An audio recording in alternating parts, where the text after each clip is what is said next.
the undead sea. Hit it, DJ.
Hello, guys, girls, and squirrels. Squirrel?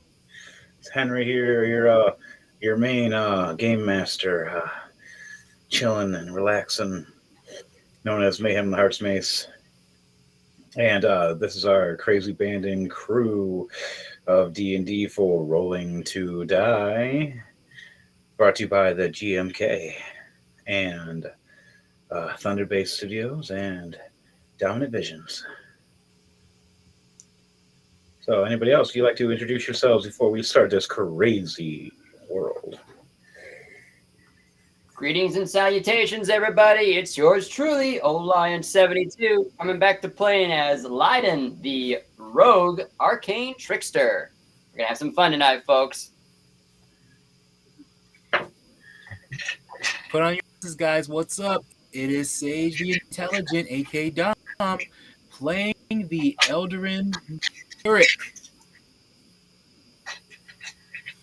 I'm bringing you your music and playing the Arakokra Fighter Monk Ukas Hiram. I am DJ Thunderbass. Nice. Very nice. All right, so get these dice shifted over here. D20 is already lined up. Technically, now I have more. Okay, so on that note, you guys are part of this guild that you've been working with for the past few months now, called the Clasp Assassins. And as you've been working with the Clasp Assassins, you head downstairs making better renown for one another. Sometimes you can't always be with the same team or the same people, so sometimes they send you guys on little missions with one another. You guys are called individually, one by one.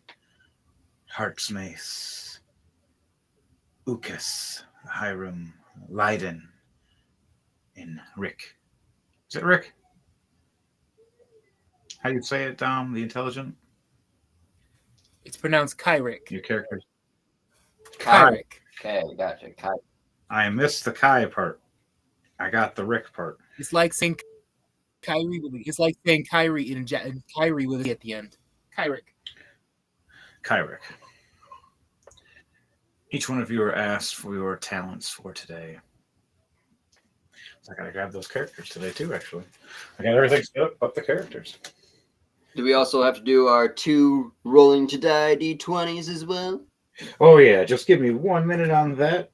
Right now, if we like, DJ Thunderbase, is there anything you want to announce or mention that has happened over the weekend, or?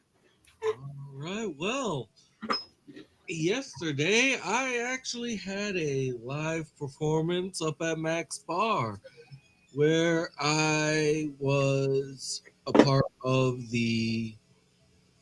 it's a release. It was an album release for the group or the Brave. So check them out as well. Um, I also on March 1st have a new album coming out, which is called Dance the Night Away. So I hope you guys are ready to dance some more with the new album coming March 1st. Next Nice. week, on Saturday, on the 24th, there is a live show at the Fledge in Lansing, in which I will be opening all the proceedings for. So come on out. I think my dance shoes are somewhere in the closet. I better go get those suckers out here fast. Oh yeah, I love dance. It's super fun. All right, now I gotta remember who's what. Dom, what was your character? Like race and creature wise?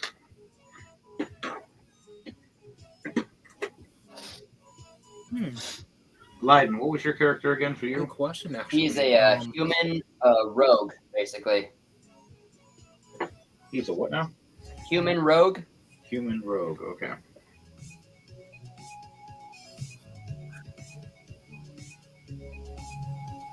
Yeah, I got things for you. Kyrick Alright, is okay. Give. He is a. Oh, where he is? Come on, help me out. Come on.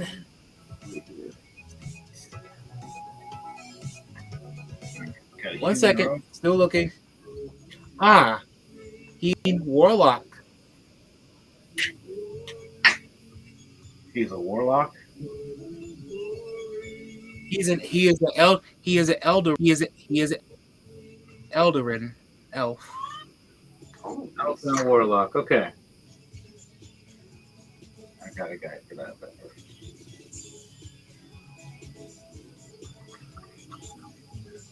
The nice thing about having a library of characters. What kind of main weapon do you use? For you, Dom, do you use a sword at all? Do you use a staff?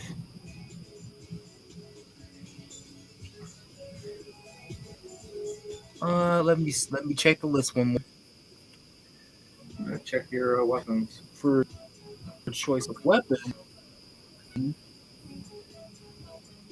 For choice of weapon, he has. Let me look in the list. The long sword and staff. That works. Long sword and staff. Okay.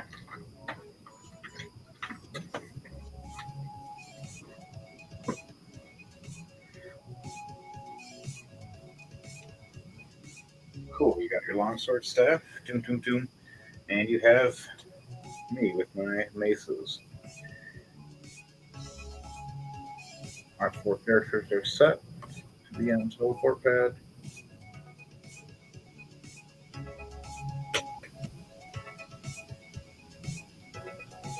And our job will be to, well, we'll find out in 1 minute. Okay.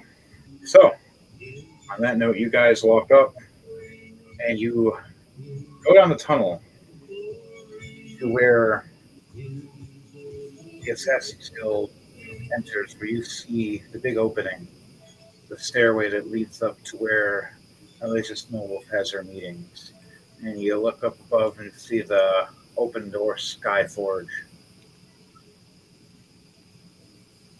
You walk in, you look at the small streams running across different parts of the floor patterns that you have to step over.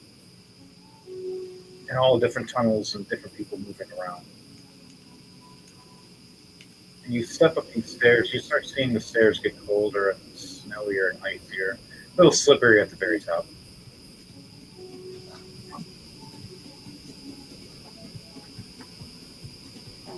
while that's happening, well, you're walking up. You see Elijah Snowwolf looking at you, going, "So, four of you answered. All the rest are on other missions, right?" And she looks over at you guys and goes, "I have a mission. I need you to gain intelligence, possibly take out or destroy something for me. And if anything, survive and come back." So there's an object we need to be finding, and thus also destroy, or What is that long ringing? Anybody else hear that background noise? yeah, I hear it.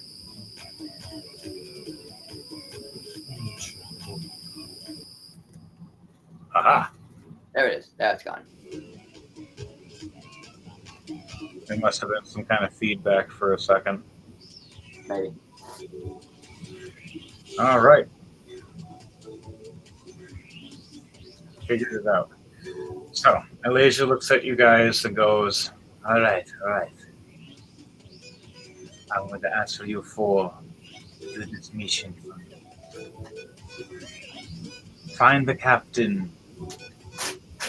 He'll be known as Hankenstein. He'll help you with his bounty hunters. They work very rough in this world, but they'll keep you alive. Now, on that note, I'm going to be starting the what our title is known for, rolling to die, because depending on what you guys roll is by what kind of ship we're getting. There's going to be 4 ships to choose from. Okay.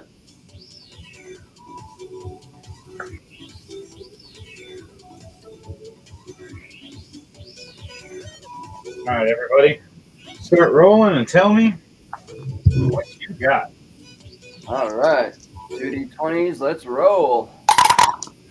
What did we get? Whoa. Okay. Well, better than last time.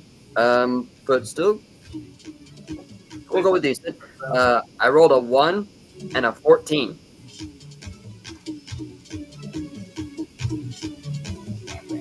Okay. 16 and 7.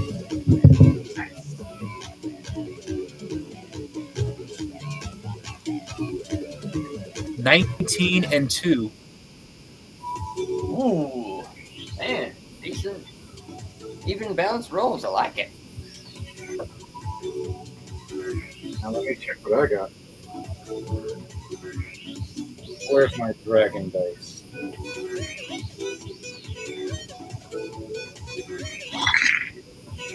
A 16 and a 14. All right.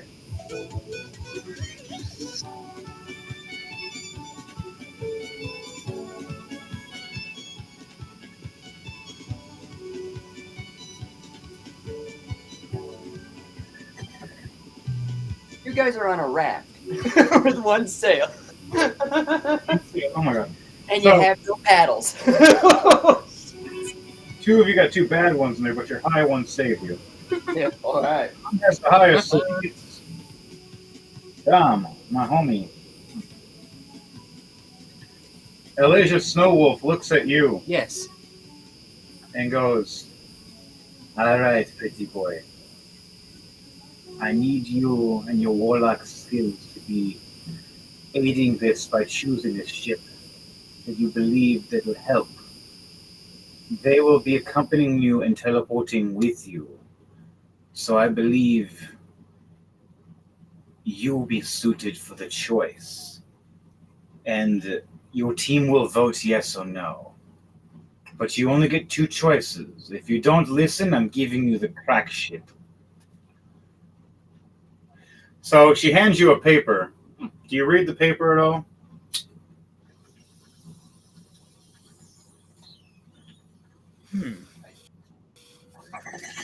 I see. What do you think about that one? The one with the white flag and red. What do you guys think? I mean, we got a crew that can join us. The I mean, large we one. can sail. You get a choice between flying hover ship, smaller ship, the big cruise ship with the big spike or the big catapult, not catapult, ballista of death. And then there's the cracky pirate damage ship that she'll let you borrow and use. And then there's a formidable, customized Chinese ship that she's acquired during her years. You guys see the 4 ships, do you not? These ships look pretty. You see them, they'll be on the paper. When you're looking at the paper and you open it up, you see 4 ships. And she points at them and explains them to you, what each one does, different speeds. Some have different strengths. Some have advantages that the others don't. Some have some unique skills. The cracky one that she's going to give you if you don't choose properly does have a skill, but so do all the other ships.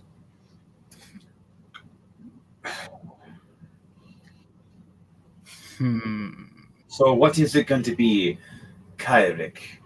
And she looks at you and smiles. But at this time, when all of you are standing there, you're all standing in this ice vortex again. You're all getting cold, and I want all of you to roll a Constitution save for me, please. With because all you guys actually rolled good, you still had one that rolled at least above 13. You get advantage on this instead of disadvantage. If anybody rolled under 12 and didn't have nothing higher than that, you would have disadvantage. All right. Oh, where did I put those 20 there? So you said with advantage on this one? Yes. Okay. Okay. Ah, that's not bad at all. That's a dirty 20 for 1. 20. And 18. So 18 and 20. 18 and 20? Yep, for Leiden. And what did you get,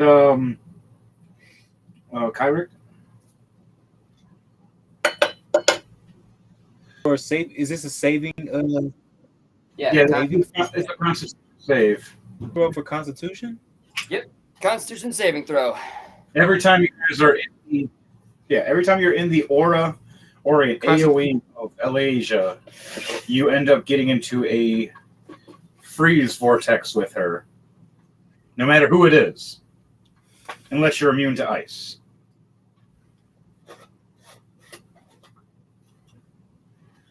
So what is your Constitution save, my friend? Oh, something called Cloak of Protection. Okay, well, for what I roll for Constitution, it's 3 modifiers. Okay, now you got to roll one more time because you get advantage, though. 17 is still good, and a dirty 20 is still good, nonetheless. But still need to know if you rolled a bad one or not. This is rolling 2 die. Don't judge me. We play D&D unique way by mixing and matching different types of styles to play different types of board games. In our D&D, we're here to play for a story. And the dice tell it all. So I'm sorry, guys, girls, and squirrels, if you think your character's just a badass. If you roll bad, I'm sorry. You might roll 2 die.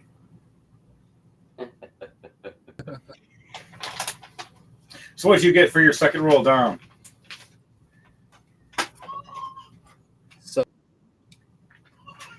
and a DJ Thunderbase, what'd you roll? For second roll Constitution. I roll a Damn. You got I rolled a 19. all right. It's DJ Thunderbase. Something happened. Technical difficulties with my homie. DJ Thunderbase is working on something right now. It looks like so. He'll be right back. So, on that note, while that is going on, there went my extra camera. I don't know if he went to join or not. No one else has joined. Okay, I thought he said he was going to. But forward rolling today. Which ship did you? Wait, what was your concept? You succeeded, and you succeeded. I'm gonna roll for Devro in this time. 17 and 11, and a nat 20 and 2 for Heart's Mace. Cool. All right, so we all succeeded. This ice swirl swirls around us, and instead of freezing, instead of breaking and chilling, we embrace it and don't get harmed. So, on that note, Kyrick, you're looking at this paper. You see it frosty a little bit now, but you see everything's okay again. You see these ships now. Which one would you choose? You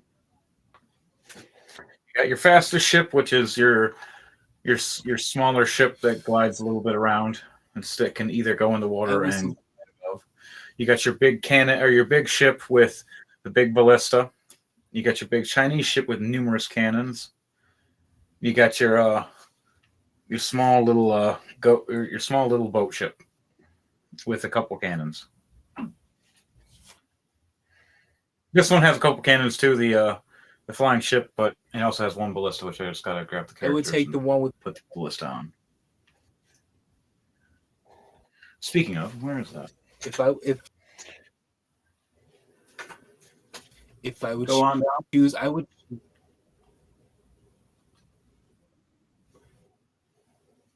the ship with the cannon.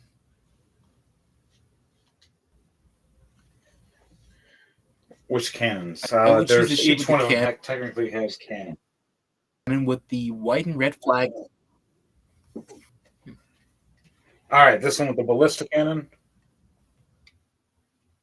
or I'm pointing at him. So this one. I believe, yeah, that's the one he's looking at. Yeah. All right. All right, so that'll be the ship we use. One. Now, these other ships still may play a role in this story. Let me see. Do we have those other sub-characters in this? No, I did not put them in here. Okay.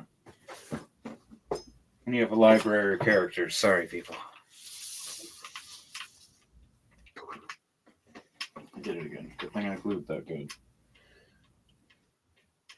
That ship will hang out right there. It's part of the ocean. The smaller ship will be a small set for right here, just in case. Our ship. Now, in the direction format of where we'll be landing, where do you want the ship? And for you, Dom, it's going to be a roll of a D6.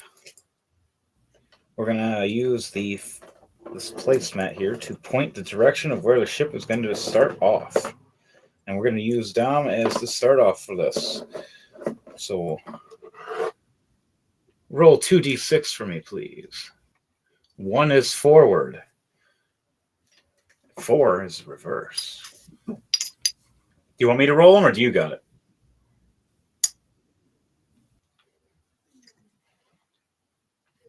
I got it.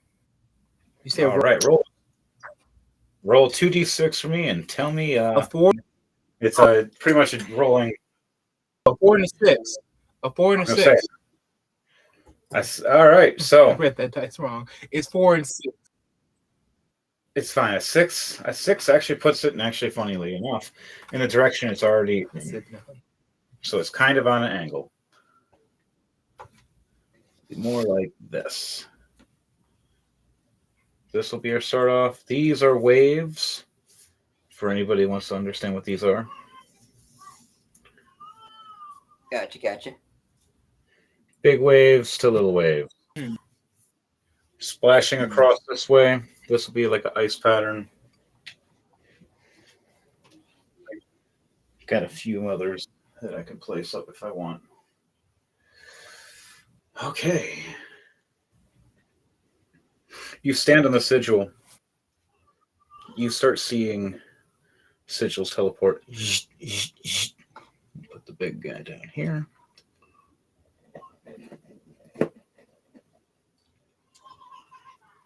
Hankenstein with his 2 hounds. Watching and waiting. All 4 of us now have to roll a D100. We are teleporting. Oh boy. Let's see. I'm gonna use these guys this time.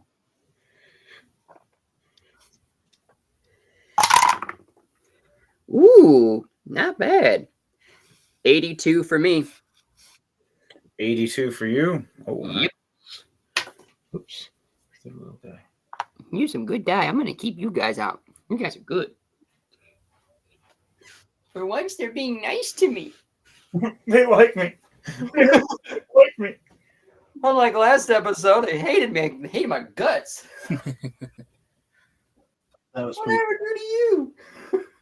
What did I do to piss you off? I think I know what I did. Oh my God!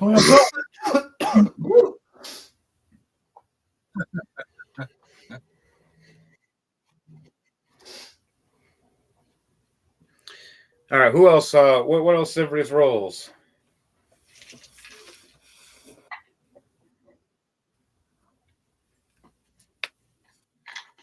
I think. Oh, that was interesting. I think if you're using the app DOM, I think it's. I've got to double check it. Yeah, I'm trying to stick with real dice. Try not to use the app. Yeah, I prefer real dice myself. There's a D10 and then there's the D100.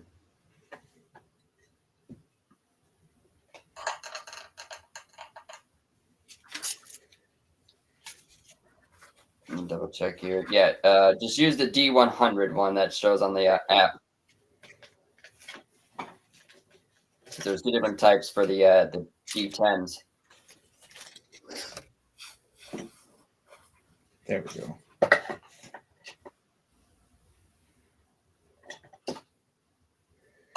We should put that right there.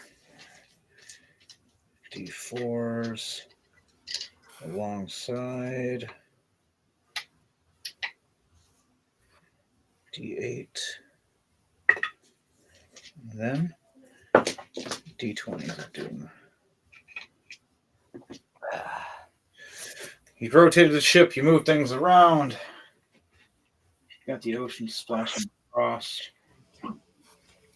Check. There's DJ Thunderbase. Everything all good, bud? Everything is much better now. All right. Yep, can you hear me? I can hear you loud and clear, bud. Awesome. That's good news. We are previously right now rolling for rolling a D100 at the moment. Yep.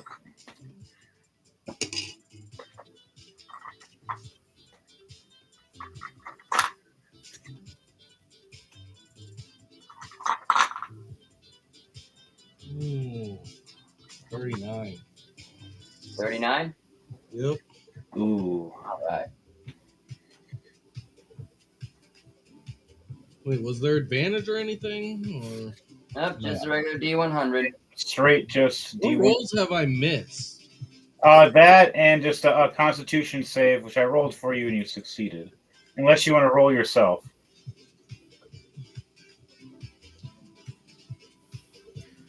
All right. Yes. For the app, there's two different types of D10s. There's the one that's a D10, and then there's the one that says D100. Just tap that one once and then roll. A 25 and a 16 for me on the Constitution. All right. Yeah, you succeeded then. So I D100. I rolled a 76. A 7 what? A 76. 76. 76? All right. All right, you Both succeeded. at the same time. That's why.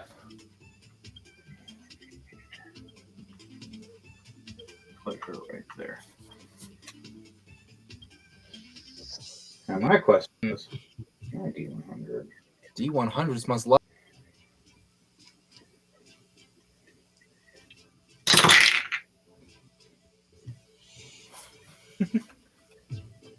$74. All right. So we had 3 successions, 1 fail. We succeeded. Teleport. All right. So within that time, Devontae, DJ Thunderbase, you're lucky you're Aarakocra because your teleportation leads you in the air.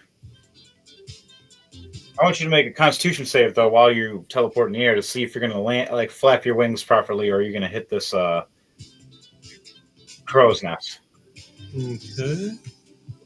As a tiefling, she's going to see you teleport and be like, "The hell is going on here?" Oh no! 13 plus 6, so 19. You succeeded. You start flapping your wings. Do you want to land on the crow's nest, or do you want to start flying? Flying. All right.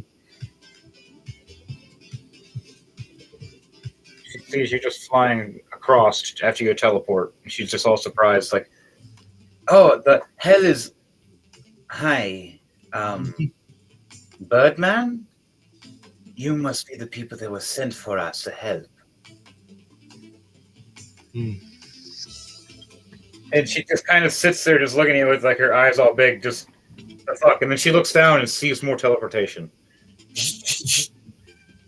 Us other 3 land accordingly without having to falter.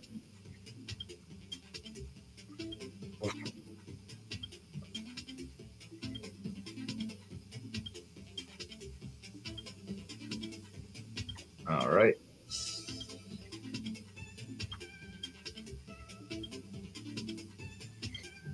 Leiden, you teleport right next to the mass, and right next to one of the cannon ports, and you there's a giant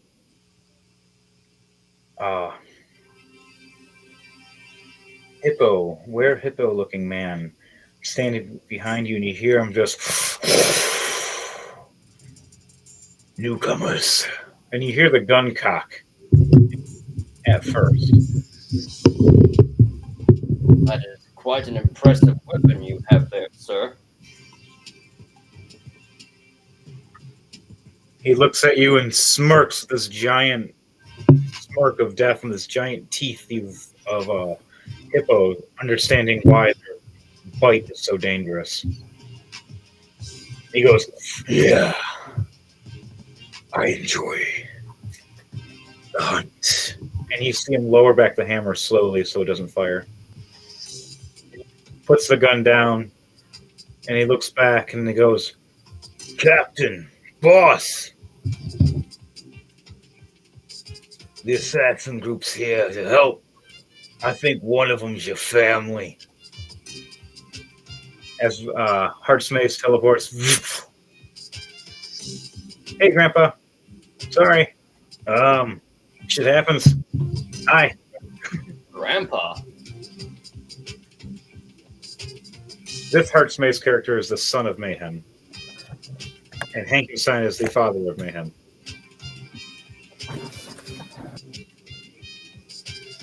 But to know that, you need to know a history check. So roll a either a history or arcana check to know this against Mayhem for me. Or not Mayhem, but Heartsmace. Ooh. See if you guys know anything about this.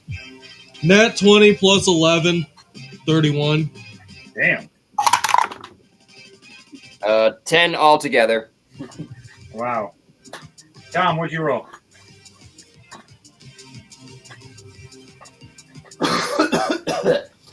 Damn, Tom, don't die. That was What do I roll? I forgot what you rolled. History. History check. It's a D20 plus your history. Oh, for history. Okay. Yes, this is a history check. No, Okay, for history. Okay. I rolled a 17 plus 2, 19. nice. I rolled a All 17 right, for those who have succeeded with over a 15. plus 2, 19. Yes. So for those who rolled over a 15 succeeded, knowing that Heart's Mace comes from a lineage of warriors, fighters, and wares, and that they don't play nice with people being stupid. Yeah, And then, on the family.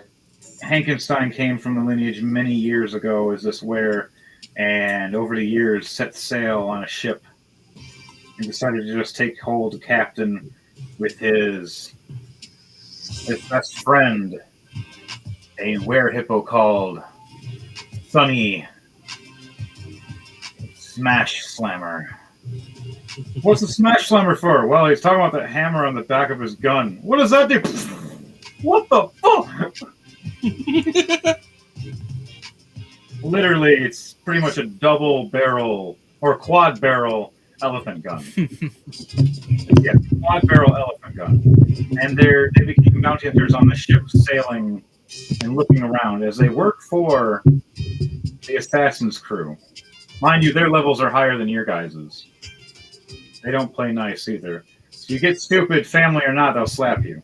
And Hankenstein's very keen to let Heart's Mates know this.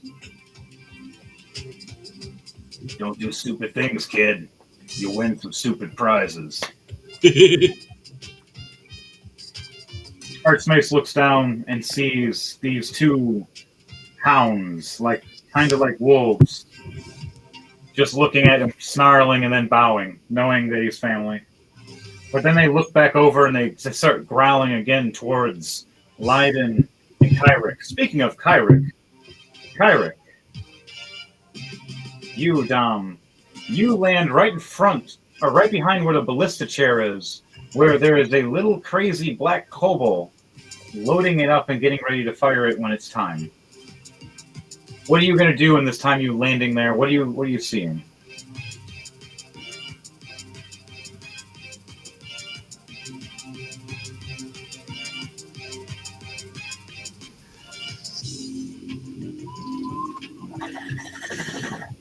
What I can see from here is that Kyrick, I could just say he's just looking around and just like stoic look on his face. Like why is there? It gives you that. This little black kobold looks at you with her big eyes, goes, With everything going on.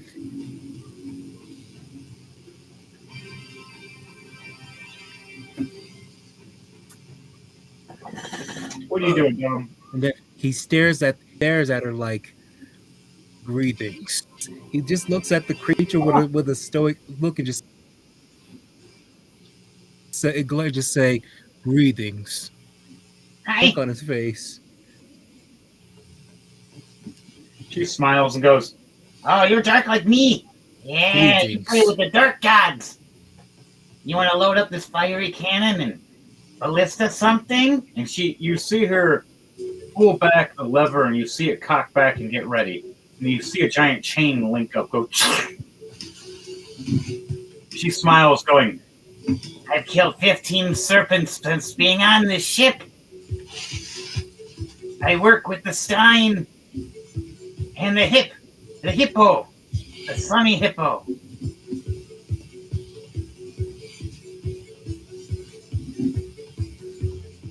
and it just smiles at you and it goes, Be my friend. But what are you?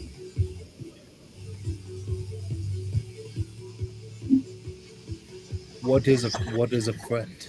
Your purpose to suit your purpose of what I'm looking for, then sure. She smiles, and you see the dark skin lighten up just a little bit with a smile. She goes, "Friend, protect." And she turns back around, sits in the chair, and you see her flip up this kind of like a telescope, or just looking around, scoping out, seeing if there's anything out in the ocean. As the waves are just smashing across fastly and rapidly, as you're just standing there. Is there anything you guys want to do? You guys want to go and get debriefed on what you're supposed to do, or do you want to check out the ship first? Do you want to roll perception checks to see what you're doing? I will go forward though towards the captain, if that's all right. Go up there and have a little meet and greet with him and ask him what's our mission, where's our heading, how soon will we arrive.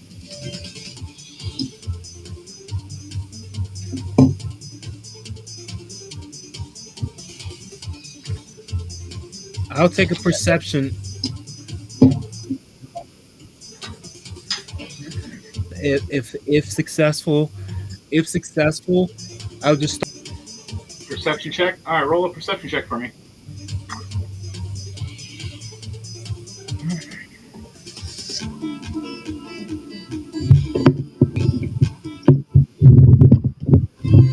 $23. Nice.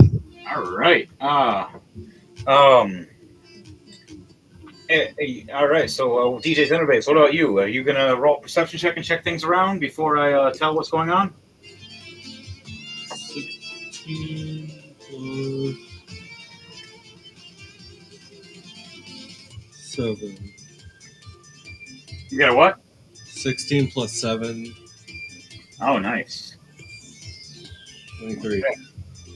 So, you guys both rolled really good. Which I have. Let's see if I get it. Yep. Second one was a nat 20, so 27.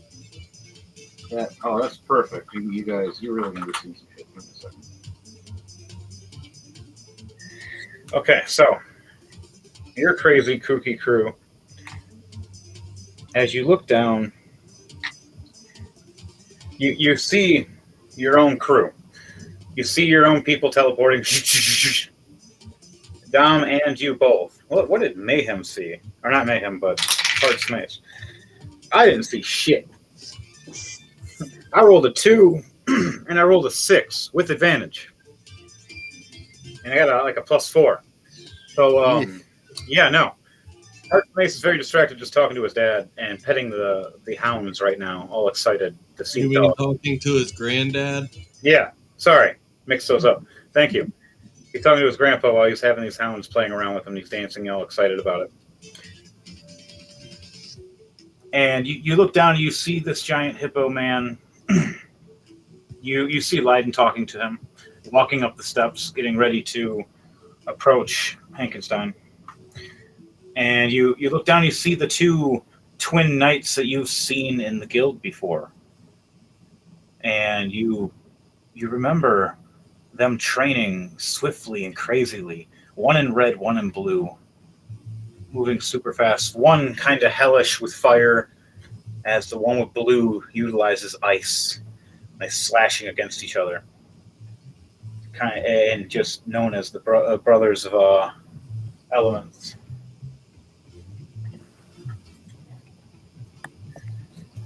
There we go. Platformed for now. You see a little kobold, dark and crazy, spinning this big ballista of death, checking around. You see a green-looking goblin, and then you see a dark-looking goblin you've never seen before at the front, looking around, scouting, protecting. And you see a small dwarf with a red beard, metal armor, and a short sword. And you guys have recognized before, or seen in the stories many years ago. The Red Dwarf was a captain of another mercenary group many years ago, but decided to work with this mercenary group instead, downgrading and leaving his crazy doom crawlers and blood saints when they worked together.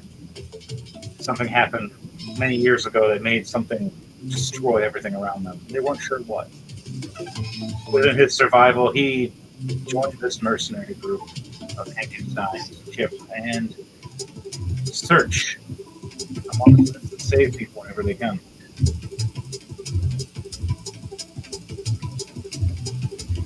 So, you look back and you look past the waters and the waves, flashing crazily.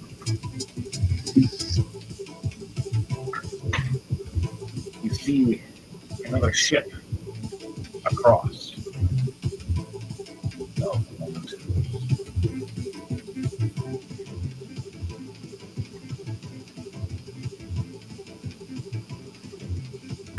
where did she go? I put a character away and I lost her. No barnacles. Oh, so you see the ship across you. You see white sails at first. And it's a unique type compared to what yours is with sails.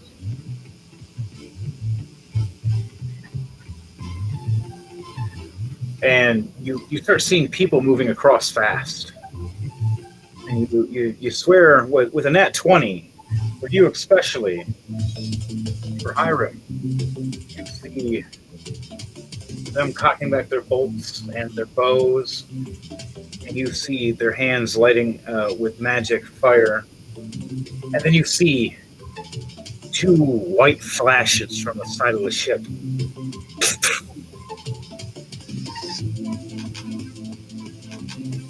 I yelled down to the crew, brace for impact. Brace for impact! At this instant, as you hear this, all the rest of you hear, brace for impact! You look over going, what? And you hear the kobold going, cannon! And the ship just and rocks just a little bit and cracks.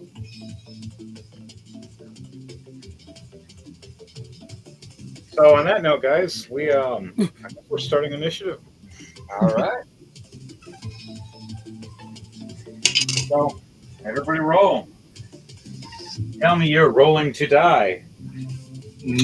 12 plus 7, 19. 19.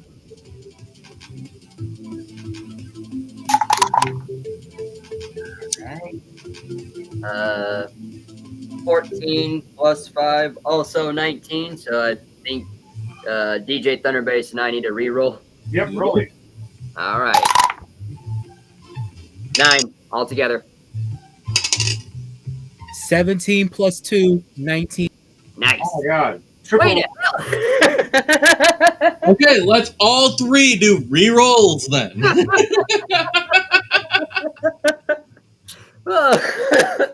Ready? Come on. All right. 1, 2, 3.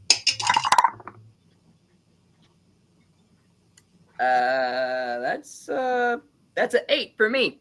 18 plus 7, 25. Damn, son. What'd you get, Dom? 15 plus 25. 2, 17. All right. All right, so it's gonna go Ukas, then Kyrick, then Leiden. Ukas, Kyrick, Leiden, then Heart's Mace, and then the crew. I got to roll for all of them, and your enemies too. So many rolls. While this battle is getting ready, prepared. Does any of you guys want to announce or say anything, or need to say anything to the crowd if you want? I look towards the captain and say, I guess we'll continue this conversation later. And I go ahead and pull my crossbow out and load a bolt into it. As you say this, you see Hankenstein look at you and smirk. Eric let us. Slight nod.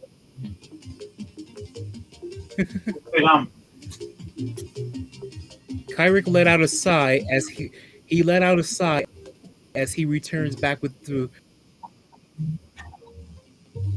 regroup with the others. Of course, about time. Man, not even a minute later, you just got hit. He floats back with breath. Ukas pulls out his oath bow,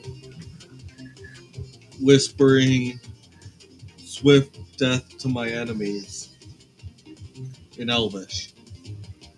All right. And also whispering, "Swift death to you who have wronged me." Okay. The So- Royal Assassin. Oath bow is cocked, pretty much. Royal Assassin, this you bow and you bow. You bow and you bow. you put your head down and you cock back your bow. Your bow glows. You know that your next shot is automatically an advantage. Nice. All right. So, oh yeah, I rolled the lowest. So I get the. What did everybody else get? Nice. Okay. No. Ah. Shit. You deserve to play too. Oh my god, why is it so greasy? Ah! Hankenstein rolls in that 20. Alright. That's the rest of the team. So Okay. Hankenstein's going first. Yep, he's going straight first before anybody. He's the only person to roll. Yeah, he's the only person to roll fucking nat 20 out of the crew. And then the rest of the villains, the people hitting at you, no one got above you guys. So it's gonna go Hankenstein, then it's gonna go Hippo Man, or the Sunny Hippo, then it's gonna go your crew, and then all of them. Well, a bunch of them, then me. I got the lowest besides like 3 other guys. So Hankenstein looks over and you see him grab the wheel or the steer. What's it called for the helm? Elm. Helm. He grabs the helm and cranks to turn right. As he smiles, it's, fire the cannons! Fire that damn ballista! Now! And uses his captain orders to have a fire ballista fired. All you hear from the kobold is, aye! And she kicks it. She doesn't push it, she doesn't hit it, she kicks the lever. As you see the lever kick, and King, see if she actually makes it. Nat 20. Nice. All right.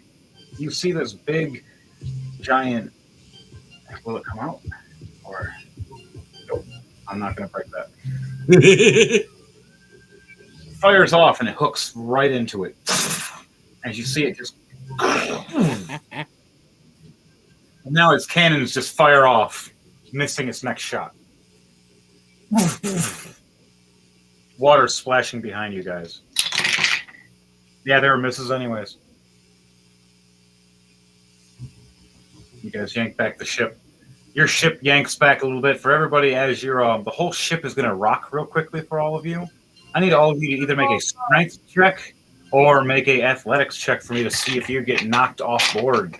This is going to rock the whole ship. Everybody's getting woo back and forth. Oh, so I'm the only one that doesn't have to do the check then. Yes, you're the only. Well, you got to dodge a mass flying at you. That's good. That's good. That's good. 13 plus. Oh, that's a dirty 20 for me. Nice, nice. What did you get, Dom? Everybody has to succeed at 15. One got a nat 20. I'll get a nat 20. And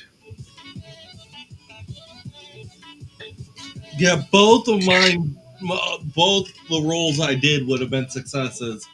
It was a 16 plus 7 and a 19 plus 7. Nice. So yeah, I dodged. This giant mass flies We're past rolling you. for as you just- athletics, right? yes, athletics. This giant mass flies Are we past you as you see the Going for thing athletics or waving, trying to acrobats? hang on, and you just All die. right. Apparently. What are you doing, Dom? What was your dodge? Ooh. 15 plus 2, 17. Oh. You hang on to the side, bracing for impact, as the whole ship rocks and water splashes everywhere.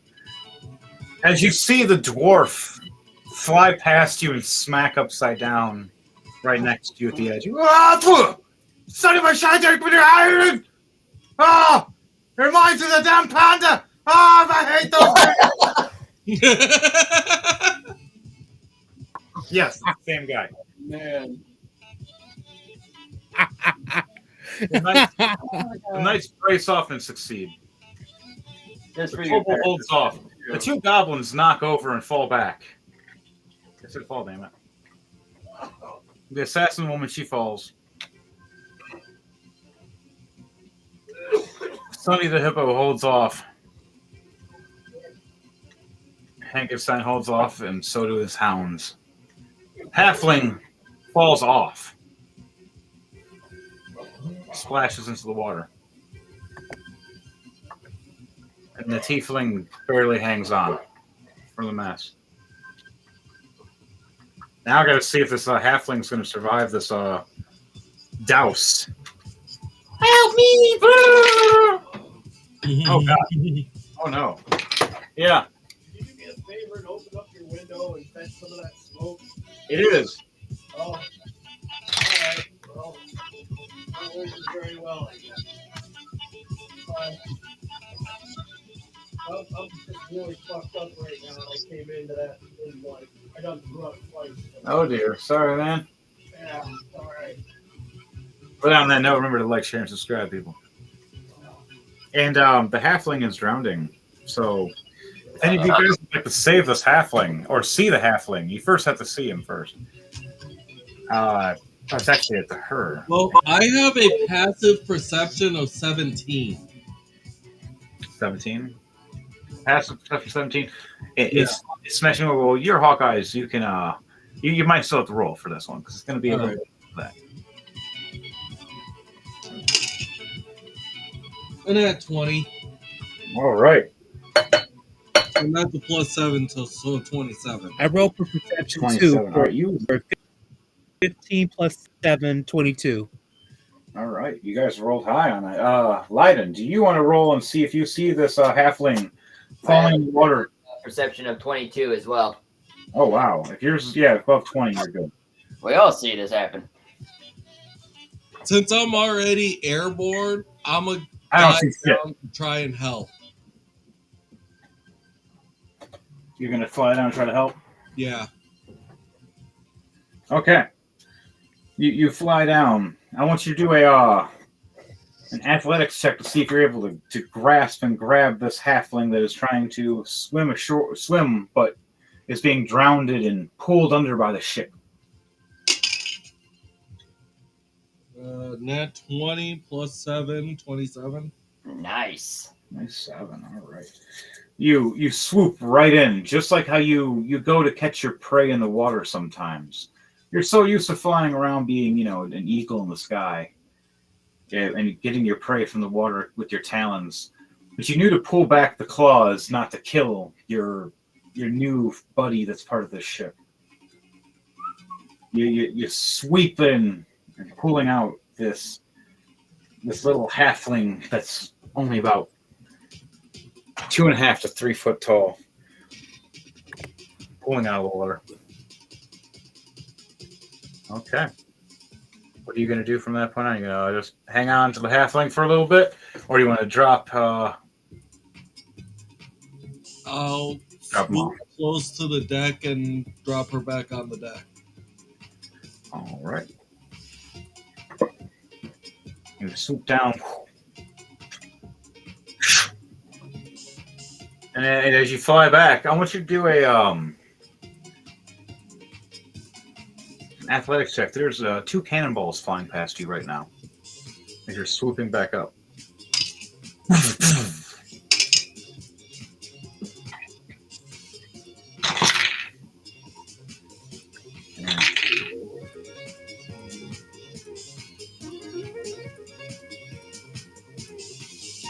Would I? 4 and a 25. Okay, definitely. You swoop past. They didn't roll high enough anyways. One rolled a 8 and the other one rolled a 13. So, Yeah, my armor class is a 23. yeah, you get right out of the way, just and you hear a little halfling lady going, "Thank you, Super Bird," and then Just coughing. Careful.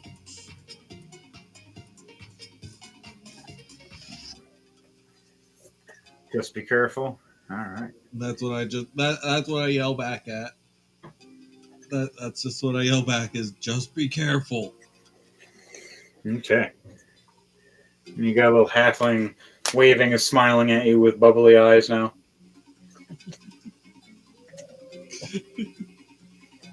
You gained a fan base.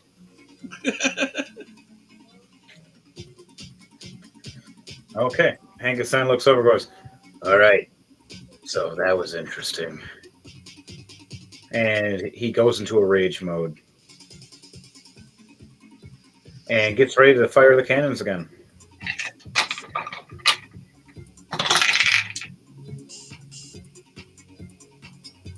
$18 plus 6. He hits the ship. The other one was a miss. And yeah, the other one was a nat 1. Oh no. Oh. You see one cannonball fire perfectly and hit the ship and just smash and just. I gotta roll and see if these guys dodge now.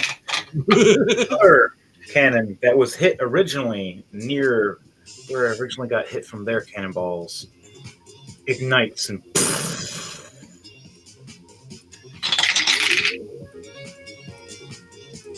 So for this guy, is they rolled a 1, a 4, and a 5.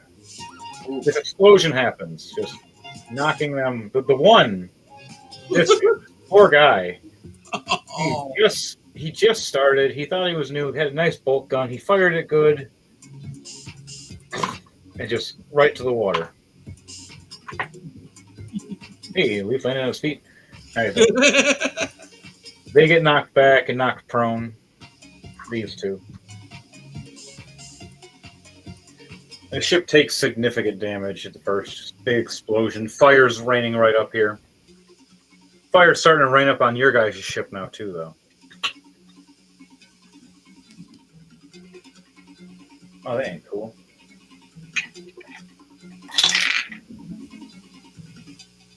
All right, cool. So these guys actually dodge and survive. That halfling you just saved jumps out of the way and just does this little flip with a 19 plus 6. And lands over next to the dwarf and goes, so, you can't half it, can you? I told you to stop making short to it. You're short too. Shit!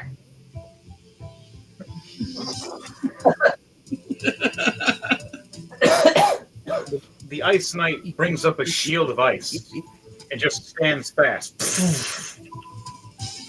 Just shakes his head, looks over at the Fire Knight, and the Fire Knight just shrugs his shoulders.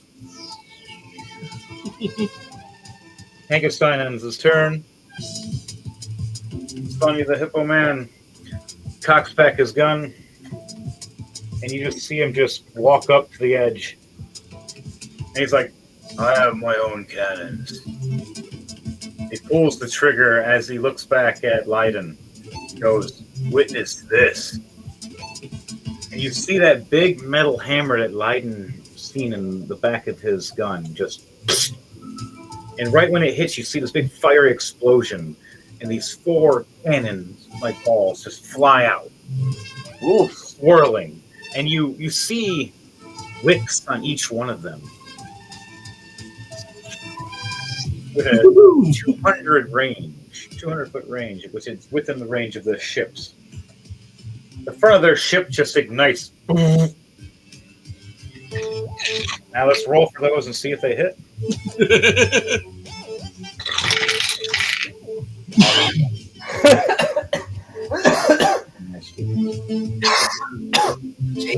Cannonball fire 19, number 2, 18, number 3, 14. They're all plus 5s. One of them misses. But all of these guys failed. So, as you just see their captain get just ignited up, and they're all just lit up on fire right here now. This whole ship is. People are screaming and freaking the fuck out as you just seen this hippo just cock back and load up again, going, "That's just one round." Lydon just looks over and you see his eyes just get wider and is in shock, like, 1 round? He makes a second attack now.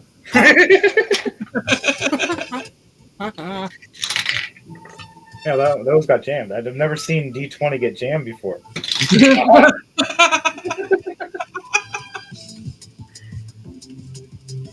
All right, a 17, an 18, a 13, and then one's another miss. And those are all plus 5s and plus 6s. He just peppers the whole thing again. The 2 that missed went down here. This poor guy that was swimming up finally, like, "Guys, I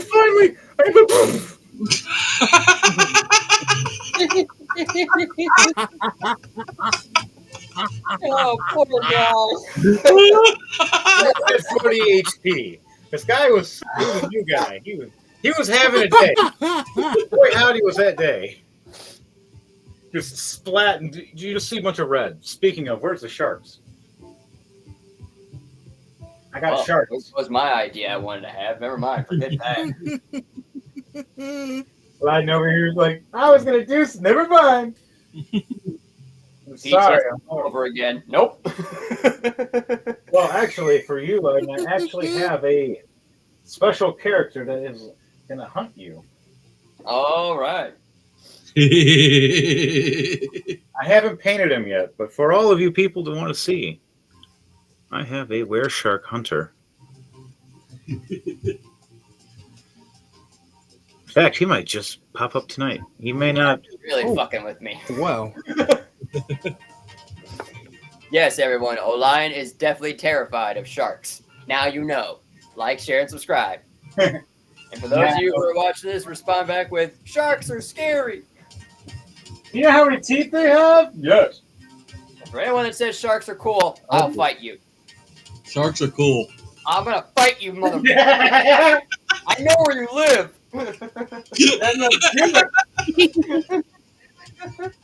Like, share, and subscribe, people.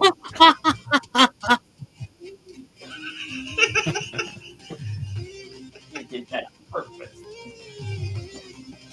Horrible. Like, you did nice things, man. Sharks can be cool, but Ooh. Magla.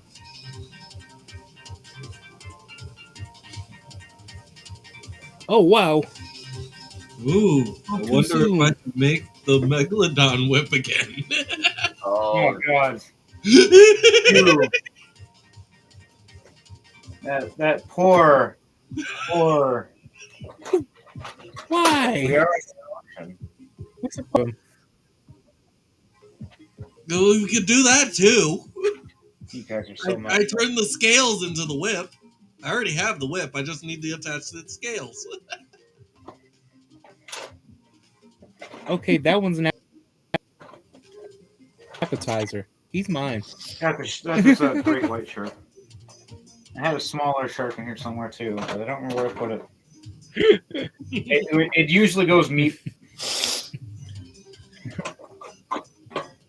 There's the dog. Hound dog. Don't you have a flat shark too? Yes, that was the one that goes meat. I just don't know. I have it somewhere. Could it be on display somewhere? I might be, but I have to readjust my library. Or turn. Oh, I see it.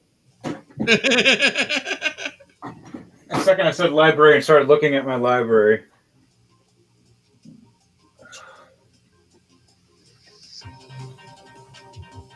Neat.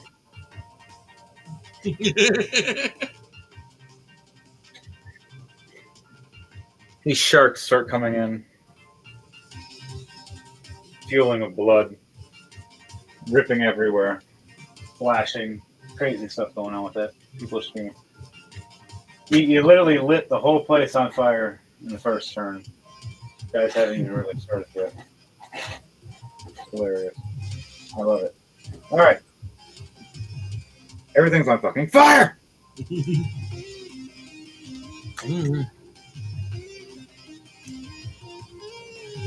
Question: with a passive perception of 17, can I see the sharks, or will I have to roll? Yeah, with a passive perception of 17, you can see only ones within your vicinity, but you will not be able to see, like you can see this one, but these waves are too high right now for you to see this one or this one. You do know that you do see blood here, and you might see some fins, but you don't see how big these sharks are yet. Okay. Alright. I got some aquatic creatures. I actually have something that's really. I know I can see. I know I see the ship because I rolled for that. Yes, you do see the ship.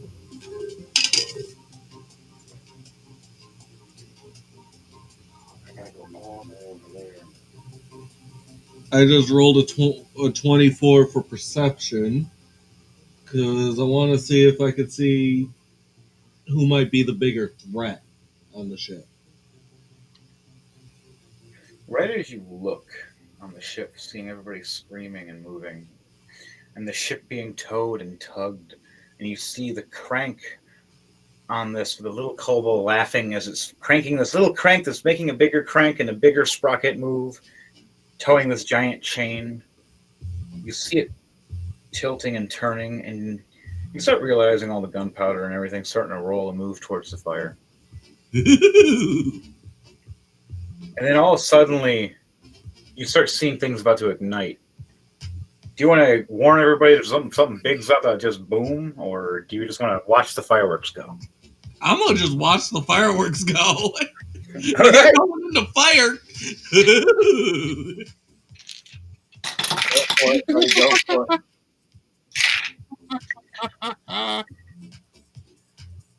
Okay.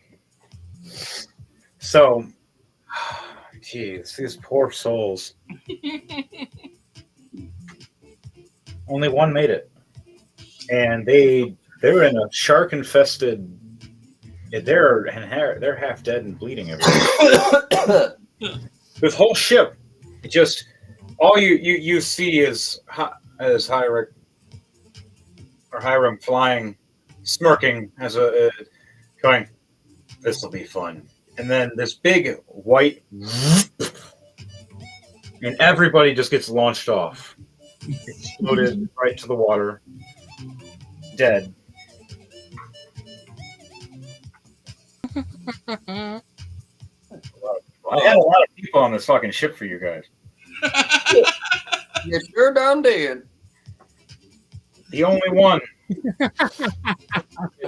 still standing, floating in this giant pile of bodies that all landed, blood everywhere, is the captain as she is sitting there, ripped arm open, floating with one hand, trying to use her magic, failing. There's going to be a shot from the oath bow coming towards her. As my first attack. Works for 30 feet. Never mind. Damn it. It is here. And it's a nat 20 plus 11 to 31. Oh! Get him! All right. Where do you want to? How do you want to do this? She's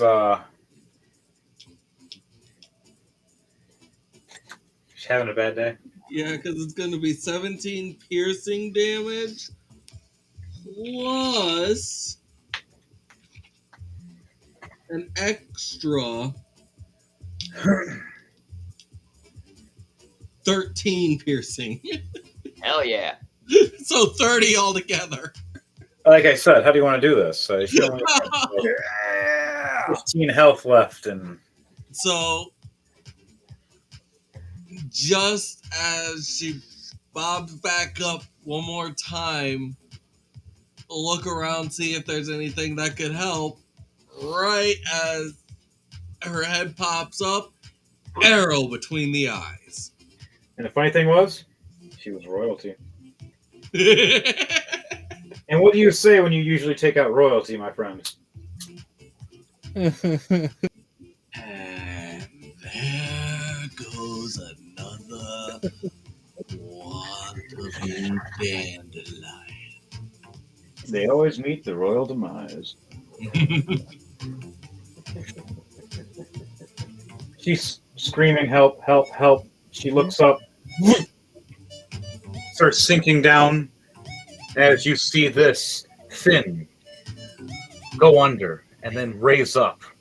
This big ass megalodon shark just exactly. She just falls in. But yeah, just snaps right up and then dives right back in the water with these guys all got eaten. 120 feet. You made a giant explosion and fire that awoken many creatures. Piss off. But you did mess up one thing. You did set them to warn their other crew. wow. You'll be dealing with them in a minute. They're almost the same kind of people. That's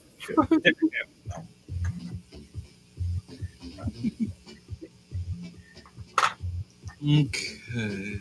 So, this ship just gone. Just a giant explosion sinks down.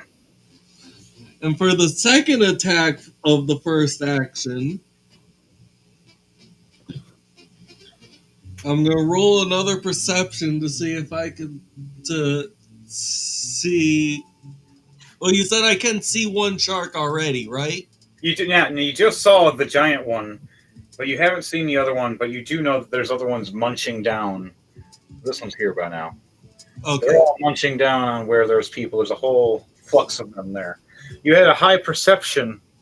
You're starting to notice other sea creatures are starting to move around. Even a giant gator is getting close to your guys' ship. And there's a octopus getting up the And front. that one would be able. I would see that one anyways because of my passive of 17. Did you roll a 24? You said for your perception. Yeah, when I was searching for who was the most to see what was going on the ship to try and find the most biggest threat. Yeah. All right. Well, while rolling so high, you look slightly to your right, a little bit over your shoulder while you're pulling back your arrow, and you swore you saw something in the water over in this general direction. Dive under, and then bubbles for a second. And when you look back over, you've seen a wave of splash. And this man shark, rare shark man. I'll pay him later. Oh, Jumps right out and trying to chuck a spear at Leiden. Go for it. He's like, I fucking hate you. I fucking hate you. I am firing at him next then. All right, so you turn your arrow and your gaze this way. Mm-hmm.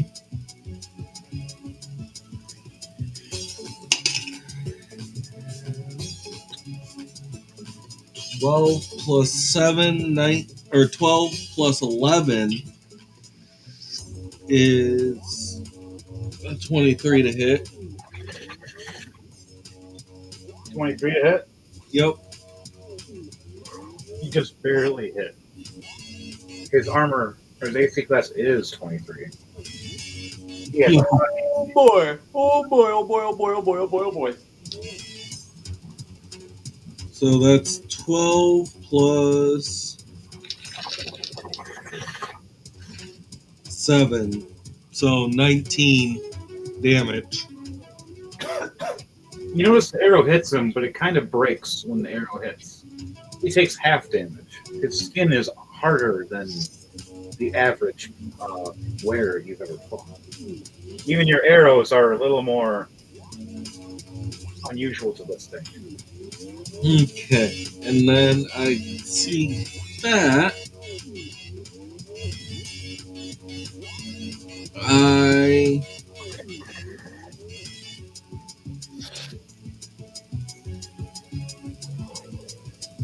Okay. With the whip? Could I reach him with the whip? How long is your whip? 10 foot? You would have to drop down and fly at him lower. Do you want to be lower? Yeah. We'll try out the new one. Ooh. Now you're within range to. I actually got to raise him up actually by at least a few feet because he jumped in the air and he's mid-air at this time while you're trying to whip him good. Too high. Too short. Just right. He's about here right now. See this? There you go. You guys see it all? Yep. Don't judge me. A 27 to hit. 18 plus 9, 27. You definitely hit this time. Now, with this one, where are you hitting him to? Because you're hitting him with a higher one. Where do you want to hit him? I was trying to wrap him on the neck. Are you trying to wrap around his neck? Yeah.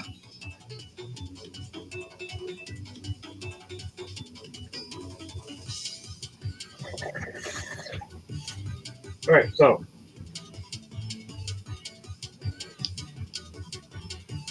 he jumps up, an arrow flies at him, hits him, he chuckles, and then this bladed sharp tooth blade wraps around him, and he goes, "What the?"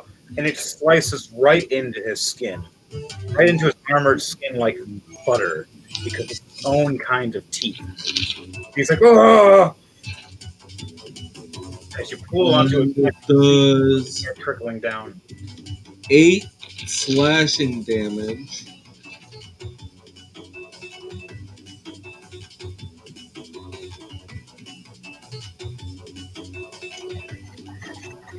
This weapon's going to do double damage.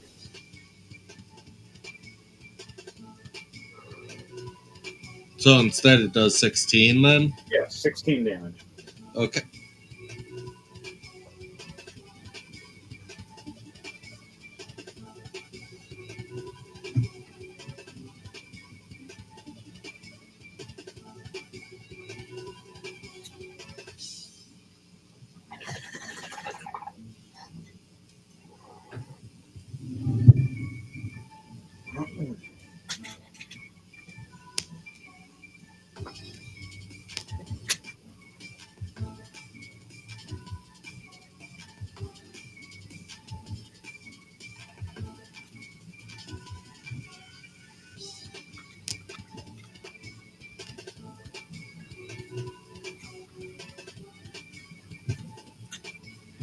So, you done with your turn? Because after you, it's going to be. I still have one more to go. All right. So, what are you going to do with this guy right now? You have him. You're hanging him, pretty much. You want to Basically, I was going to yank him in by the neck to my longsword. yank him in. All right. So you're gonna hit the switch on it, so it starts yanking him in and starts reeling him in. Yep. All right. While you're doing this, I want you to do a strength check because it's still going to be weight pulling and you have to flap your wings a little harder. I was actually just getting ready to do the strength check. Do a strength check right now, but this time you have disadvantage because the wind is blowing downward at you, pushing you. I don't know how disadvantage works when I roll 2 13s. That's a critical for me, so I say roll again. Because we have rules. If you roll 2 at the same number, or if you roll a nat 1 and nat 20, something crazy or special, or you get to roll again.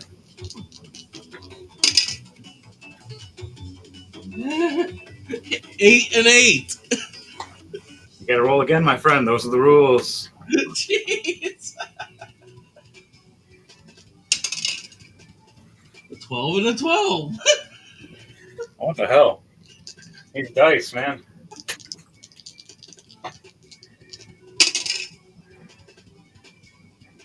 A 15 and a 6. Finally, 2 different There ones. you go. All right. And that's a +2. 15, 6, 8. plus 2.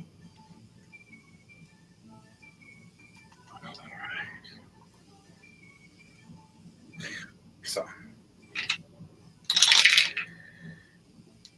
he rolls a 9. No, he fails and you succeed. The number was 16 altogether. You just Well, barely. you told me I had disadvantage, so mine would only be an 8. Oh, I'm sorry. Then what's going to happen then is you start flapping and you start going lower, realizing you can't hold the weight of him and you right now. And with your high perception that you rolled of a 24, you said a 24, correct? Yes. You look down and you see this aquatic giant looking gator that's a lot bigger than it should be in the water, getting close, and it sees you, and it sees the shark, and it sees blood in the water, and it's smiling at one of you. I'm going to launch him at it then. All right, you just yank that thing and pull him towards that. Yep. All right. So you roll it as a whip attack. All right. While you do that, I'm going to get something ready. Oh, and that's a crit, too. A Yeah. 19 plus 9. As a fighter, 19s are crits. Yep, that is correct. Yes, all right. And because this is bladed, it's going to be sliding off of him, causing even more damage. Hell yeah. Ooh, yep, and it's double damage because of it being shark teeth.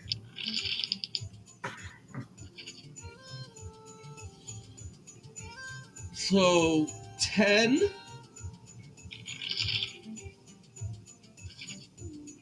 times 2, 20 damage in total. Damn. Damn.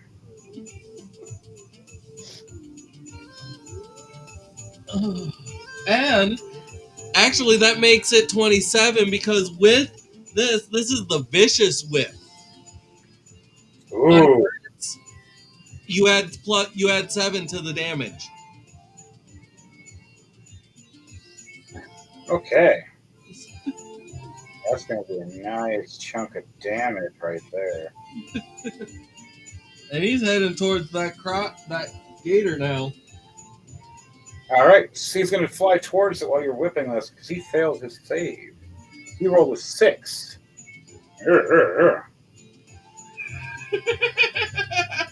You're welcome, Leiden. Thank you, DJ Thunderfish. You saved my ass. It was literally going to be the second it turned into his turn, he was going to be attacked by this thing first. You are so Goddamn lucky. he whips him, and he flies back, and he goes, "Oh, good my boundary!" As this big ass croc right into the water, just running off into the water, happy. I'm satisfied. He got his meal for the day.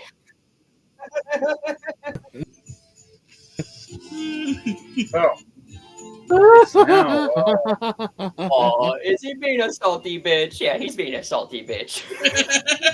I think he just turned into a salty snack. To be honest.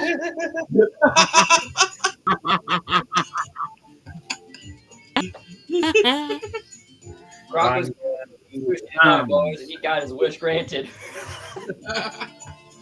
He became a snack, a salty snack. Do.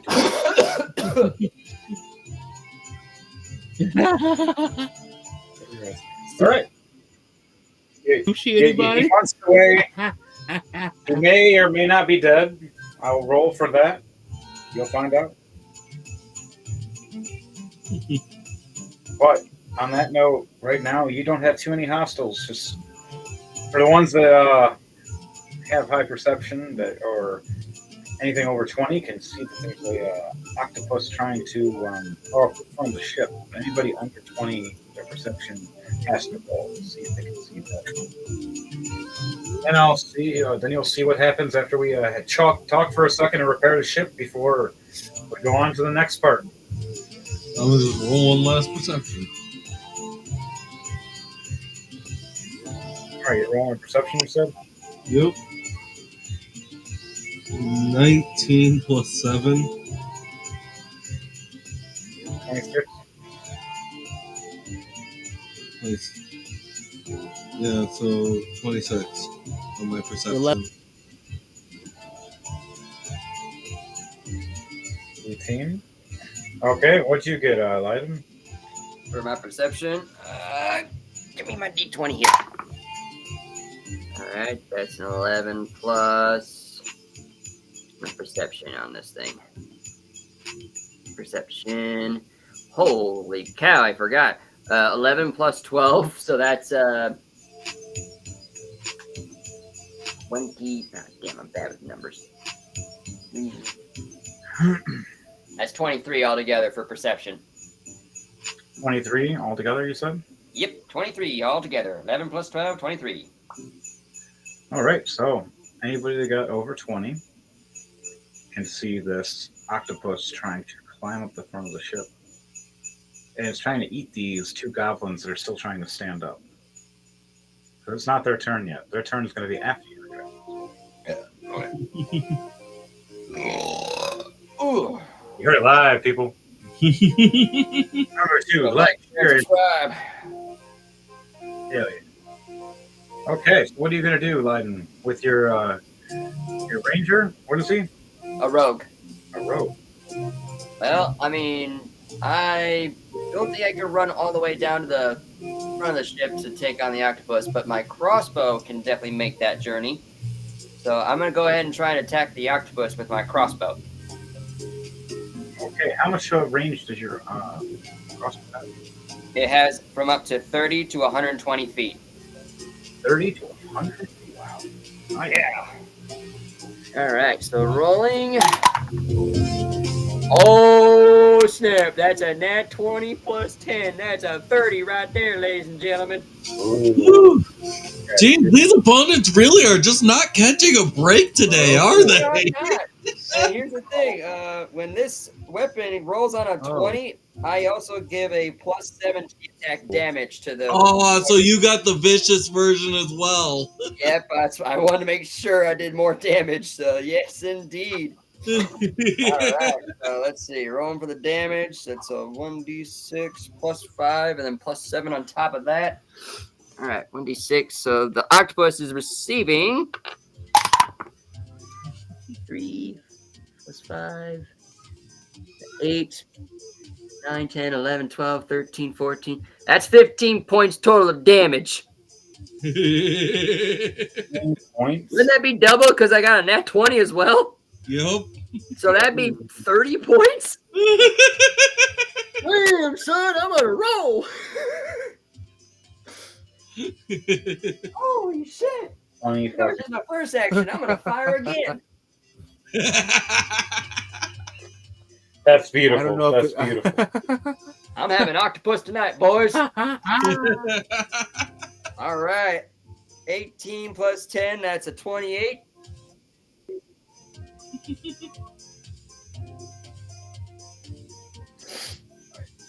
Whew. So 28 to hit. My brain, find the squirrel. Squirrel?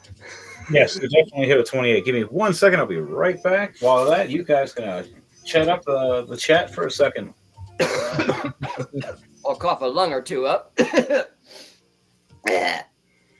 I'll be damned. I'll roll up the damage altogether for that. That's 1d6 plus 5. Okay. 3, 4, 5, 6, 7, 8 points of damage altogether for that attack. So he took 30 plus 8, so he has a total of all 38 points of damage. Damn. Jeez. These guys are just, we're attacking with no mercy They tonight. are not getting a break at all. And we had to walk away like, shit, what do I do now? They got good rolls tonight. Fuck, I had so many plans. They're mucking up. I'm just lucky I haven't gotten a nat 1. Especially you. Well, if it wasn't Mr. I'm for scared of DJ sharks. Thundergrace, I'm quite sure that'd be definitely Well, I kind of Yep. saved him. Literally, you That literally beer. saved me. Damn. Coughing up a lung here, folks. Sure, like, share, subscribe. You saved him from being. And yes, sharks are dangerous. They're not beautiful. They're fucking dangerous. Also, if you want to listen to something new from DJ Thunderbase, you can also take a listen to the new album, New Beginnings, which came out on the 1st of this month. So, Hell yeah.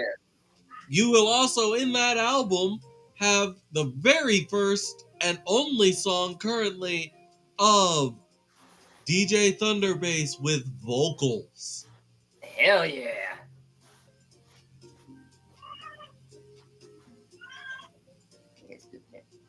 Also, remember to like, comment, share, subscribe, and don't forget to hit that bell icon so you stay up to date on all the new releases. And don't be afraid to chat with us, folks. We're always here to chat with everybody. Tell us what your favorite class is. What's your favorite spell? What's your favorite monster? What's the worst thing that's ever happened to you in a D&D session, whether it be rolling 3 nat 1s in a row? Done that before. Fucking bastard. I think my favorite class is always going to be sorcerer, no matter what. I love sorcerers. They're awesome. Also, if you've got a favorite character in the series, let us know. Bet that you're. Hey, he should go to Vegas if he keeps having a rolling streak. I agree. Definitely do that. Pack up your bags, boys. We're going to New Vegas. Actually, it's Las Vegas. It's Fallout Vegas. Come on, man. I got that damn chip. Benny's been trying to get my ass every time I've gone to go see Mr. House. So, yeah.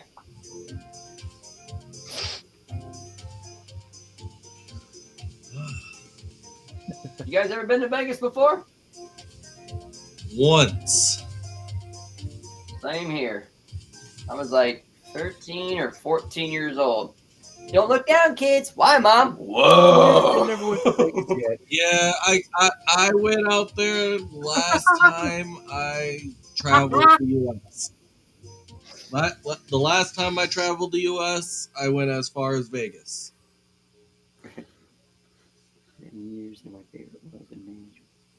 All right, cool. Yeah, that's awesome. Playing as a mage? Nice.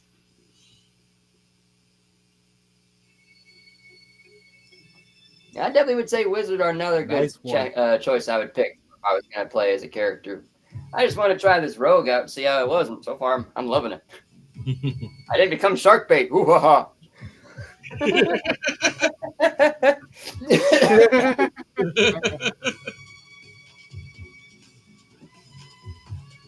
DM's like, he was supposed to be the next shark bait. He was supposed to be the bait. He was supposed to be the fucking bait. When instead he became the crocodile. Indeed.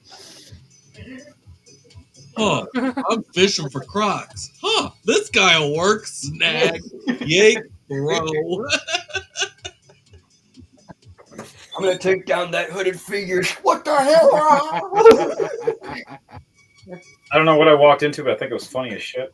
How you guys doing today? So, sorry, I was taking care of the baby. Oh, good. While we were doing it, hey, it's Kate Quinn. Hey, how you guys doing today? And Don Levin's novels are my favorites from metal. Yes, they are. In as many years, my favorite manga when I played Mage. Nice, you played Mage. Well, maybe one day we'll see about you joining, and you can be a special guest playing some D&D with us sometime. Absolutely. Mm-hmm.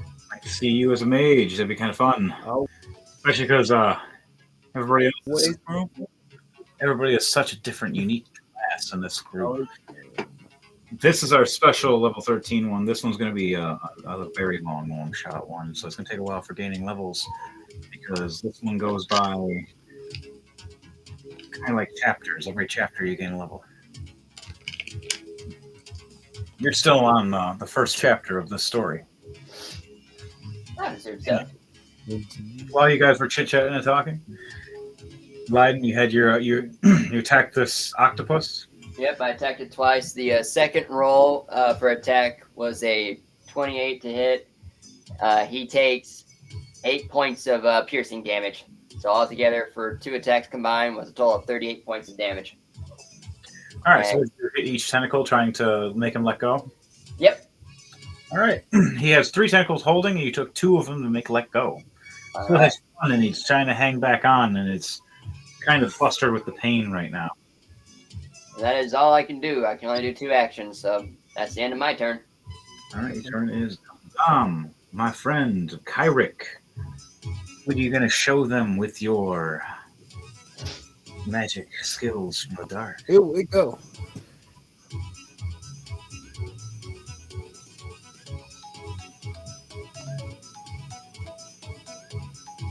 The skills in the dark. Okay. Oh. Permission to know where I stand. Oh, where you're at? You, if you see laser.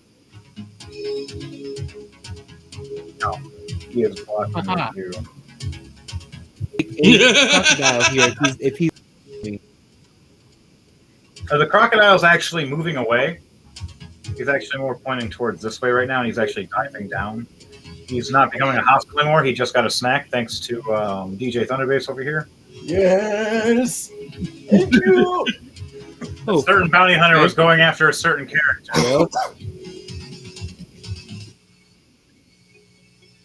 Thanks, Henry. It would be an honor to play with you guys. That's strong. And Nuss and a half. For a long time. Yeah, it's fun. I wish hanging out with you too, buddy. Absolutely, Quinn. Definitely. Just Even remember, hanging out with you, bud. It's been such a long time. just remember to follow the rules that we help with, and it helps you in your own life.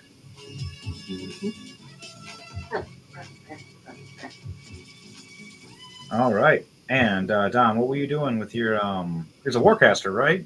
Or what is he? I was a warlock. He's a warlock? Do you summon any creatures or monsters? Do you have anything like that? yes, a Do you have a familiar at First, all? if it's all right, to roll a perception check to look for. Yes. Roll for. What is your passive perception naturally?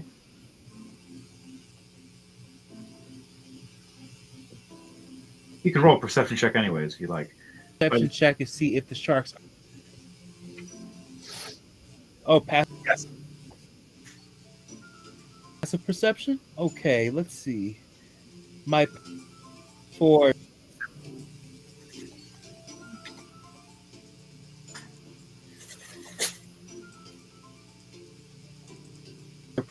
for 17 for perception. Did you roll that, or was that your passive perception? oh come on. My passive perception is a 17.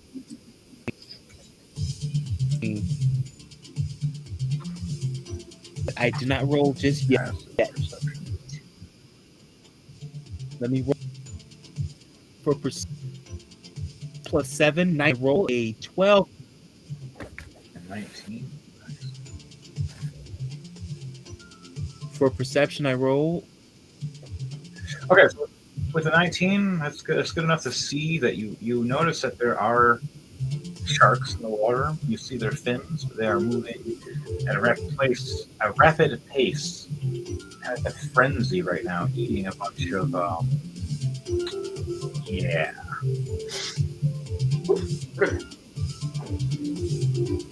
People. And you see this octopus with tentacles still hanging off the front of the ship of you. I'm gonna take that aim you're at on. the. And that is 25 feet away from you right now. There's a giant octopus that's just hanging off the front of the ship. Two of its tentacles got shot with arrows by Leiden here, and the rest of the tentacles are trying to hang into the water or trying to hold onto the side of the ship, but are failing within the movement right now, especially with the pain of these arrows. But there's only one tentacle hanging on. Do you want to try to fire at that, or do you want to try to do something else?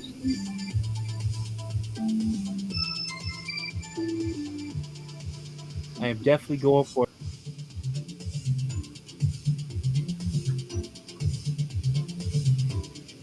cast. Let's see. I'm going to cast Eldritch Blast. Yeah. Which is 120 feet. Ooh, 120. And I roll to hit. 12 plus 19 to hit. That definitely helps. Hell yeah, bro. Yes. So yeah. So for damage, let's roll for damage.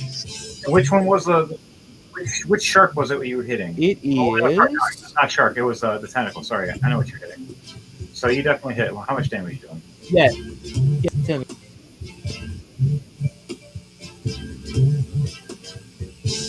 Well, let's find out and see.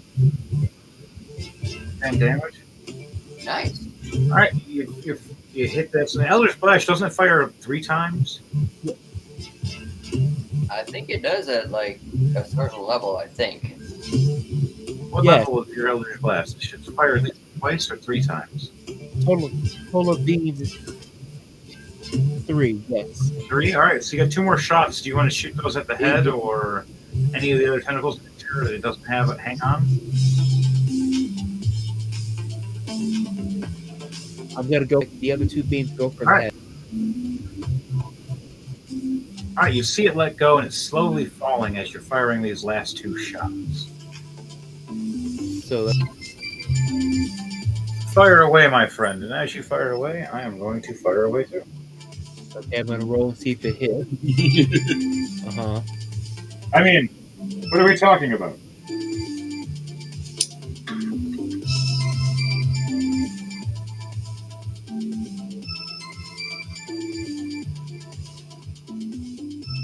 I'm blasting the octopus. So what'd you roll for those 2 hits of the Eldritch Blast? Eldritch Blast! All right. For the second tentacle, I roll a 13 plus 7. 13 plus 7. All right, that's a Total 20. 20. So you definitely hit. Yeah, you hit it right in the head, the side of the head. And it Now for squints its damage eyes for the for second 5 seconds. tentacle, it is. And for damage, 10 plus 2, 12. Oh, okay.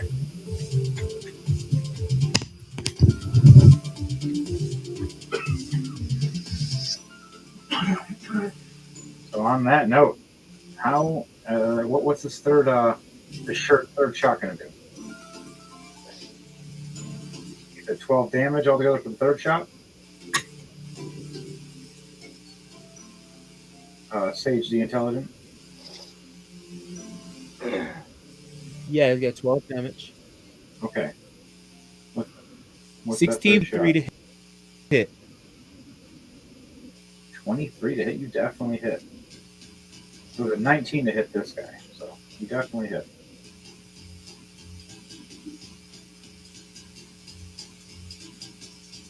So roll 11 that damage. 11 damage. Nice, nice. All right. So you see this giant octopus, and you. What color are your Eldritch Blasts, by the way? Like, how do your Eldritch Blasts look when they fire out of your hand or your weapon? Does it fire out of your weapon or your hand? How do you do this with your Eldritch Blasts? Or do you do some Dragon Ball shit and fire out of your mouth? I'm firing my laser ball. That'd be funny as shit. Did you just? Yes. We know a guy might fire out of that. Totally very perfect spell actually did that. The blast will come. The blast and the middle finger combine. All right. Going like a Spider-Man. And Blasting away. These 3 shots, one at the tentacle, and then the other 2 at the head, knocking this thing back, making it squint and fall into the water.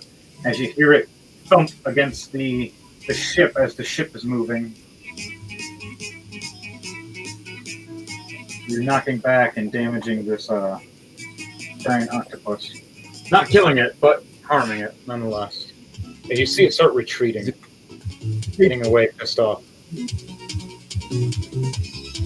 And the ship starts getting back on course.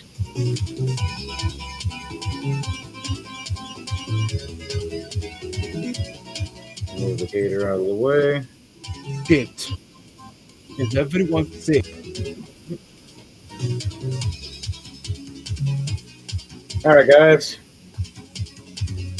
The last one is me before it goes to the crew. And there's no more hostiles left besides the sharks just eating in the water. They're not attacking us. Arts Mace looks over and answers Creature has Kyrick. Kyrick goes, okay, our Heart's Mace looks at Kyrick, goes, "Thank you, my friend," as he shouts it. And he looks back at his grandfather and he smiles and goes, "Angerstein, thank you. We need your Kyra friend gives, here." Kyra gives off the smirk. You guys want to see Kyra gives a my smirk as he continues to how focus good with the detail ship. I did on this were-hippo guy? Nice. That's cool. Oh my god. Hungry hippos I is like it. overrated. Hey, look at those axes too. How I did that with the axes. They should.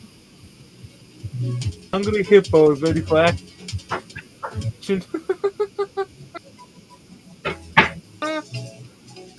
You hear him smirk and smile when you overhear a hungry hippos goes, "I got nachos left on this ship.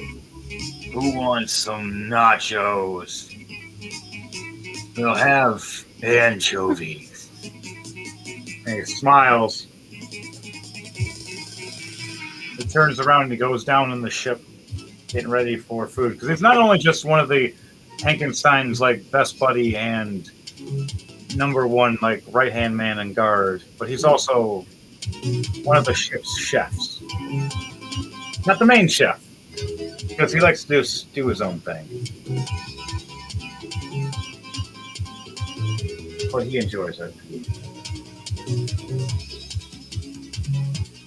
You hear him go down as you see this woman walk past in these bronze and goldish looking clothing and dress with silver grayish hair.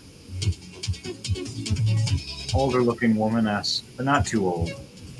Smiling, and goes up and goes, "This ship hull has been fixed Thank you. By the way, we have new people here and no one told me. And she looks right over at Leiden with her silver eyes with red dots. Smiles at you and goes, "Ah, fresh. That's what we needed. Some fresh ones." I beg the pardon. Nothing. Just nice to see new people. Especially as she looks back at the giant hippo. Handsome men.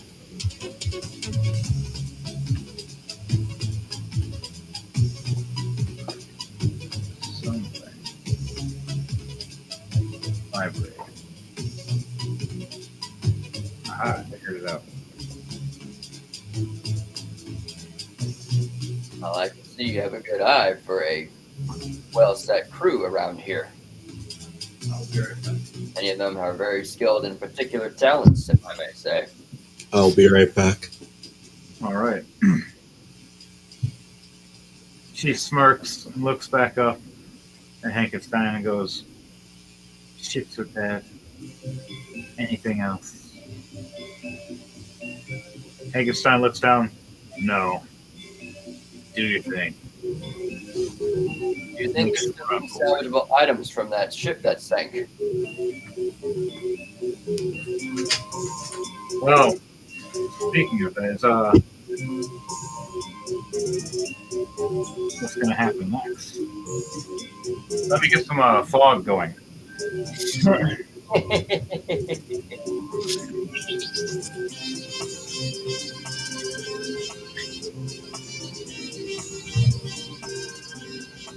DJ Thunderbase, do you have anything a little eerie and mysterious, like Halloweeny or darky?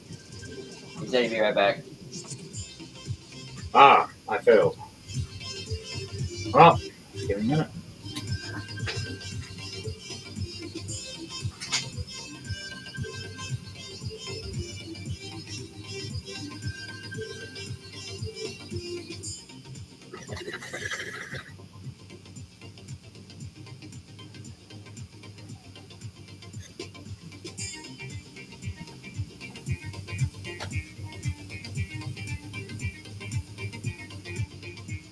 All right, good.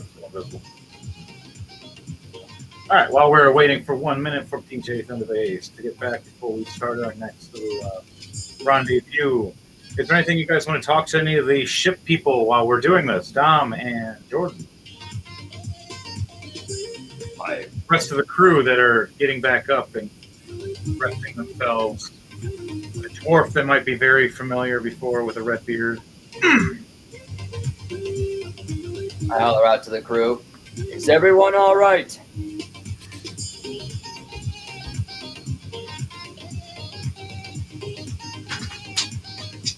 don't think I have any. Oh, you're all right.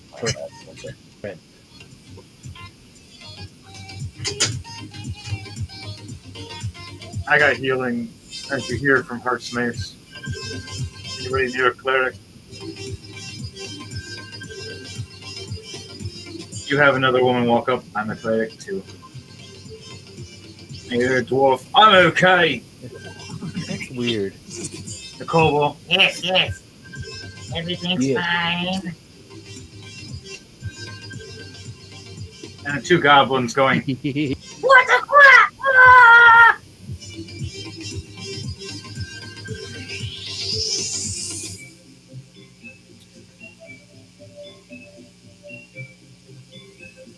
Why is there's two screaming?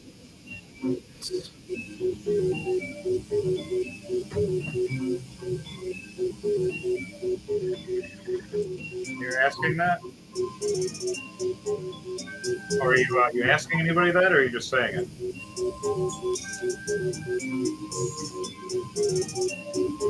I was just looking around, and she just heard. Well, the goblins are yelling. All right, I'm back. All right. And remember to everybody to like, share, and subscribe. It even goes for our own players. Like, share, and subscribe, motherfucker. All right. So you're all right now conversing with the crew on the ship for a few minutes before we head to the next checkpoint. Okay.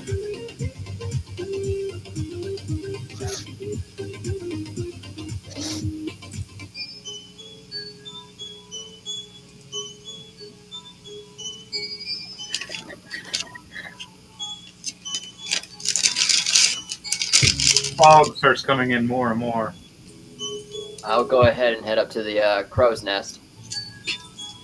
You're gonna head up to the crow's nest. Yep.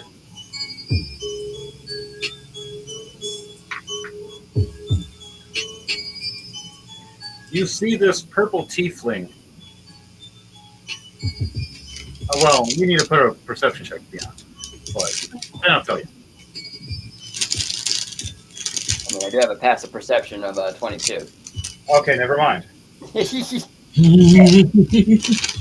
have to write that down next to our characters' names. They have a passive perception of 22. I'm just gonna have to get your guys. Like,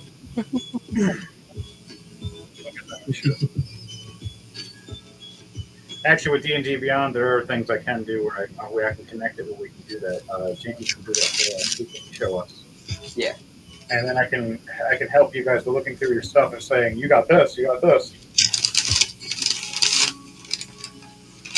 Damn. McDonald's hooked me up. Oh, nice. I ordered 2 of the original chicken sandwiches. They give me 4. Hell yeah. Watch, they send you a message. You didn't eat those other 2, did you, by any chance? Already my belly. That was meant for someone else. Too late now. Ew. All right, so Yes. you climb up and you look up and you see this 6'1" tall purple and violet tiefling, a silver sword, and this weird looking bunny that's standing next to her that looks alive, that just blinks at you with red eyes and a purple tie and smiles. When it smiles at you with your high perception, you don't see normal bunny teeth. You see razor sharp teeth. And you see on its tie, it says, Mr. Killer Rabbit. Whoa.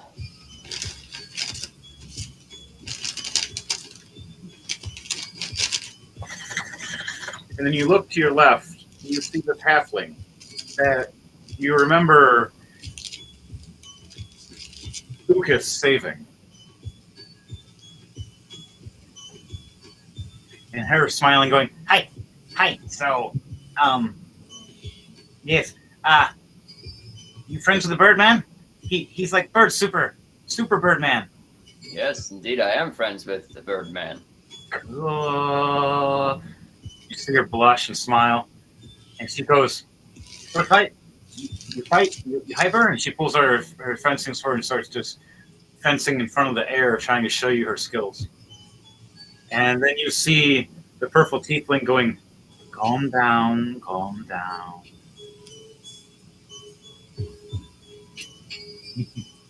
I can assume she had quite some caffeinated beverage before the battle started, eh?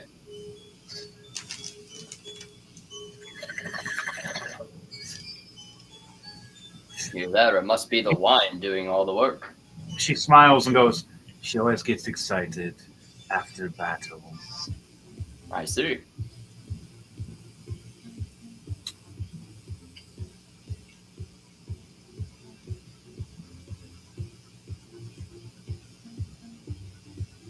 So how long have you two been a part of this crew? For me, couple years. For little one here, hey, it's her first year. She's almost on her second. And she looks down and goes, the two brothers down there, Fire and Ice, have been on this ship fighting and guiding the Frankenstein for a decade plus now. That Hippo Man you've seen, Sonny, he's been next to his side for many years, 20, 30 years maybe. That witch you saw for a minute, she, good friend, healer, lots of good stews. Don't piss her off. Don't ask her name. She might scream at you. And then she looks down. That dwarf, he's a whole nother story. I heard you talking about me, bitch, fuck you!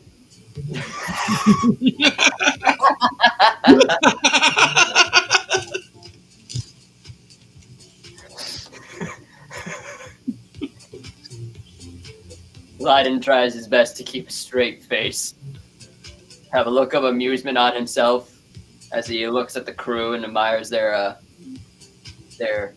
high spirits. She smiles at you and goes, that's a good way to say. High spirits. Again. By the way, if you know what we transfer here, then yes, we definitely high spirits. She chuckles. And she's like, by the way, we have a little kobold and two little goblins as well on the ship. The kobold, she's a little trigger happy. She smiles. And then she goes, but those two goblins. Oh, those two goblins. When they get a chance to fight, they are terrifying little men. They're husband and wife. Ah, so a vicious dio duo. Yes, yes. They the wife is the little green one with the blade. She. Oh, let's just say you like your kneecaps, right? I indeed like my kneecaps, yes. I like them where they're at. Never cross paths with her or piss her off until she's about the husband. And don't play cards with her. She fucking cheats.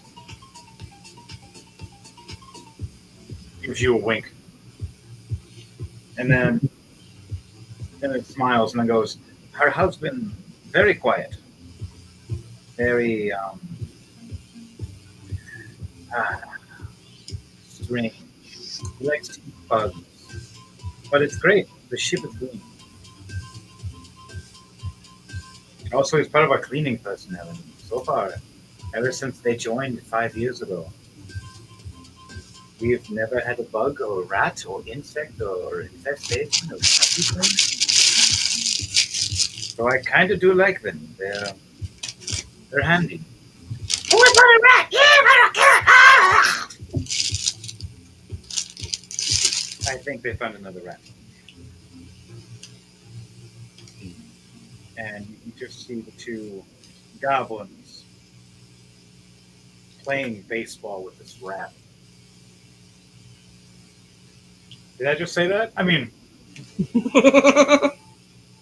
they just chuck this rat, and the girl goblin slashes its fucking head off.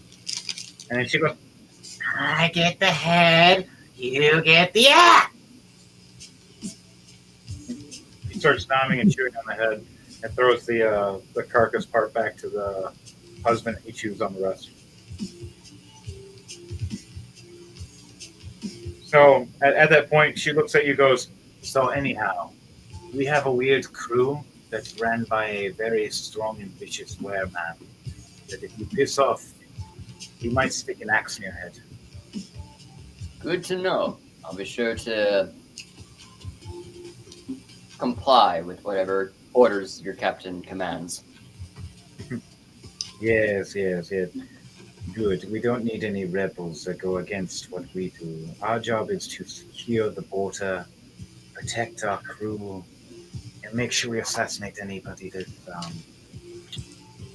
seeking negative interest against us. Well, it just so happens I also look for contracts for assassinations, and then I go and use my hidden blade on my arm and snap it out to show that weapon I have possession of. She smiles at you. Chuckles. You have one too. And you see a sigil on her wrist of one of her gauntlets, of the same sigil as the one on yours, of a group that you trained with many years ago when you first became an assassin. You realize she has one too, but she doesn't use it. Not like you. And hers is customed a little different than yours. Ah, You start realizing it's like a crossbow built into her gauntlet. fascinating blade you have there. Smiles at you. You trained at the same cult. I mean, school.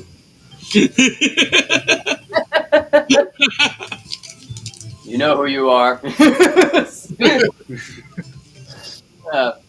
We're sorry, Tori. We're sorry, Tori. We're sorry. You're not sorry. You're not sorry. I look at her and I say, yes, I have. I've been trained there for 10 years, most of my life, as a young child. And then when I was granted the ranks of becoming an assassin, they sent me on my way to fulfill contracts that were needed done. Sometimes the pay is good, other times not so good. But I at least try my best to get the job done without being noticed. I graduated right when you were going for your trial. I remember watching you. You were astonishing, those skills, especially with the bow. My father taught me. She bows. Good to know. I'll teach you some things, maybe. Or you can teach me. And she winks at you. And she looks down at the halfling, and the halfling smiles, going, "So, the Birdman?" What would you like to know about the Birdman? As I look at the halfling.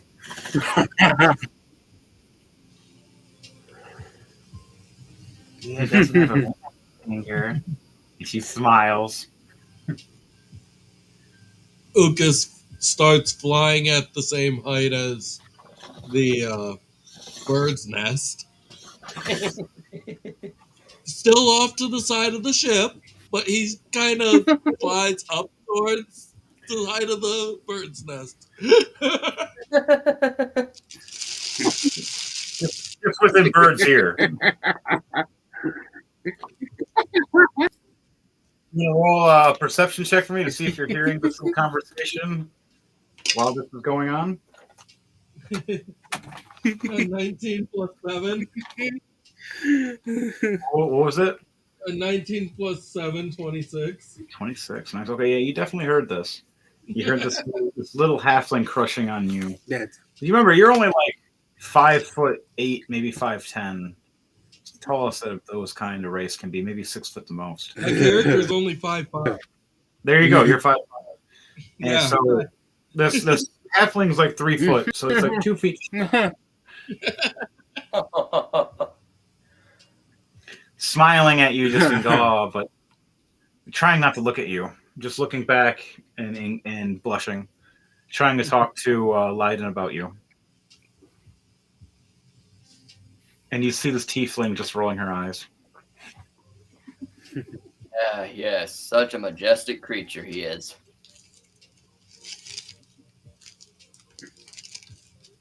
Yeah, he's just going to stay quiet. He's just going to listen. Roll a stealth check for me. Oh, shit. 27. 27. Okay. All right. You are hidden. Let me see if there's any. No. And close. Oh, one rolled a 26. They both rolled a 26. They both missed you. The bunny did too. The bunny rolled a 4. Even the bunny? Oh, wow. The little bunny was looking. It's looking to eat something. You guys are on this, and the halfling girl asks I see where this is about going. the Birdman wall.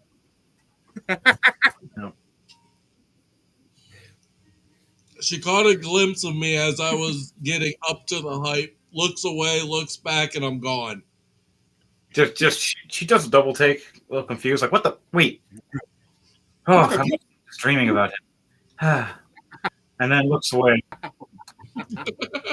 And then she looks back at the bunny going, Bunny. And the bunny goes, meat. And she goes, that's why I don't play with you.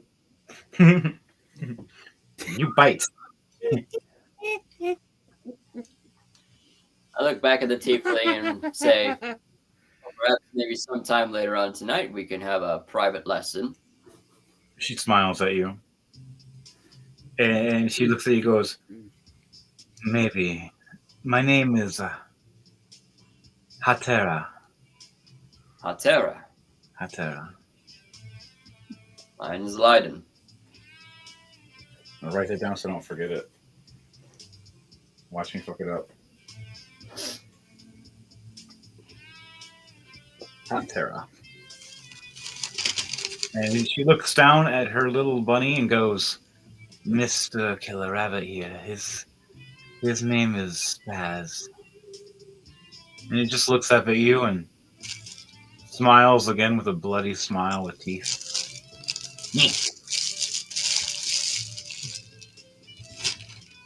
All right. On that part, Dom, what are you doing while you're down there? And there's a little angry dwarf. He's walking up to you.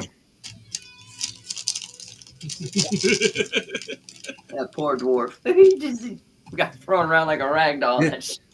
Oh, me head, even with me helmet. Mr. Warlock man, can you Eric is just what? what do you want? What? And the little dwarf just looks up at you with anger. I'll show and assert my dominance, boy. His big red beard shaking in front of you.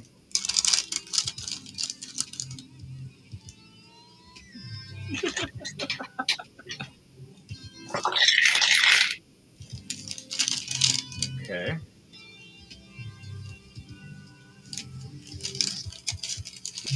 I'm so grumpy.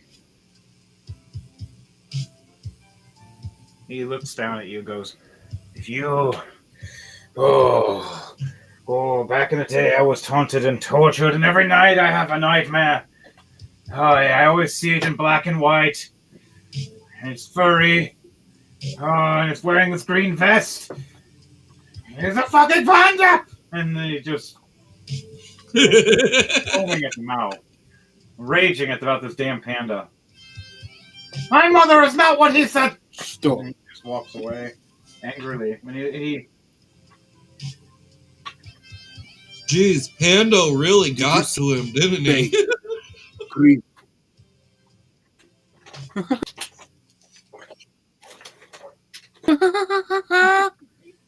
Did you say Yes, like it looks like a panda.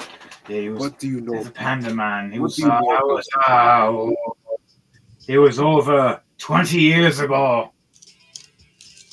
He insulted me so bad in the office, and they fucked with me and took me sword and brought it back and took it again and bring it back, and they fucked with me again and threw a chair.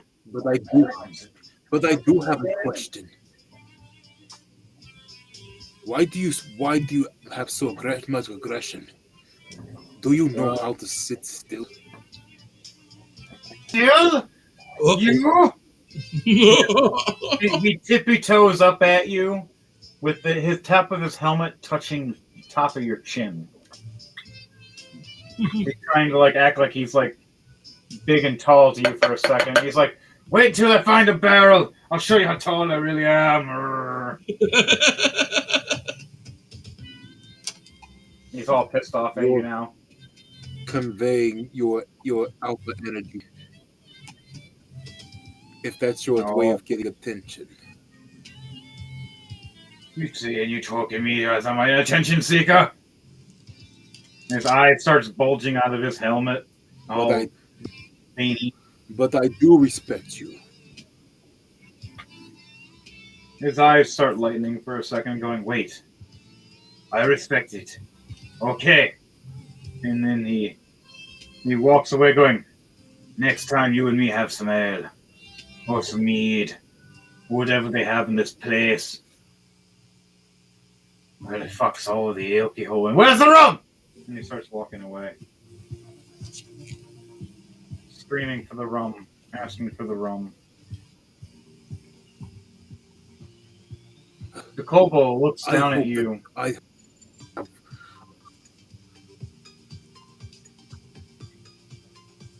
What was that? Oh, You hope he what? Eyebrow.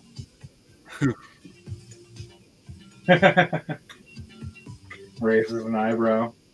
can I help you something? Can I help you see with the something? kobold looks down, smiling, going, Yes, so, yeah. Dwarf Man's always pissed off, don't worry. He's,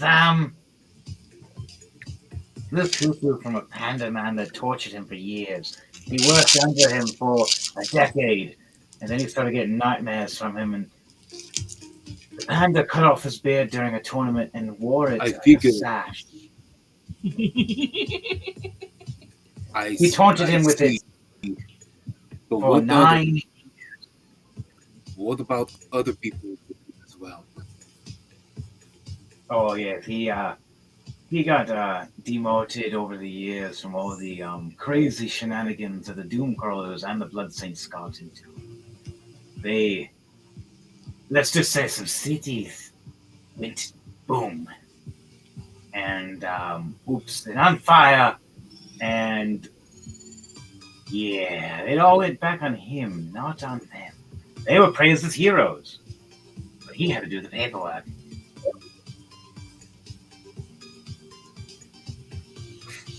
I see. But the Smiles and Doomcrawlers, there was one.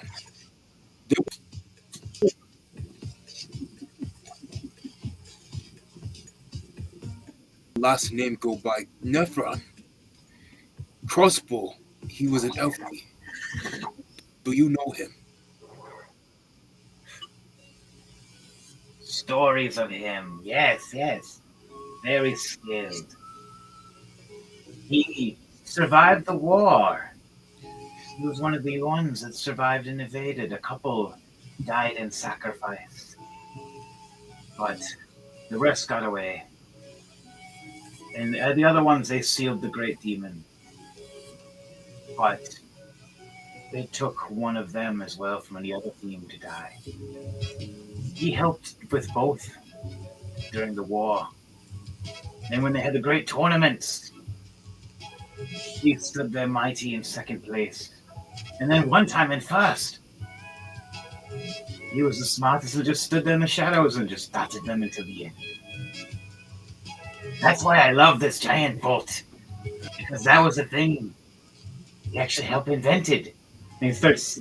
You see the girl kobold slapping it go, and then you start seeing initials on the back of it of the creator of this giant bolt ballista, and it's of that character from your team.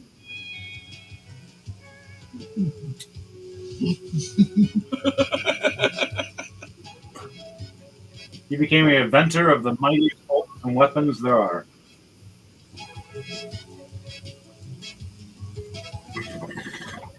This ship was Maybe it's constructed fate that I chose. by some of the team. Perhaps. Was it fate Maybe I'll let you fire it sometime. that I chosen this boat without even no knowledge? Wait, so does this mean we're on the mighty Gronk's ship? It was at one point many years ago, but it's been 20-something years, and it was reinforced and turned into a war forging ship to checks the board. Mighty Gronk pulls it off within a bet facing Hankenstein in a combat. And the Gronk lost the combat versus Hankenstein. So Hankenstein won the boat. And Gronk still kept his mighty shipping sailing boat, his shipping yard, and he owns that town. He is still the mayor that's been most voted in for the past 20 years. Town is doing better than any town in almost the whole land, except for two, which are the ones that are doing all the war forging.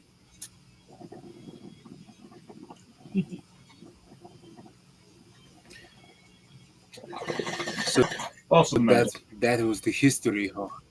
Where are the rest of the crew? Are they all right? Well, Hankenstein knows more about Mayhem and Lunel. They had, you see there, Heart's Mace, the children. They have a couple others that run through the adventures with us. But watch out, there's a creation that Mayhem helped create many years ago with Lunel, and it became an oops. And it taunts everything. One day you'll meet it. But hope that it's on your side, not against you. Sometimes you can hear it whisper in the wind. Gypsy? Gypsy! Gypsy! But the moment you hear the scream, it's Stop over. this ridiculous noise! she smiles at you. What is that horn-speaking noise? She's like, I only said it once. I didn't say it the second time. Gypsy. Or that time. Please stop! Sorry. Our world is gone crazy since most of the people turned undead for a while. And then mimics ate the other half. Repopulation was a beach. Dragons reigned from the great red dragon Avna. And he burned down many villages, fighting the mimic dragon until the end.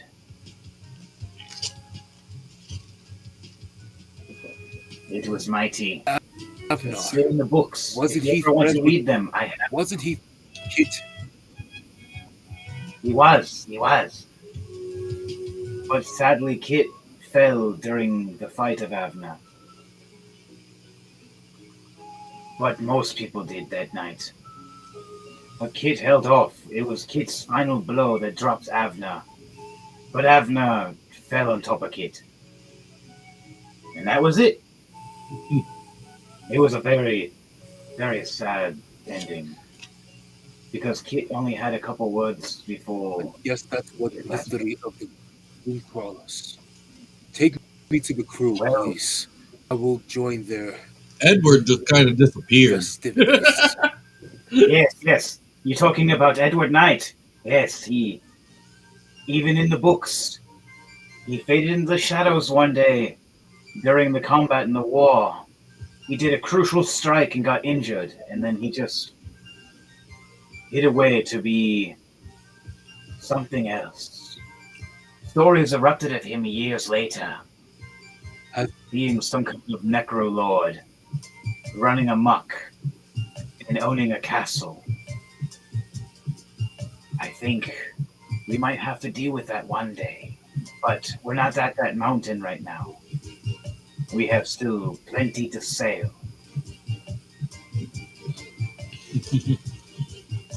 And she points the way to you for Adam, for your character, and says, If you want to rest or read more about their history, you will learn. Some survived, some failed. Some had happy endings. Some became great inventors. Some became heroes of legend. Did you know that Kit has a statue? The greatest shapeshifter of all time. Wait, he ship? You said what now? But this Kyrick is asking, did he hint the ship? Helped reinforce it. Did Kit invent the ship? Possible. Because of Kit. Are you sure that this wasn't?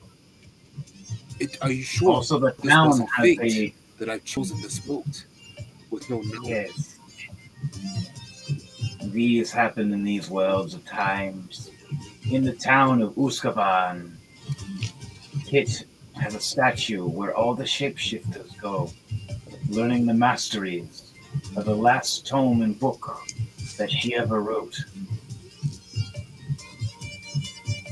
She was one of the masters, but during the fight of Tiamat, and during the fight Has anyone ever of found? Avon, she was one of the ones that held off at the end until the final fall.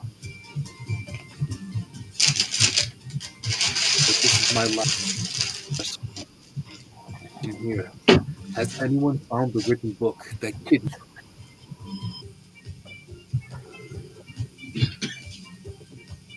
Roll a persuasion check. See if you'll persuade her to tell you or not. All right, I'm gonna roll that.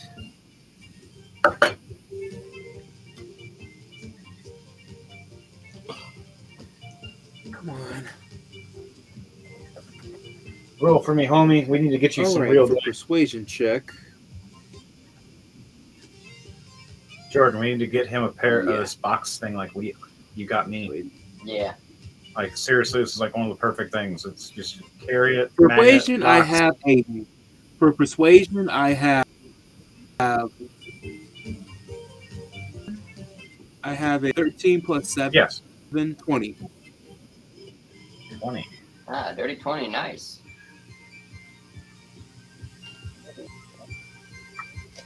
All right. So the kobold smiles at you and goes, "The book's in my room. Your bunk can be in my bunk too. I have a spare bed. I literally take up the pillow."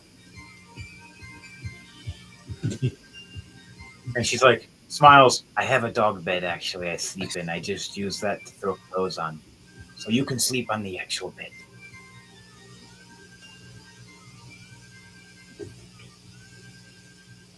So she offers you a night sleeping in You didn't their answer in my their question. ship.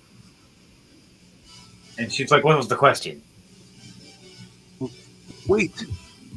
But wait. Ask a question about recovered the book. It was written by Kid Nuthrin. I must know something. Yeah, she stated that it's actually in the room with her. She knows of it because she's one of the ones that owns it. It was actually founded and turned into a novel, becoming one of the best sellers. And doing so, it has all the knowledge of how to become a druid and how to master the shape and wild, and became one of the biggest for philosophers to use for druid shaping.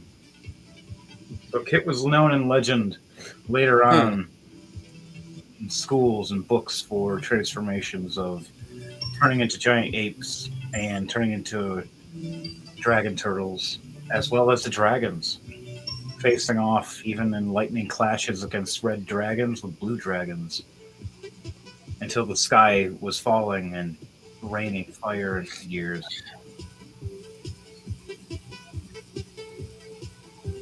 It was known as one of the biggest legends, even though being one of the smallest people.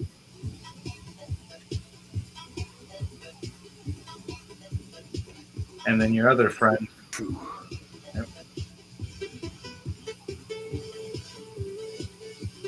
Kobo looks at you and smiles, going, "Yes. All of us respect that. Not many can actually do that kind of thing." All How right. long You have see you the spent goblin, standing there? and she sits there on the chair, looking, swiveling back and forth with the giant ballista going. I've been sitting here for a while. I hear everything. You see the two knights bowing.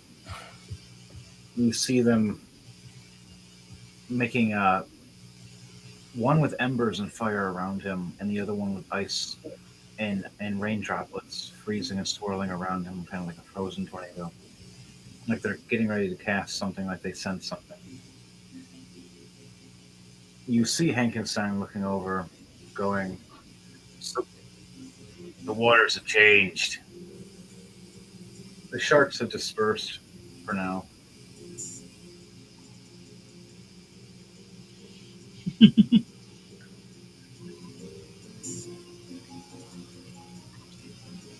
You see more waves raising, What is this flashing. change? A storm starts coming in. A dark shadow starts waving over. Are you up there? What is this? Everybody that's up near the crow's nest, even DJ Thunderbass for flying, all have advantage on looking out and seeing what's out there right now. You need something above 22 right now. All right.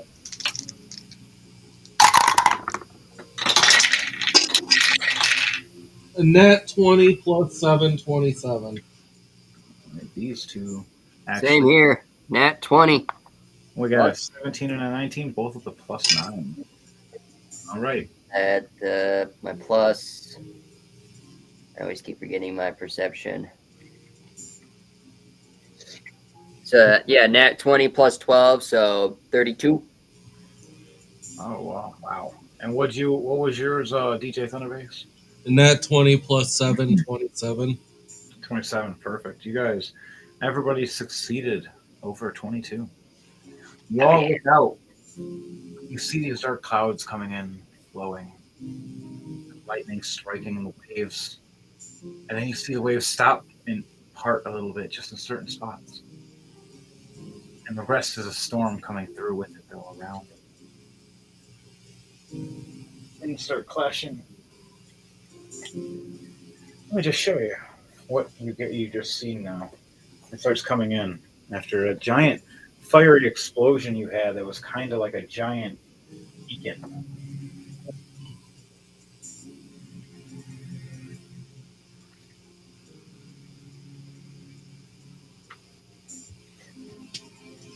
Also bring out my fire eagle. Because I'm summoning that. Big.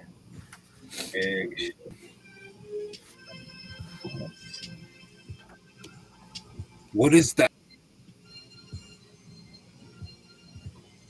That's another ship. It's a big ship. Has Huh? anyone got a glimpse what it is? Well, all the people that are upstairs or up there can see this giant ship that just appeared in the clouds. Everything's crackling and breaking around. I just rolled a net 20 plus 11, 31 on my history check to try and see if I can remember what ship that is. You said a 30? 31. 31. Oh, okay. All right. You know of many ghost pirate ships over the years you've gone through.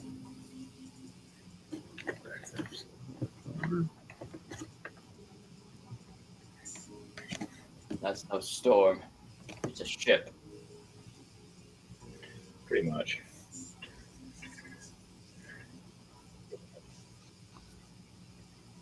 Move you guys forward.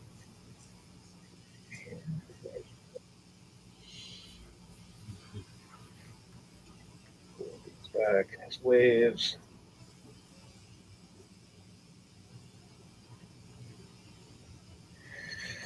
This big giant ship that is, has been lost and disappeared for years comes out every so often to taunt and haunt or maim people with the undead pirate crew, and they come to sometimes collect newcomers, new people with skills that they believe that'll suit their ship of death.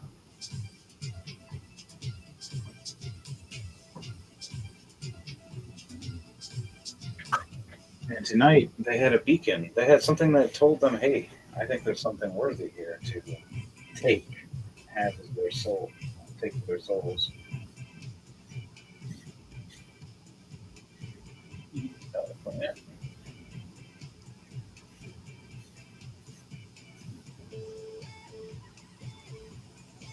Yeah, a little bit dust. It's new and old at the same time, you could say.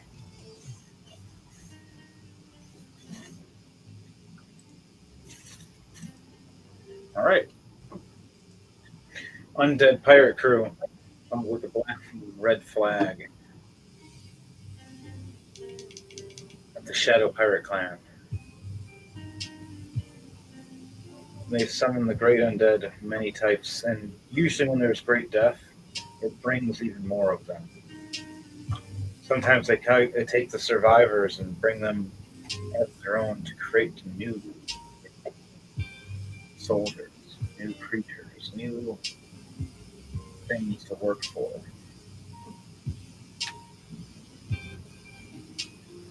So what are you guys gonna? What are you gonna say? The four people that's Revealing everything that I know down to the ship below. So basically, all information you just said about what this ship is, I'm relaying down to everyone so that way they know what we just came across. And then I'm summoning my Firehawk. Firehawk.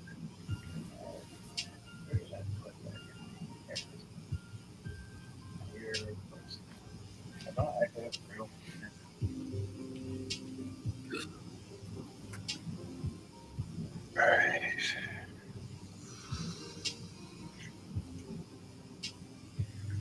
We have two to choose from.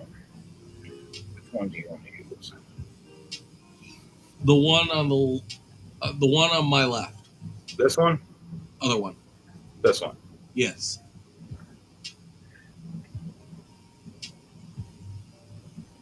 Yeah, if I'm not mistaken, that's the one we've been using for this character, right?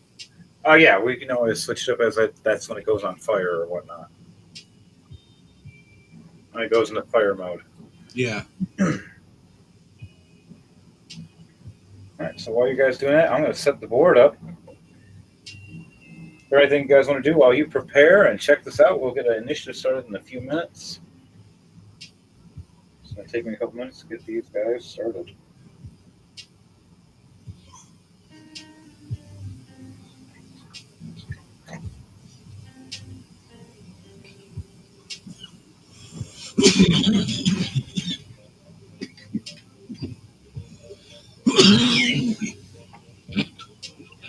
Don't die, homie. Ooh. Alright. Ooh, we're good. That was a big hit. Mm-hmm. It's fun having little box of Luckily, I got tea. Here's a whole box of undead guys. Yay!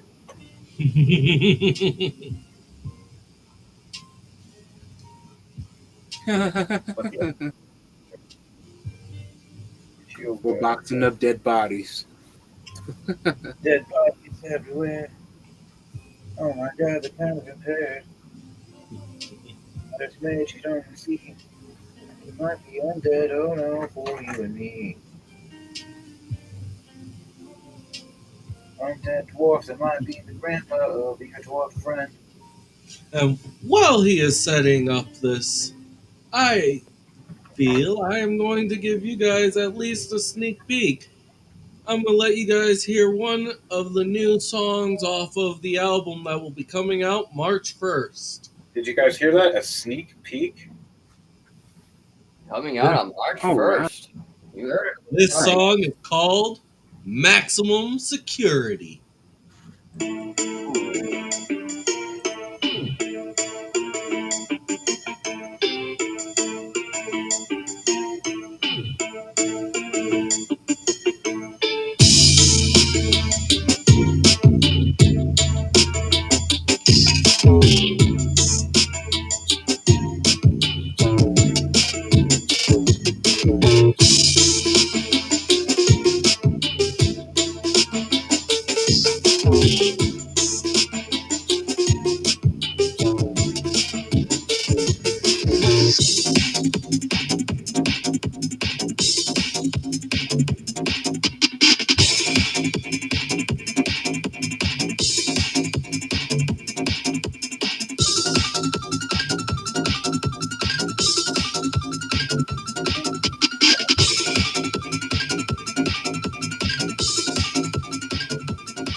That again was Maximum Security off of the new album Dance the Night Away, which will be coming out March 1st.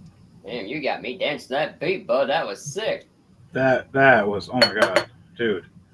People, hey, if you guys like that song, please give a like, share, and subscribe. Also, if you'd like to check out his page as well for DJ Thunderbase, look up his page and also give him a like, share, and subscribe, please. And thank you. It's just a nice and humble thing for everybody to do when you're giving a look out for these kind of videos. I know sometimes it takes sometimes like, oh wow, these guys do 2 hours. Oh wow, these guys do 5 hours. Wow. Motherfucker did 6 hours one time. What? Didn't we do one? It was like 7. Madness it was, but hey, we got through it. Man, no joke. Nothing against it. I was very end, guys. I was falling asleep. I think Then we we all were at that point. double episodes and triple episodes as well. Our triple episode lasted, what was it, 14 hours altogether? I could have sworn I fell asleep and woke up and heard the word Tarrasque. I'm like, what? We're fighting what? Yeah, that was some funny shit. But DJ Thunderbase here, man, making Pando jump. That was the funniest moment ever. Making Oh, you mean with this? he jumped so. I felt so bad for Pando. He was so tired. Yeah. Oh boy. He just made Dom jump. Dom's jump. I'm awake. Chill. Calm down. Dang. Calm down. I wasn't even asleep. Chill. I wasn't asleep. No, we know. You were just. Oh, but it started He just caught me off guard. That's what they all say. Dang it, man. Dang me. Why don't you just go and hang? Man. It's true. It You still love me. surprised me like that. No, we're just messing with you, homie. There are times, though, people that fell asleep during a live stream here. I know that. I know for a fact I am one of those. I admit it. Oh, wow. There's times where I wasn't the DM and other people were playing. I just Oh, wow. off for a minute, but that's my fault for not sleeping. One time I was a DM and I fell asleep and they woke me up with a loud noise and I was like, all right, I'm here.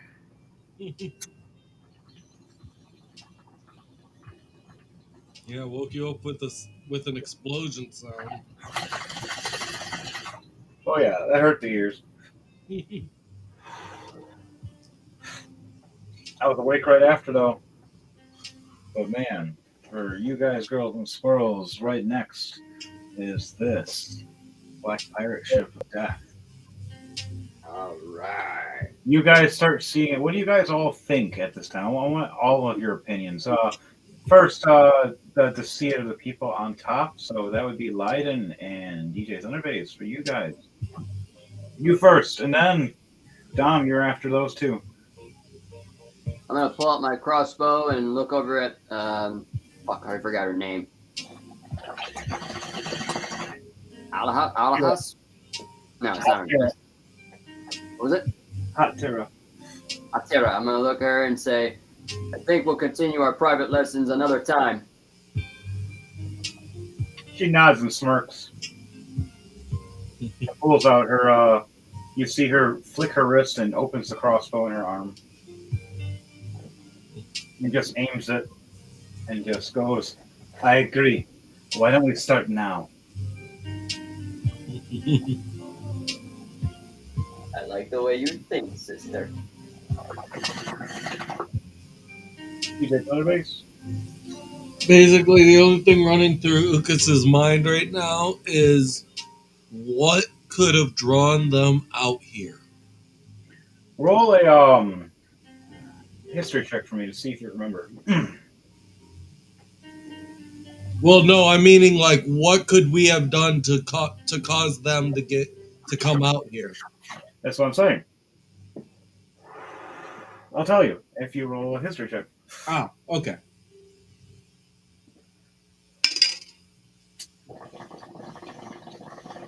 A 15 plus 11, so 26. Okay. You remember when you were smirking, not warning or letting anybody know the ship was going to blow. You had a couple people that could have casted something to at least shield the explosion from looking so large or fielding the flames down time. You made I'll be right back, guys. Yep, you made a beacon. Here, I'll roll for initiative for me for that for the time being. That's just 10 altogether for me. I'll be right back. Oh, so it's technically my fault. Yeah. Whoops.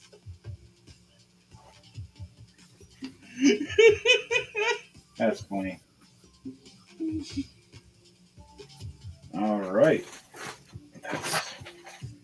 So you look back, you remember this. Now, what are you thinking? Now my character thinks he starts moving more towards between the ships. All right, you can't attack yet. You could just move a little No, bit. he's just flying in between the ships instead of having our ship between me All right, and the you'll get to here right now. Let's yeah. see.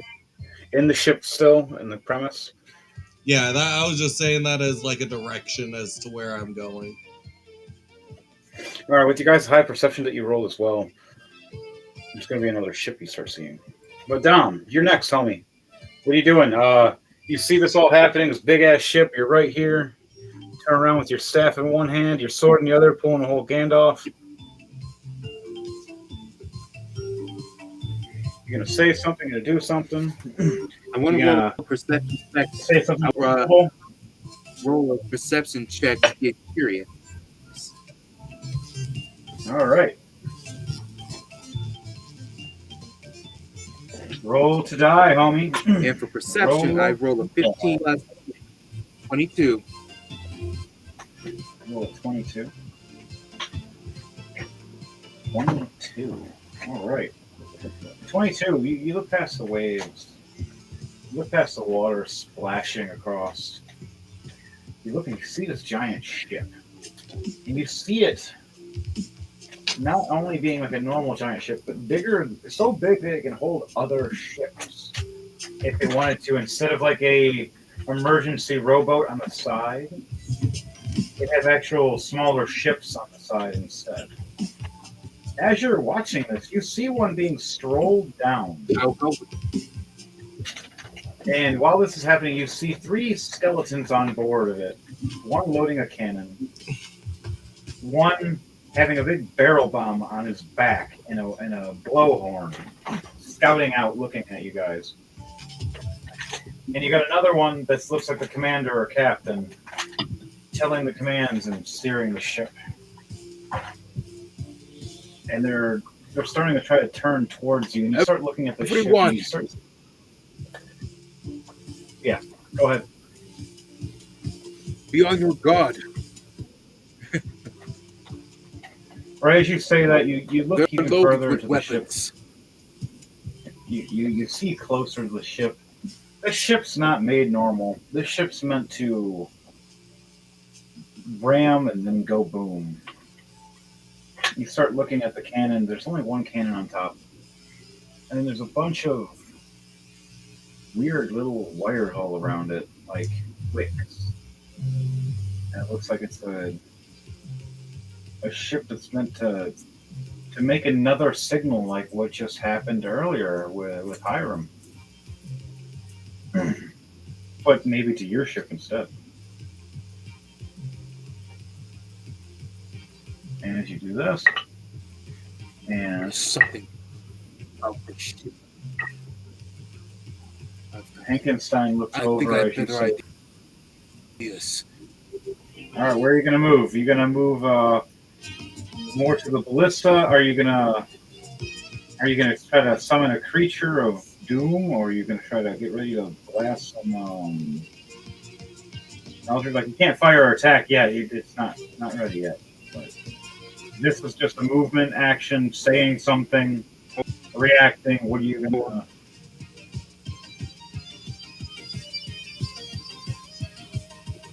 I'm gonna do his reaction.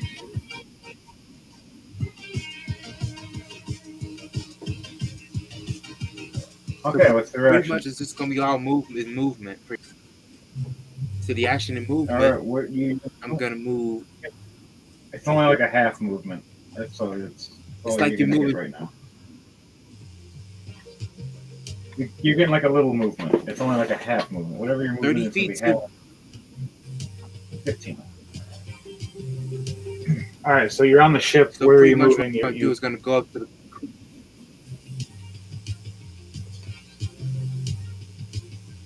Where Good start. you can run Going up up on to a it right crow's now? nest for a start.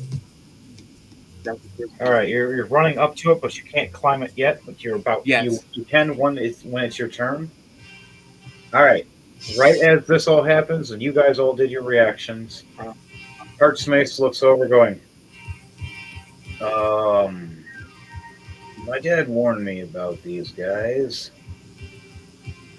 Really hard to kill, and Mayhem's perception with a 19 plus 8.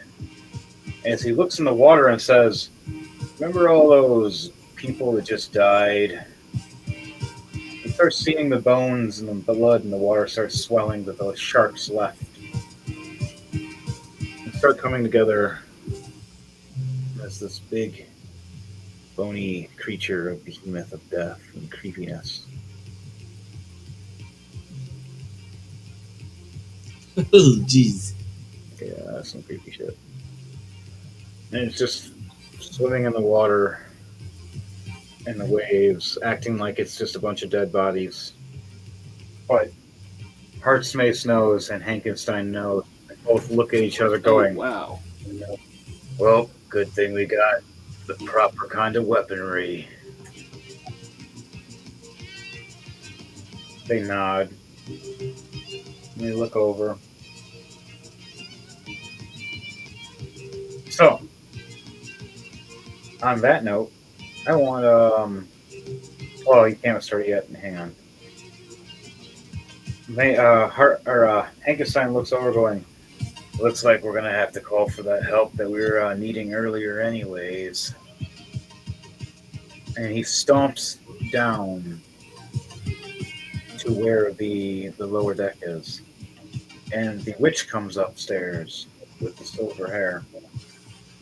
Yes, what is it? Summon that crew, please. We need a little bit of help. She nods, and a sigil around her feet raises as she opens a scroll and starts chanting.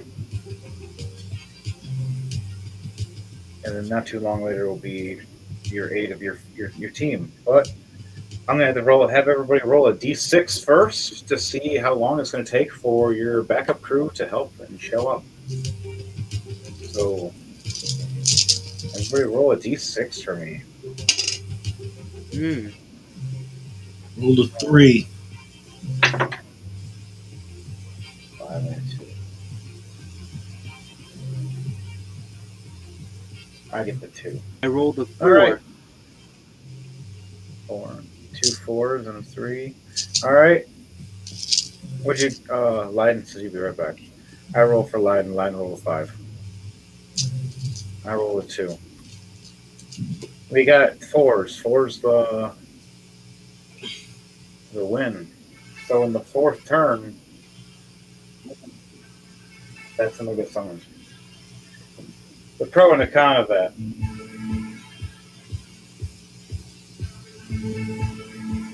All right, guys. I will roll it off with some dice. But for now, I would like for everybody to roll for initiative.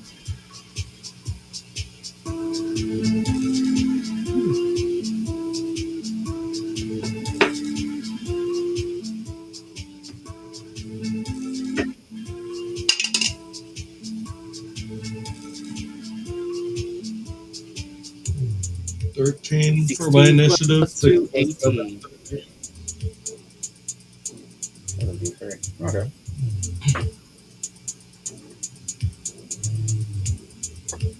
Four will be the turns.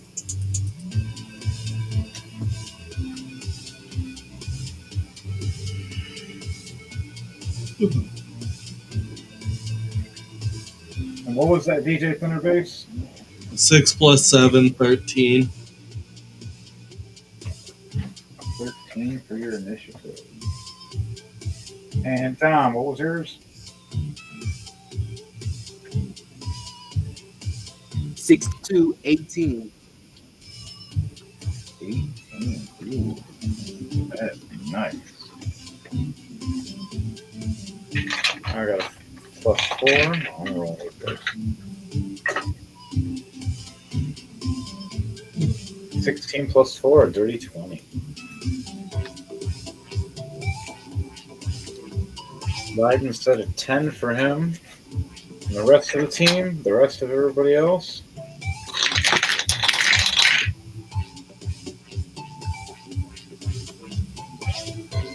Okay. All right, guys. You want to wait 1 minute for Leiden to get here before we start? Or do you want to start it right now?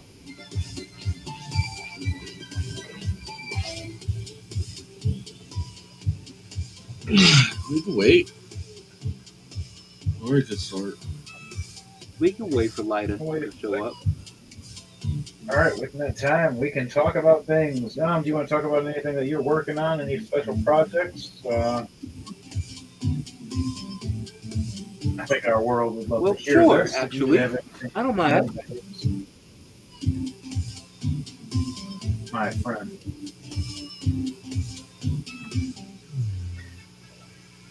What do you got So- from Down Divisions on your side of this world?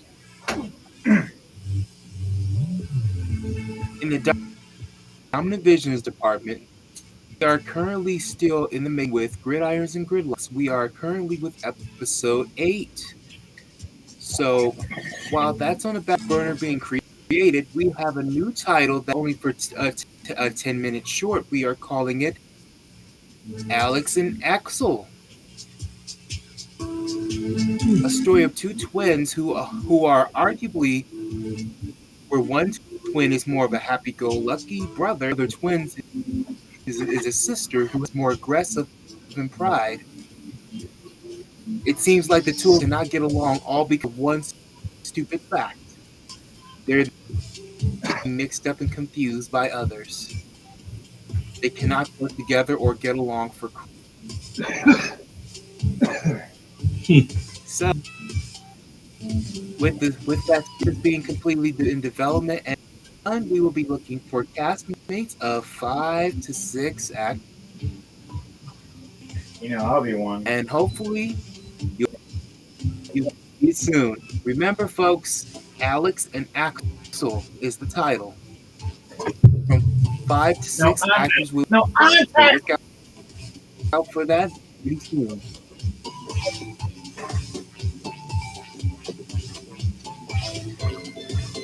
And I'm back. And also, don't forget about Gridirons and Gridlocks, which will be finishing up very soon, featuring with some of our very own GMK crew members here. DJ Thunderbass, of course, and our DM, myself, and of course, Line 72, we will all be featured in there as well. So, and the rest of other GMK members or side of the cast members too are there as well. So be on the lookout for incentives. That is your visionary for today from Dominant Vision. All right, Leiden, you got anything to say? I got nothing. Except that I'm back. Coffee's still being warmed up, so yeah, trying to stay awake. Trying to keep that night owl going. Well, we can start this for a little bit, and then we can postpone it for next week. No, that's up to you, DM. Well, it's up to the crew. If all of you guys get tired, I understand. So as a part 2, we can make. Right now, we can just at least get it started. Aye, aye. Got it. Shoot someone dead. Let's do this. On that note, time for some rolling to die. Wah. First up, it's actually Heart's Mace. All right. Heart's Mace looks over and goes, Ah, shit. Summons his familiar, which is a hound as well. As Hankenstein looks over, going, my man. And it's an armored looking hound.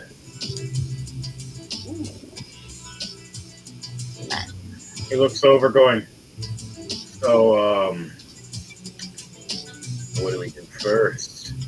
And at that point, he starts spraying all of my stats properly, not just the paper ones. Got half and half right here. He looks over and he's going to use one of his spells to cast it. More later, D&D, to be honest. I appreciate it.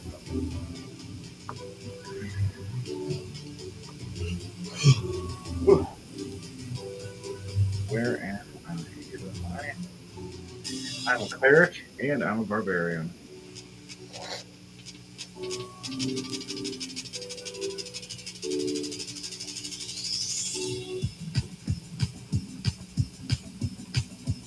Here we go, spells. I'm going to give Bless to Hankenstein and cast 30 feet. I'm going to give Bless to Dom over here for his Kyrick.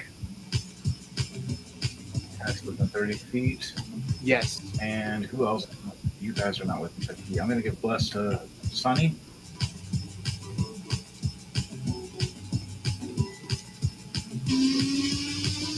And that's all. I'm going to cast Spiritual Weapon.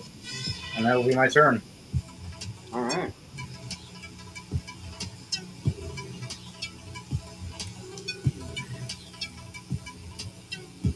Oh, damn, it's all my slots. Oh boy. That's funny. I can see you use like basic cure wounds, but they touch you. Other than that, the big boy spells are kind of out of action. Yep, big boy spells are gone now. My character is only a half cleric. He's half barbarian, half cleric. He only knows how to kind of heal. He hits you and heals, and then he heals just to heal. And he can summon a dog. His turn is done. Next, D2 Thunderbase. Nope, sorry, I'm wrong. I am wrong. It is Dom. I'm looking at the D's again. There's so many of you guys with D's. Kyrick. Kyrick from. What are you gonna do with your? He hit so many D's. So many D's. Okay. Yeah, someone make a D's nose. Let's see. All right. Right after you turn Dom, it is. So the, Kyrick is already climbing up the crust, not only to get a better viewing of the ship, but to figure out how to cross. To figure out how to cross it. Cross. Do you know any flying spells? You know any flying spells? He does not have any flying. All right. Well, then you can shoot from a distance until you get closer. Quite have any.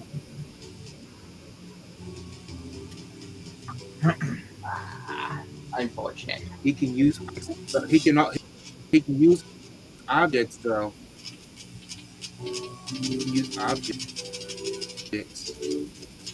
Like to float on. So I think warlocks can do that. Let me see. Create pack weapon. That's okay.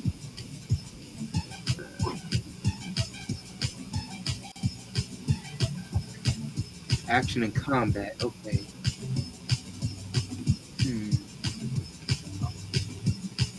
Conjure.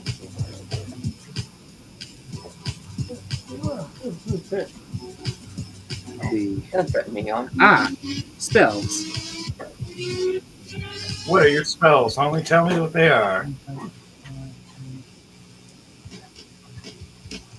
You know, All right. Eldritch Blast is one of them. For cantrip, I'm gonna start. Well, for cantrip, yes, Eldritch Blast was one of them. Create bomb and true strike. First level, it's mage armor. Second arm is step. Oh wow. The other ones are called. I'm looking up to down. Deafness, burning hands, charm person, compulsion, conjure elemental, dimension door. Oh, dimension door. Dream, hollow, hellish rebuke, ray of enfeeblement, and wall of fire, and circle of death, and finger of death. Finger of death. That's funny. Dimension door is a teleportation spell. Step.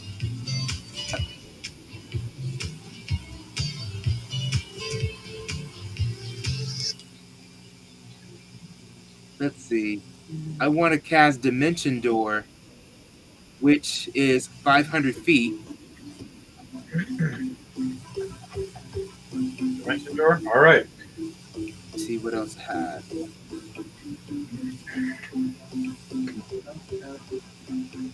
So I'm going to cast Dimension to the other side of the ship. But is it possible to stealth after teleporting? Oh, why didn't? Okay. Okay, cast Dimension Door.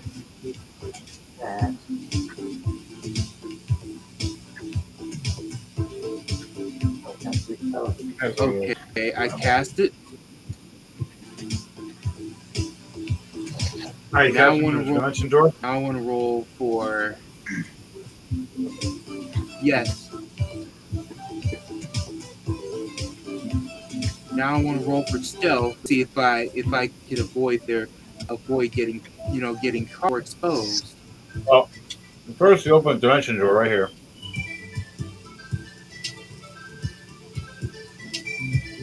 Come on, you. Where to?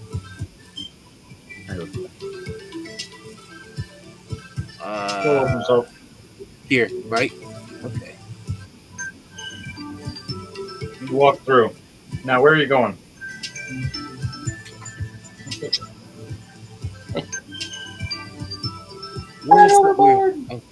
I was teleporting teleport to the other ship. Could have rolled for stealth to hide if it's possible. Yes. Where are you teleporting to on the ship?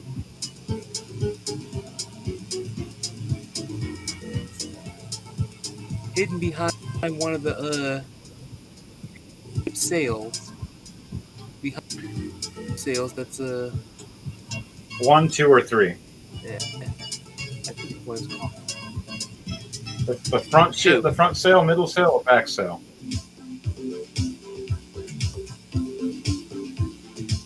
It's down, by the way. the back sail. I would say the back. Back sail? Okay. You're gonna go where the captain is? The toughest characters right off rip. Okay. Hey, okay. If you want to go, What's the furthest away from? did you make yourself invisible at all, or do you know invisibility, or are you just jumping through?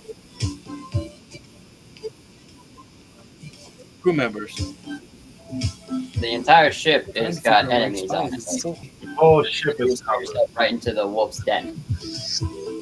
You want to probably go where the least amount of enemies are. You could dimension door up to a crow's nest where there's an archer. That would be your best bet. That's just from my point of view. Everywhere down here is fresh meat, boys. I would be. Well, I'll go with that route then. What you said. Crow's nest?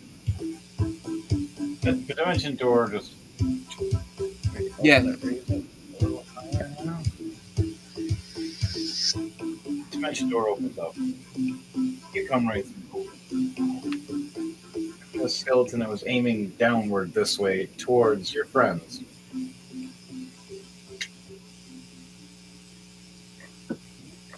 And what are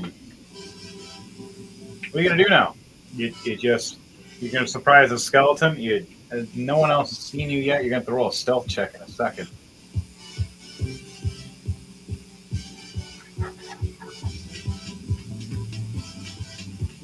Well, I want to take action to get that skeleton. So that's warn anybody. All right, so you're gonna attack the skeleton then? I'm going to do that. All right, roll for attack, mate.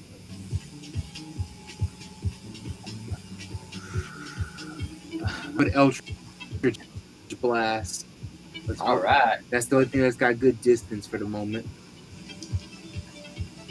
I think you I get roll- 3 shots on him, and A 16 plus 7, 23 for hit. Well, to let you know, your guy is literally face to face with the skeleton guy.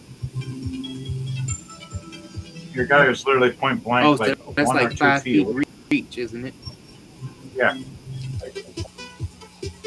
So I can use the 5. by the So I way, you're use right the there on 5. top. Man. Yeah, you can use your weapon close range. Good. Because I got one weapon I'm about to use right now. Striking. All right, I go rolled for a it. 16 plus 7, 23 to hit. 23 to hit, you said? Does a 23 hit? After you hit. 16 plus Definitely hit. Yeah. That hits. now for attack. Let's see what we got. 6 to 8 damage. Nice. Good hit. Yep, you hit. You said 16 was the first amount of damage? All right, now that's now It's blunt damage, right? 16 plus Hit him 7 with was the staff. 23 for hit. Huh? You hit him with a staff, Yeah, so it's blunt I hit him with damage the staff. too, right? Yeah. That's double damage, to let you know. 'Cause you're fighting a skeleton. Oh, and it's a purple, and it's a purple weapon, by the way. Cool. So it's supposed to be double damage, which at 8, it's 16 then. Yep, that's Okay. gonna be right. 16 points of bludgeoning damage. It's my second action. Oh, well. Second is the long sword of the life stealing. I hope this go. Let's hope this go through, y'all. We That have attack a you did 9 was plus 7, 16 to hit.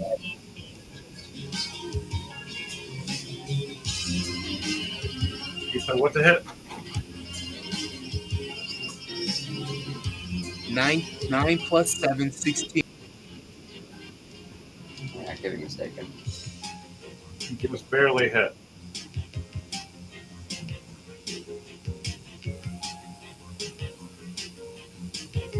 Roll for damage. No, you just barely hit. His armor is 16. You just hit.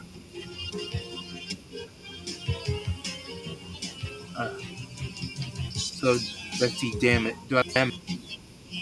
Let's see what we got. 7 plus 2, 9 damage. And it's life steal. All right. At your staff, or was that your sword? A long sword of life stealing. Okay. It's blue. Give me slashing damage. All right. Nice. So, how do you want to do this to the skeleton guy? Hey, boy, get him.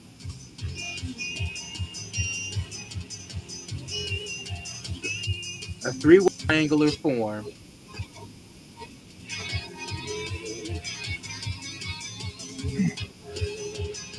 And it Silently and he violently. is sliced 3 different ways in a triangular form. and then the final You final slash hit him. Follow. is like a straight piercing jab. Is it slash like a piercing jab? Yeah. Their combo.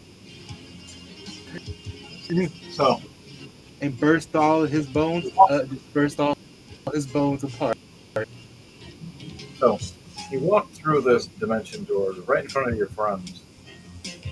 Like, all right, guys, peace. You're like, what the fuck? And you just you pop right up over here in a top sail. In the crow's nest. Skeleton's aiming with 2 crossbows to shoot down, thinking it has everybody.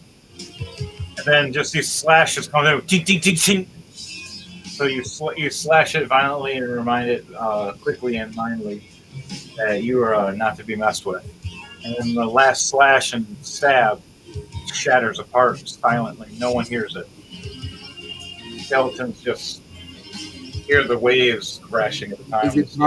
Is it possible that I can roll stealth? Is it possible that I can roll stealth? Yes. That would be a good idea. And if it's successful, 13 plus 15. 15 you said? Yeah. 13 plus 2. 15 altogether. All right. Did you roll with advantage or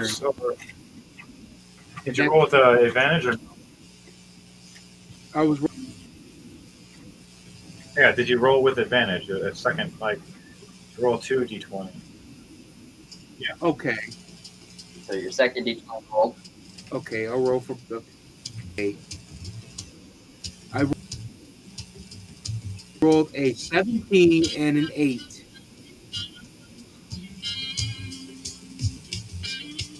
All right. So total 19. So 15 and 19.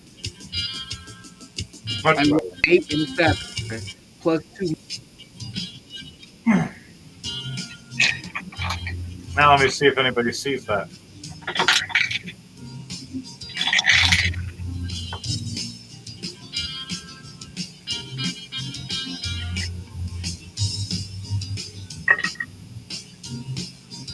Only one.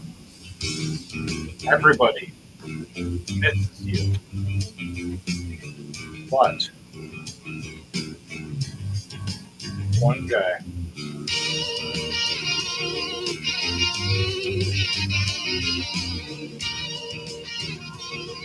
So all but one knows yourself and sees you. The rest of the crew down below, they don't see it. Oh boy. One guy above in a higher crow's nest sees it.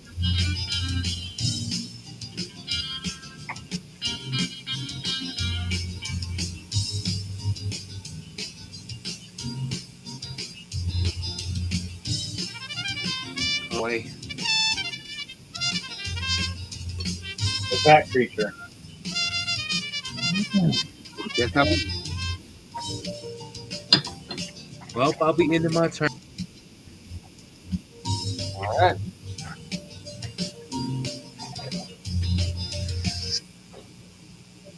And up next, who we have is it a DJ Thunderbass turn? Actually, no, sadly. The ship. Oh shit. The ship is not. Totally just killed that guy. Yeah.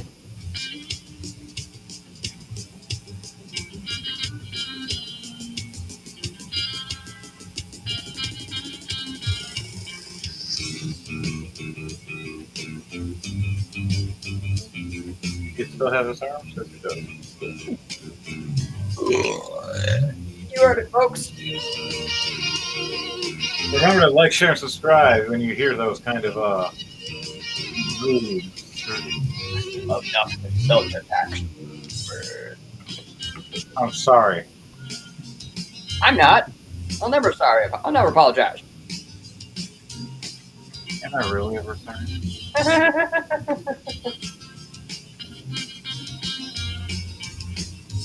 The ship itself 3 wizards of enchanting. Oh shit.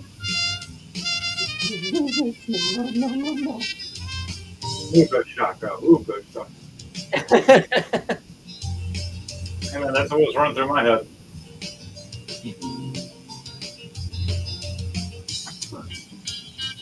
Oh yeah, by the way, I forgot.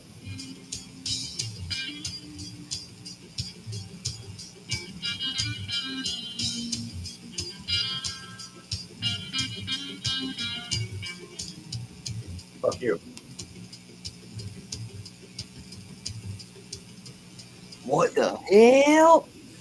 Is that what I think it is? Yes. For a second, I thought that was the spinning ball of death. I'm like, oh fuck, no. Thank you for the reminder. Oh shit. Should not have said anything. I shouldn't have told you that. I shouldn't have told you that. I could be on your side this time.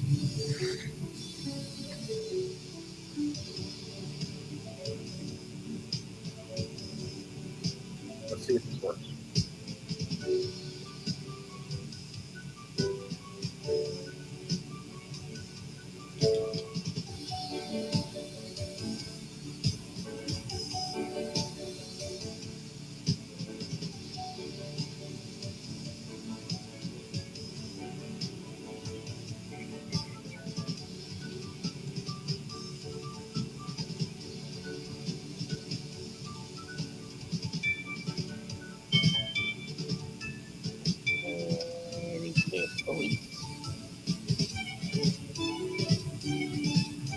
You see this creature start shaping and changing, turning into a bone bridge.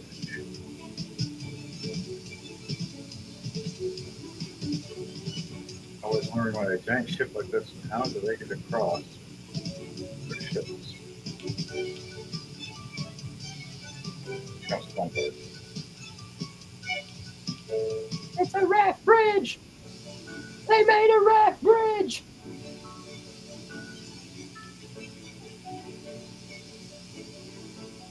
I don't have any fire spells selected. Shit.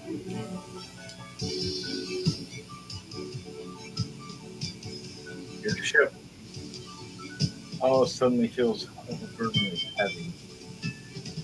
It slams down with this weight. A bridge, stopping your ship in its tracks. Oh shit. Being unable to move as you hear Hank sign going, "Oh, not again. This time might be a little different, but we have more people."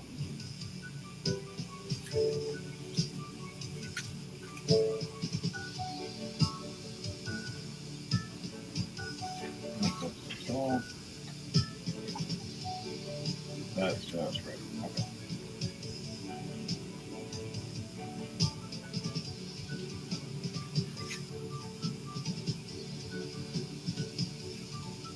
You see that happening.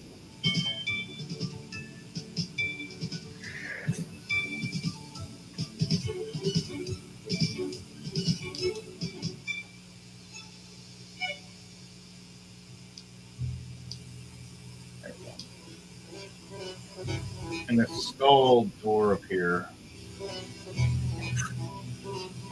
with this eyeball in its mouth, looking down a beam.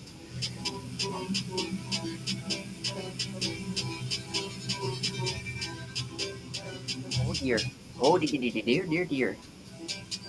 My creature of bone starts swirling around it and coming across it occasionally, like it's part of it at the same time. You remember the Yu-Gi-Oh game? You remember a character called the Wall of Shadows? Oh no. You You're mix not. this labyrinth It with is. the Shadow Ghoul, and you get the Wall of Shadows. Ah, shit. I know exactly what you're talking about.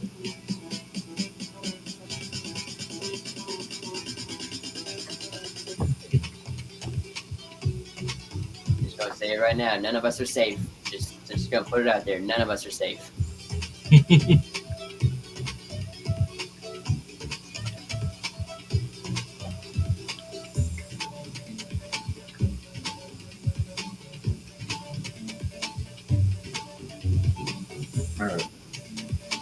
scooted that back a little bit.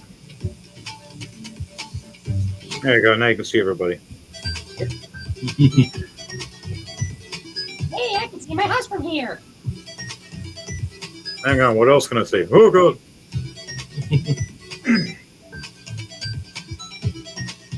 I'm trying to see the Grand Canyon, but I sure as hell did get to see one hell of a crack. Ah, Move your furry ass out of my face.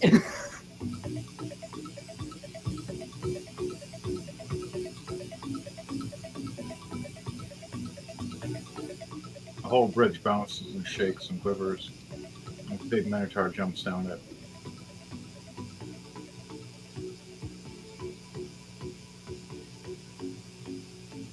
The smaller shield guard comes down to the floor. Strange creature, zombie-esque, runs up to the top, screaming and yelling, and stands up on the top.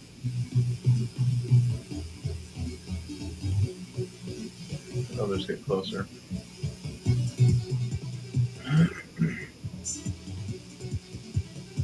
Catapult takes a fire at you guys. Oh, it actually fire.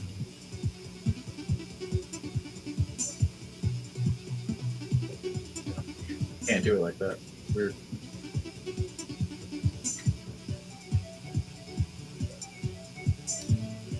Whatever. We'll just go with imagination. It always works better. Oh, now you want to fire after I say that. And then it fires.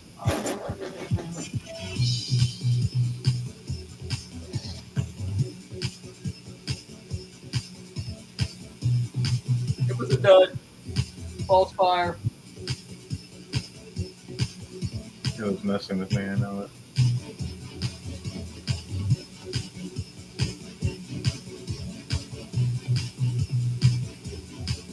Whatever. It fires off. I'm gonna roll anyways for hit. Carry on. So it was hitting. I'm sorry to say, you guys got hit with a nat 20. Oh shit. Boom. Oh, crow's nest. You guys on it. Ah, They damn. learned this from one of the mighty times of Gronk, and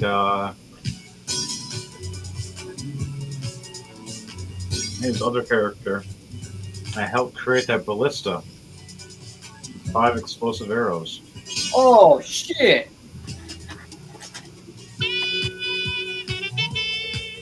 You hear boom.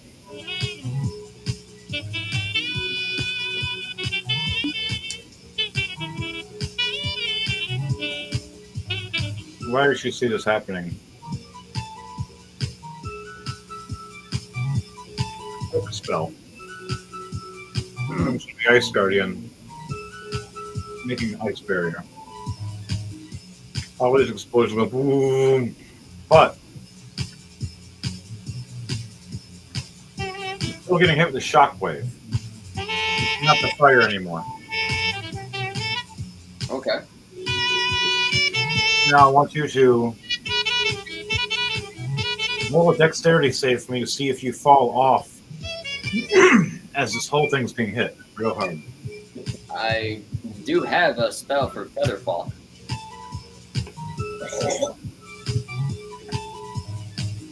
It's up to you. Do you want to do Featherfall, or do you want to? You want to first? You do a dexterity save because you're still going to be hit with shockwave. Yeah, I guess I'll do a dexterity save.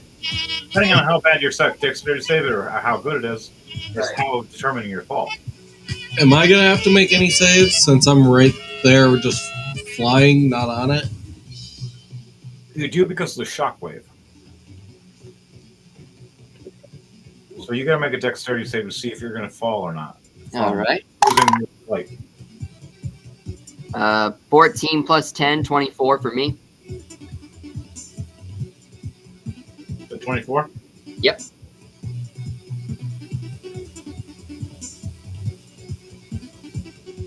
All right. 24. You have succeeded. What did you get, DJ Thunder Base? 14 plus 4, 18. Okay. She got a dirty 20. And the halfling got a 13 plus 4. 17. She gets knocked down. You had to have at least an 18. So, all you but the halfling gets launched off into the water again. Ah, damn. That poor halfling. And you see him reloading the ballista again. Smiling. Can I roll an athletics check to see if I can catch her before she hits the water? You know what? In the rules of rolling to die, roll 2d20 and let me know.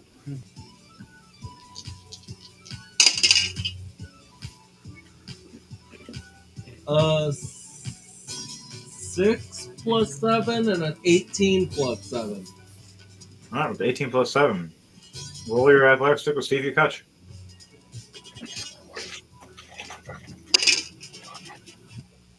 17 plus 7.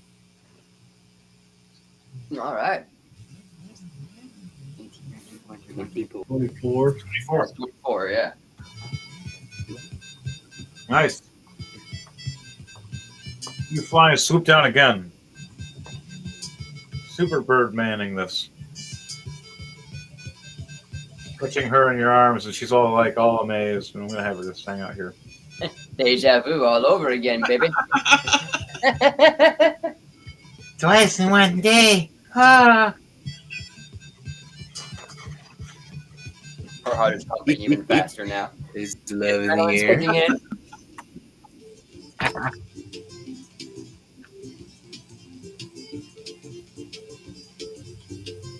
All right. You see the gate appear. You see the bridge grow. You see this bridge monster of death moving across it and disappearing across it at times. You even see a bone skeleton fish. Mario Brothers style.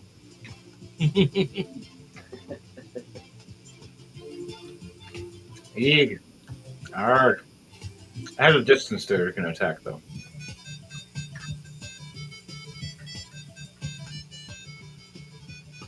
But as far as it goes. Use the wave to hold it. I failed. Cast their spells. These guys move forward. Captain. She laughs and raises her hand and points down. And all you hear is, ah!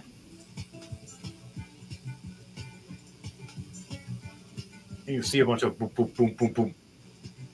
Boom, boom, boom. Oh shit! Broadside shot. Oh fuck! Sadly to note, this ship got in the range of one of the cannons.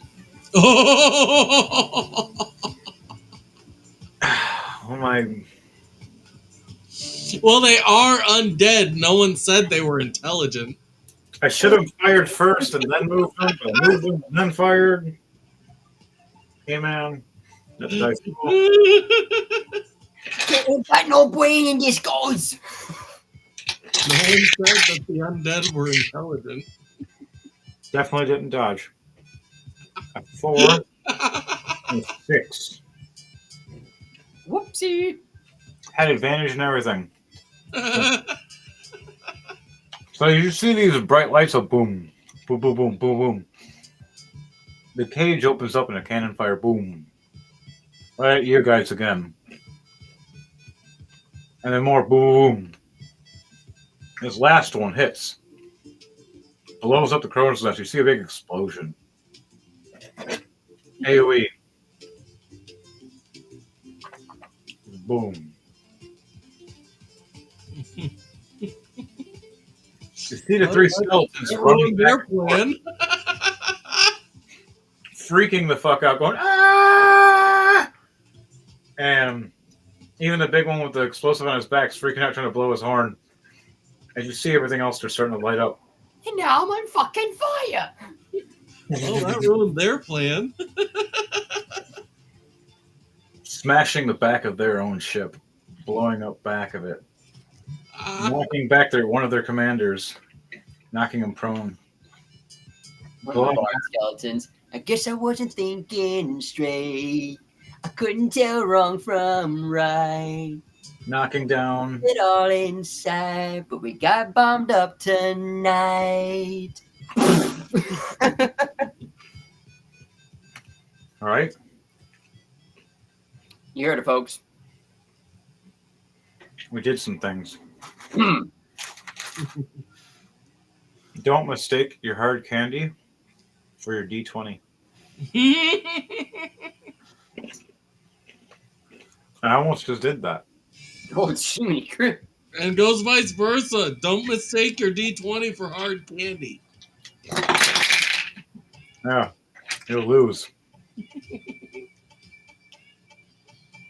You knock over the captain and the commander in a shockwave. You set back these guys, so now they lost their aim. All these guys are freaking out, and the back of the ship right here is on fire.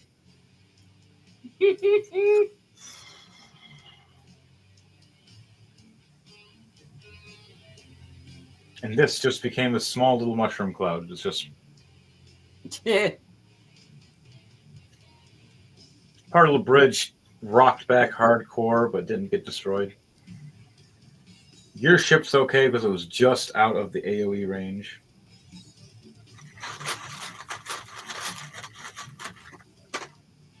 All right, guys. Their turn is done. They just kind of F themselves. Their commander was going to do something even more crazy in just a minute, but never mind. She failed her save, and I rolled for her twice. She still failed. Okay. On that note, DJ Thunderbase. Okay. And then Leiden, you're on deck. All right. Roll perception, see if I can see the captain. Oh yeah. I got to roll for all you guys get the whole ship getting hit. I have literally just lost 2 of my dice to this couch. Oh my. You got to rock that couch. Find it.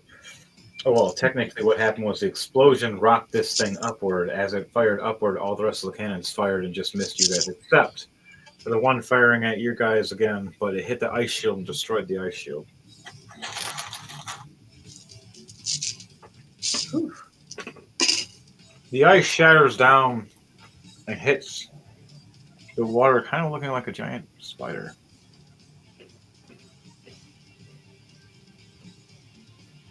Okay, Might so be to give that a drink. I rolled a 19 plus 7, 26. Sorry for anybody with arachnophobia. I'm sorry, what? 19 plus 7, 26 on my perception. Can I see her? Or whoever the captain is? Yes. The big explosion. You see that everybody get rocked left and right. Hey, that reminds me, Dom. I need you to roll a dexterity save 1 second for me because you rocked left and right too.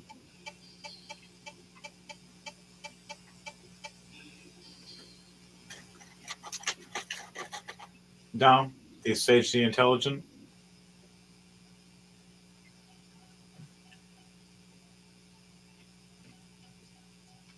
And then you fall asleep. Hi, DJ Thunderbase. What were you saying?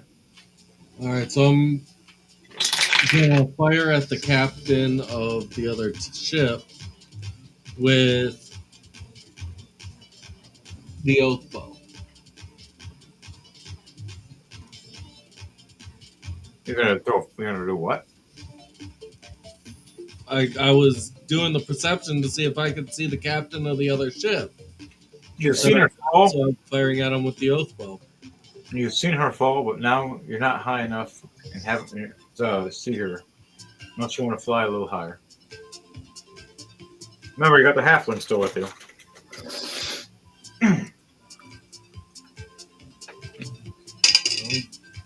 With the halfling with me, there's not really anything I can do. Put her back on the crow's nest, or Do you have like bird talon feet? If you wanted to, you could use your feet to hold on to her while you use your arms for free to shoot your bow. yeah, and she can still fight too. That's an option. She has a crossbow. I'll do that then. All right, you guys become a team. And then I just use the. So, am I gonna have to do another perception check again to see if I can see the captain again? No, with that high of one, as you fly up, you do see her.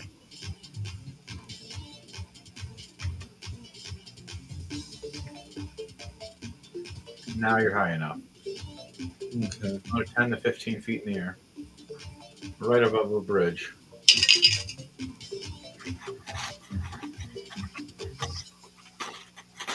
Okay, so I'm gonna fire the elk bow.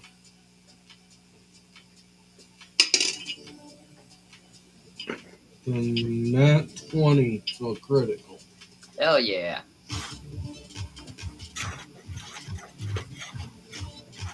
Get her, Birdman, get her.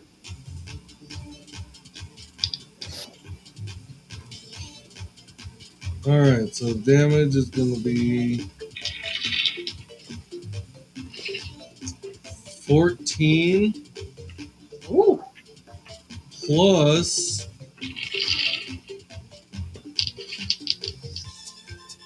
22. To the commander. Holy shit. Yeah, Good hit, man. Good hit. that's just one. That's just the first one.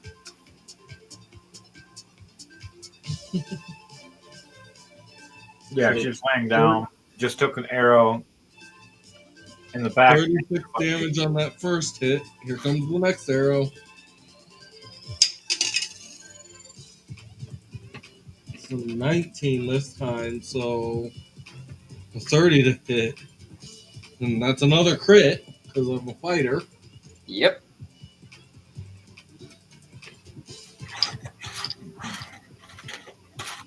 So then that's going to be another 14 plus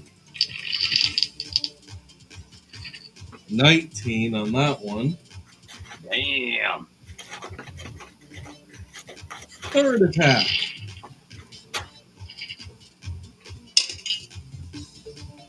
Another 19 to hit. So rolled another 19 plus 11 to hit. So another crit. Okay. Doing 14 again plus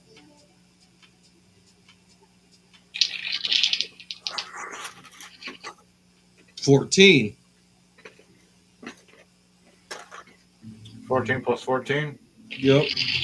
That's 28 points of damage. Sheesh. And then the final attack.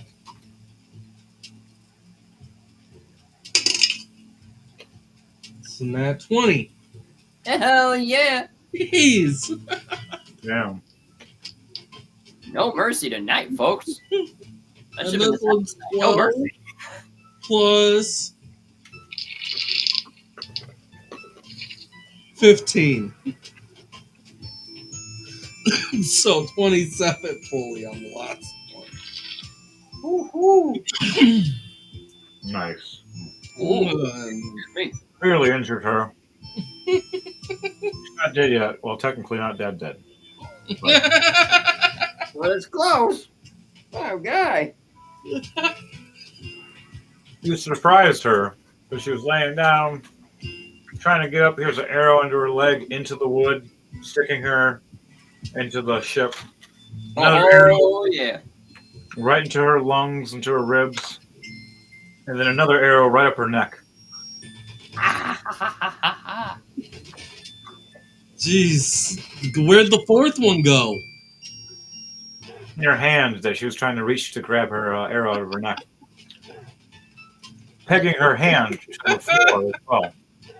Damn, she's like locked down prone. She ain't getting up. She is pinned to the ground right now. Yeah, she ain't getting up. She fucked. She's not just prone; she is pinned. She looks back and looks at you with this rage. Her eyes glisten at you. The fire and torment of death. I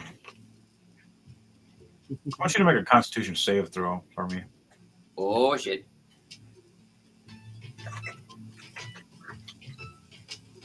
I am fire. 17 plus 6, 23. Death. 23. Yeah. Nice. You try to shake it off. You're looking back, shaking your head, hearing memories. But you needed a 25. Oof. Mm. And she's much higher level than you. And she looks at you. And your eyes glisten with memories. And her whispers in the back of your skull saying, "There's royalty on that ship too. Why don't you take care of the royalty on that ship and then talk to us? Why don't you do that first?"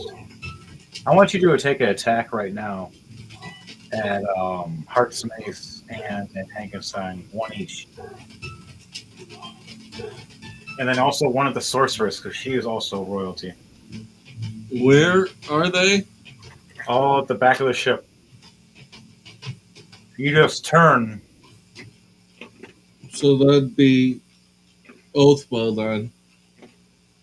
You're pulling out your bow. Oh, don't get in that 20. Don't get in that 20. Please You don't fire get 3 arrows, one at each of us.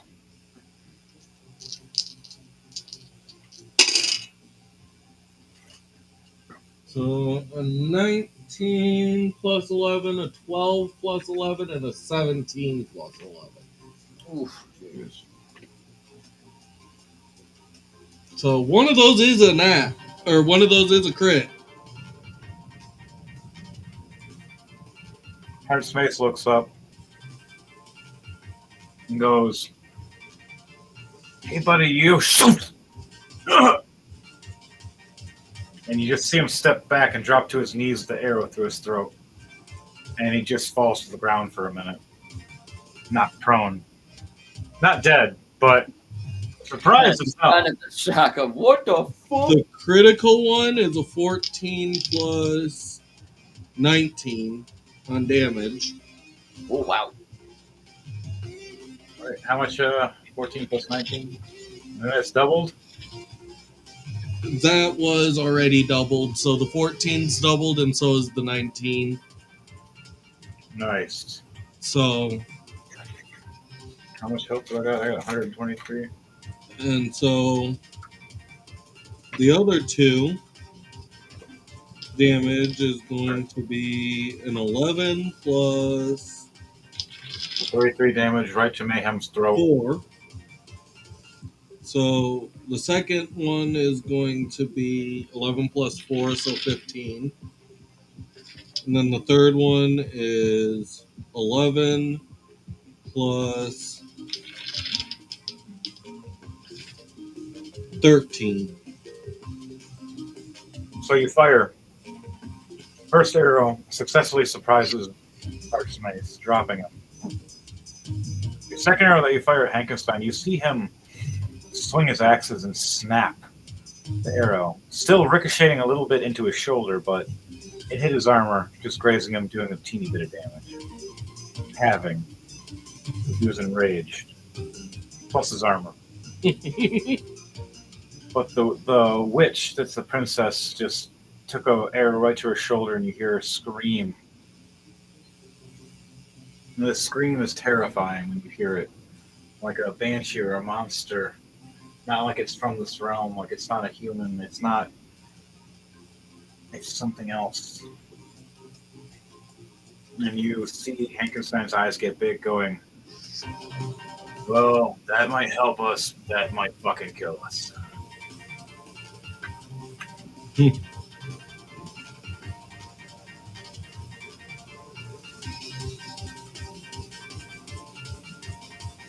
All right. Your turn is ended. Dom. Oh, sorry, Jordan. Your turn. All right, I'm gonna go and use my crossbow, and I'm gonna aim at the creature that's on the floating raft bridge. I'm gonna try and take a shot at him. The creature. Yep. The Minotaur. Yeah, I'm gonna go after that Minotaur. See if I can get a hit on him. Hey, man. All right. 15 plus 10, so 25 to hit. 25 to hit. Yeah. Okay, you definitely are. That's a 1d6 plus 5. 3 plus 5, that's 8 points of piercing damage. 8 points of damage. Yep. All right. And I'll go ahead and roll for an attack again on him. 8 plus 10, 18 to hit. 18. Yep. 18. Does not hit. All right. Well, that is all I can do for my turn. That last hit. Looks like you all pissed off. I look at him and I just, ooh, I thought my dad looked ugly.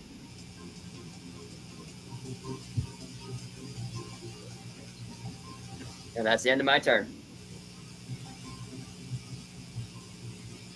You guys keep hearing screeching and yelling from the white and silver-haired woman that's horrid in magic, feeling like she's not something normal. They're screeching more, anger and pain, and transforms right in front of everybody into What the fuck is that? it's like a leech dragon. Oh, jeez. Magical ice leech dragon. It's ice and poison. Oh, wow. That's on our side, right? Sure hope so. I would like for everybody to roll a animal handling check, please, around them. Okay. Also a fear check too. Wouldn't that be like a constitution save then? A constitution save, yes. Okay. First I'll look at animal handling. 16 plus 2, 18 on animal handling. Okay. Animal handling is okay. 19 plus 2, so 21 for animal handling. Very good. And then constitution save. Plus 4. 13 plus 4, 17. 15 plus 6, 21 on constitution for me. So animal handling, Vontae, you just fail. But your constitution save you succeed. Jordan's the opposite. You succeed animal handling, knowing what the hell this is. Going, oh fuck, okay, I got this. But your constitution save with a fear consumes you for this turn. Oh shit. You have disadvantage on your attacks for this turn. Alrighty then. Because you might have wet yourself. Please tell me the tiefling lady did not see that. Roll a perception check for me. You know what? Fuck you, I will. She saw. That's a nat 1. Oh. Yep. Nat 1. Oh. So you roll on that one. You piss yourself seeing that this thing is freaking out and not realizing you are at first. You're like, oh yeah, well at least it's not as bad as times every time I get nervous I usually piss myself. And Tiefling's like smiling at you and then she looks down and her smile turns into a what the fuck? And realizes there's a stream running down your leg. And then a little bit of a smell too. You might have just a teeny bit of a I'm guessing I'm getting no private lessons tonight. She smiles and she's like, bath first, then we'll talk. That's a first. Smiles and she goes, "Not for me. Oh shit. I'm on a pirate ship, honey. Oh fuck. Why do you think we call it swap the poop deck?" Well, we learned a valuable lesson today, folks. Perception checks suck. And then she smiles, but I also swallow. There's still hope. His conscience says that to him in the back of his skull. There's still hope. There's still a chance. Like that scene from Dumb and Dumber, like 1 in a million. So you're saying there's a chance? Yeah. There's a chance. Oh, You got like a 25% chance. we're like 1 in a million chance. Hey man, Uh, I got my wife, and that was like 1 in like a million, thing like that for me. As I cracked the joke, sorry for the internet to hear, but I had to swim through an ocean of hoes to find the black pearl of the sea. And boy, howdy, was it worth it? At the same time, oh my god, could I just minus at least like a large amount of those? We're not going to talk about the rest. But on that note, back to rolling to die, everybody. You totally wet the bed right in front of her for a minute. She kind of looked at you, laughed, chuckled, and went, I'll give you a bath and then I'll let you know. Like, what do you mean? When I see you naked, I'll talk. Also, like if you're alive or not at the end. yeah, also that too. If we survive the night. She smiles and winks. And everybody else looks back. No one else is on there with you? So yeah, no one else sees that. Just you two. You're fine. It would have been funny if the halfling was there. She would have freaked. What about the wabbit? We forgot about the wabbit. Oh, God. Damn, you're right. Give me a minute. Rabbit You probably rolled laughed. that one. You rolled a 1? No, you rolled that one. I rolled a 1, yes. Oh, he rolled 2 nat ones. Wow, that's fucked up. That's- It looks back at you as it sees you piss and shit. And when it's smiling with its teeth, it stops grinning and it puts its teeth away. It sniffs. And you see its eyes roll back in its head and it falls backwards. Oh, shit. And she looks over, the tiefling, Hatera. Apples, no. She's just like, well, that's new. I've never seen. Wow. Do you mind if you can use some? Got any spells for that?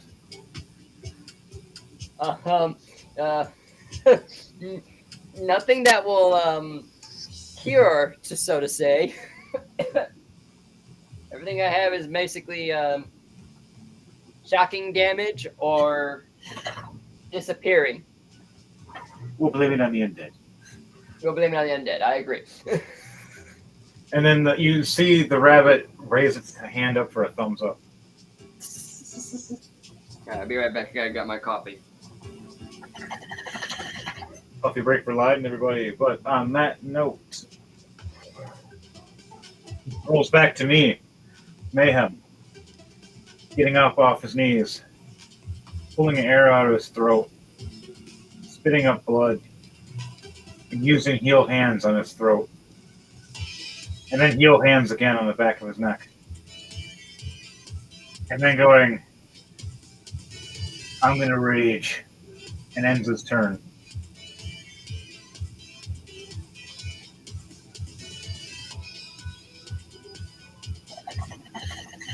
Dom, it's your turn. Dom the Sage. Yo, Dom, are you there? Paging Dom. Nope, Dom is out. All right. Wait. Oh, God. Oh, God. Here it comes.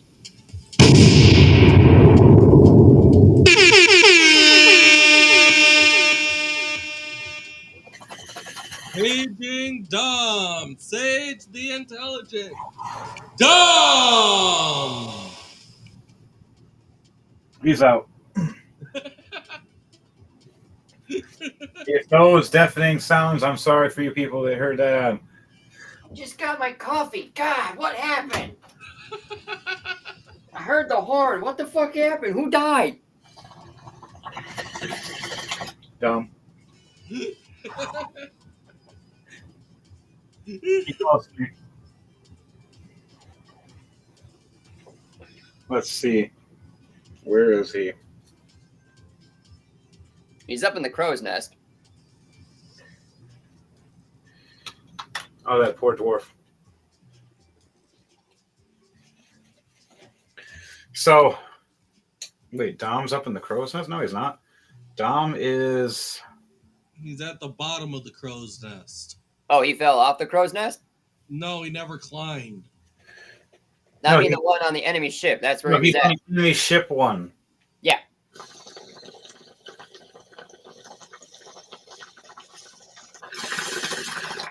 I love this kind of field. We literally have an actual D&D, battle. but he's up here. He's in stealth mode. He went to real stealth mode too, because he went. Yo! Dom's character looks down and looks around. Kyrick. Yeah, Kyrick. Yo, motherfucker. He casts Eldritch Blast. 3 times this flying creature is flying at him. Misses the first one. Succeeds the second one. Succeeds the third one. So he missed the first one. This flying creature laughs, chuckling, as then it looks back up, and here comes 2 more, right in his face. Knocking it off balance. I gotta roll to see if it's constant. If it fails. It does, the 6.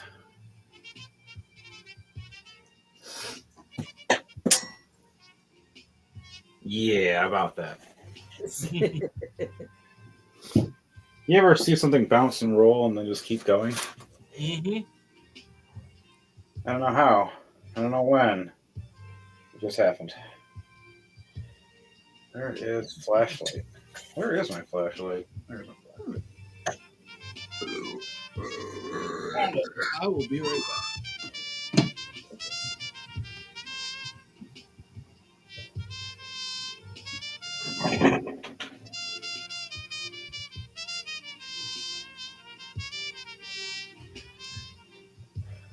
It's supposed to fall down there and not there.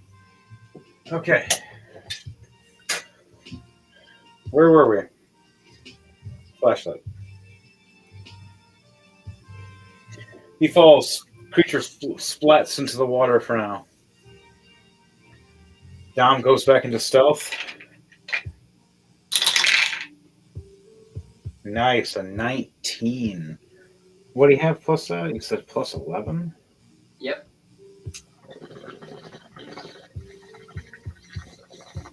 Look at me. I'm invisible. With a 30. Like cloud and smoke.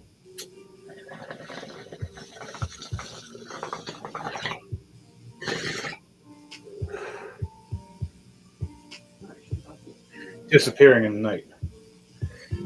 All right. The ship's turn again. Our ship fires back. Yeah.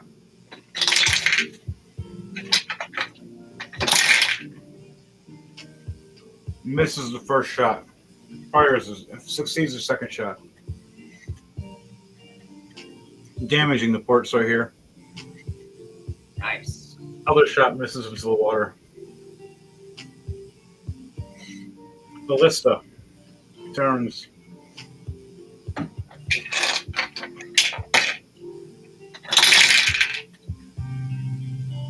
(19 plus 9). This little kobold aims up at this ballista and fires it right at that minotaur. That's bum rushing and running forward towards us. Right down here, boom, boom, boom, right off the bridge, and then The chain yanks him right back, smashing right into our ship and just, yeah, we'll do some damage. How much damage is that? Oh, no. Taking 49 damage. And then the swing back of slamming into the boat.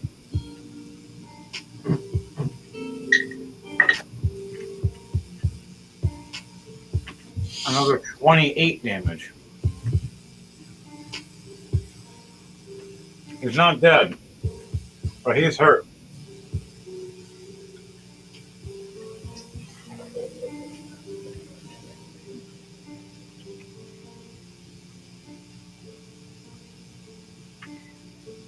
Hankenstein orders a reload of his cannons.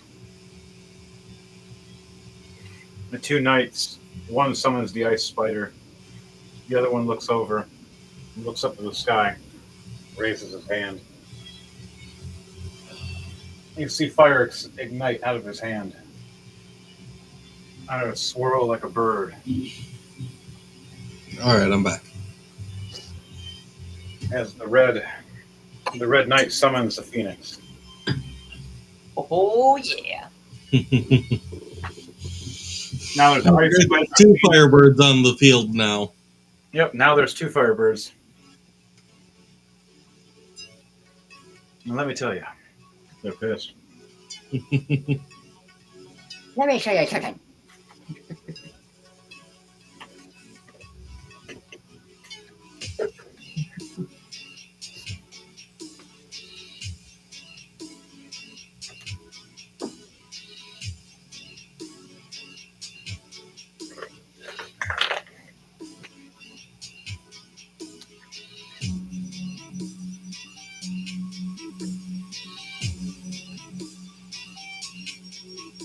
That works.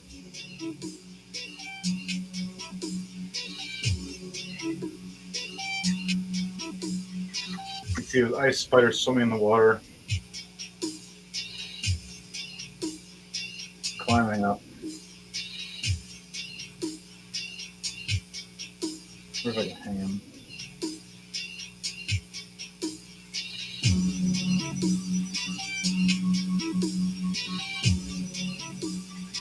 Yeah, that's cool and creepy.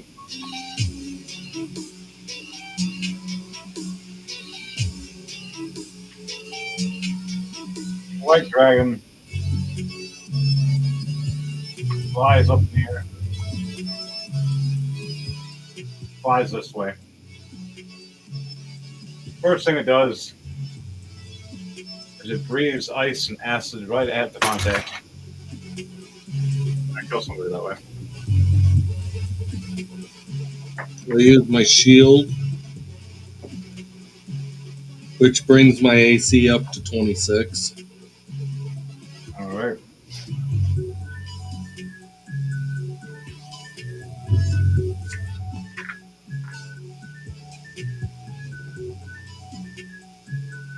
Let's see.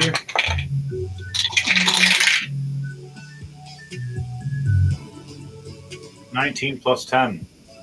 9. You get hit. The shield, or your shield breaking. Not actually breaking, but you know what I mean. Mm-hmm. Giving out. Getting hit with some ice and a little bit of poison. I want you to roll a Constitution save for me to see if you're poisoned or not. 18 plus 6. 25. Or 24. Barely succeed the poison. Hmm? You just barely succeed the poison. It poisons you slowly, but you fight it. Your race of birds are used to it. It doesn't kill you. Instead,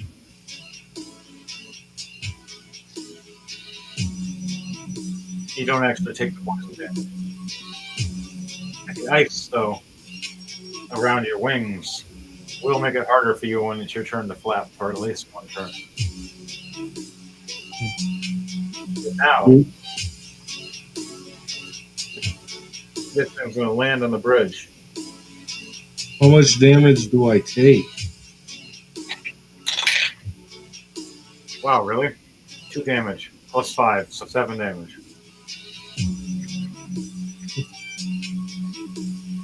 I was expecting it to be higher.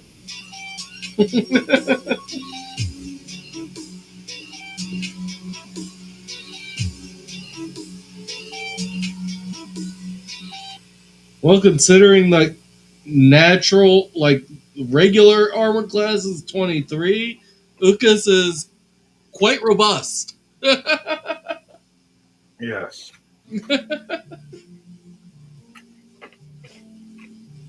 Don't hear the halflings say that. They might be happy.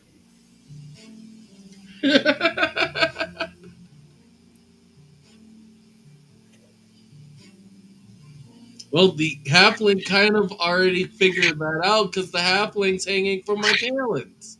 Right? So, this ice leech dragon attacks and actually damages this gate a little bit. And also damaging the skeleton guard under it as things are falling on top of him. That their turn is ended except for Sunny Hippo. You can see him tuck back his giant mighty elephant gun times 4. He pulls the trigger back and you can see his giant explosion.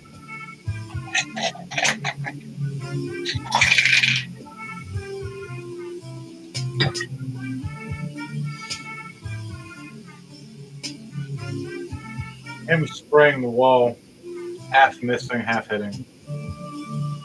And hitting a ballista, making it blow up. The other one hitting another cannon, destroying it. The other two.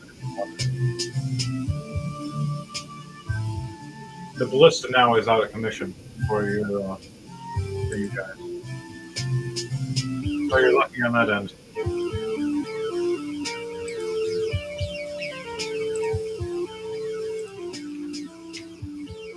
They're starting to catch fire now.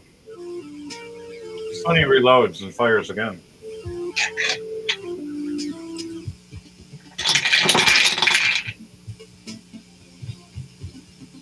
Hitting this time with all 4 shots. What happens to them? Only 2 succeed. Half these skeletons just get blown away from the explosion. Sadly, Dom has to make a Constitution save, or no, a Dexterity save, because that mass is going to be coming down. Seems with an 18 plus 6. Jumping down a dimensioning door. Back over here by the goblins, scaring the fuck out of them.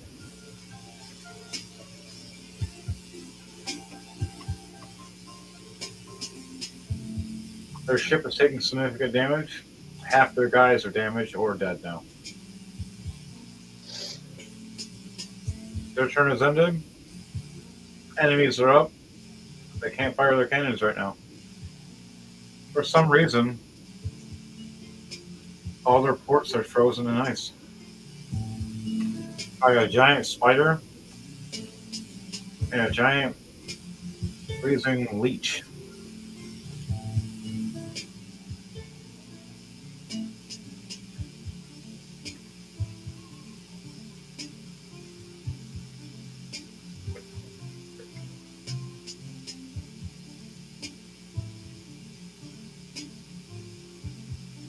And then the Firebird is igniting the top, lighting it all on fire.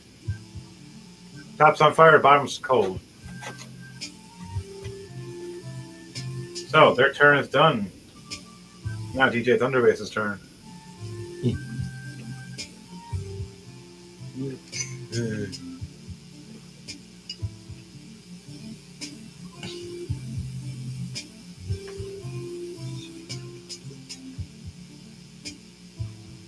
Jeez, no one's really even close to me, so I'm stuck using the oath bow.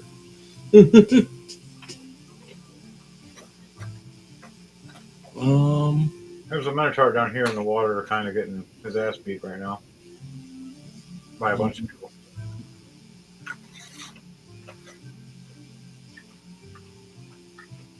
Two goblins. anyone on the ship that's doing something on the enemy ship? I mean, You're gonna what now? is there anyone like trying to do something on the enemy ship? No, it's like all on fire now, and the bottom is for turning to ice. Okay. Then I'm just gonna fire at the Minotaur then. All right, fire away. Unless you want to fire at the commander again. Unless I wanted to what? Unless you wanted to fire at the commander again. Oh, are they still up? She's still alive. She's just pinned to the ground. She only succeeded with getting one arrow out. The other arrow still making her. Okay, I wasn't sure if someone else attacked her. No, not yet. Okay, yeah, then I'm firing at her again. She took more explosion and fire damage though. So 15 plus 11, 26 to hit. You hit. Doing 12 plus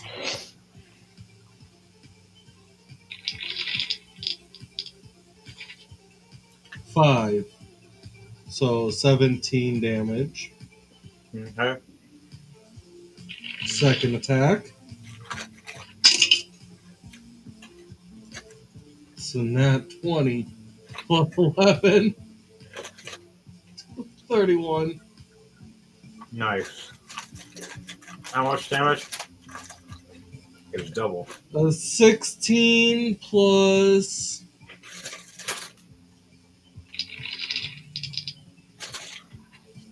20. So 36. So, how do you want to do this? So the first one goes into her other hand. Pinning her completely down. The last one goes into the back of her skull. Pinning the last arrow right into the ground through her mouth. Third attack is going towards the Minotaur now. All right. That's 19 plus 11. So 30. So that's another crit. You see its horn fly off when you hit it. And its skull crack. Okay, taking 16 plus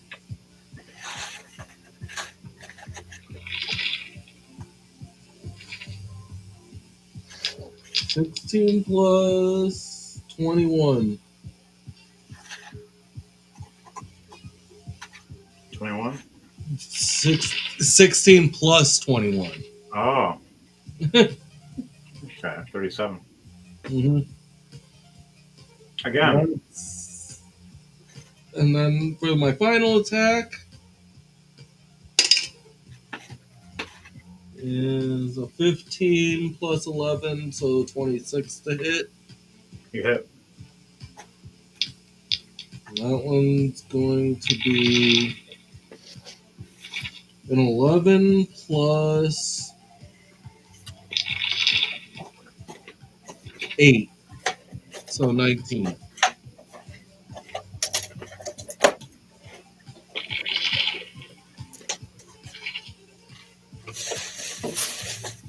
And then my Firehawk is going to attack with the beak and then the talons. So for the first one,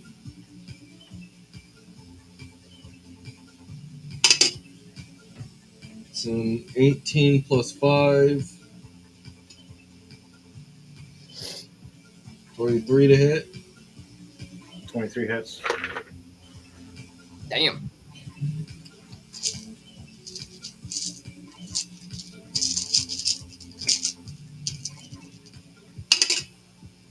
shit, I just got a text from my brother. They're at the fire right now. Holy 6 shit. damage. And then the talons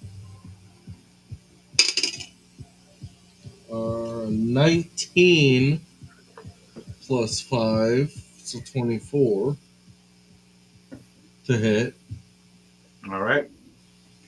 And that does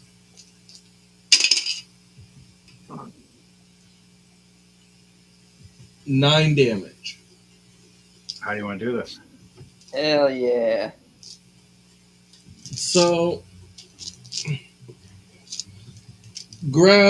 after the attacks, after the 2 attacks from me on the Minotaur, my hawk flies in and sticks its beak into the head, and then uses its talons to grab onto the shoulders, and off goes the head. All right. Flies I'm gonna pick it. down, grabs the horns, flapping real hard, and snaps its head right off. As the rest of the body is still stuck to the ballista. As you watch it crumble and fall. All right, Leiden, it's your turn. You're starting to realize as you're looking around, skeletons are starting to decay. Your master was just slain. All right.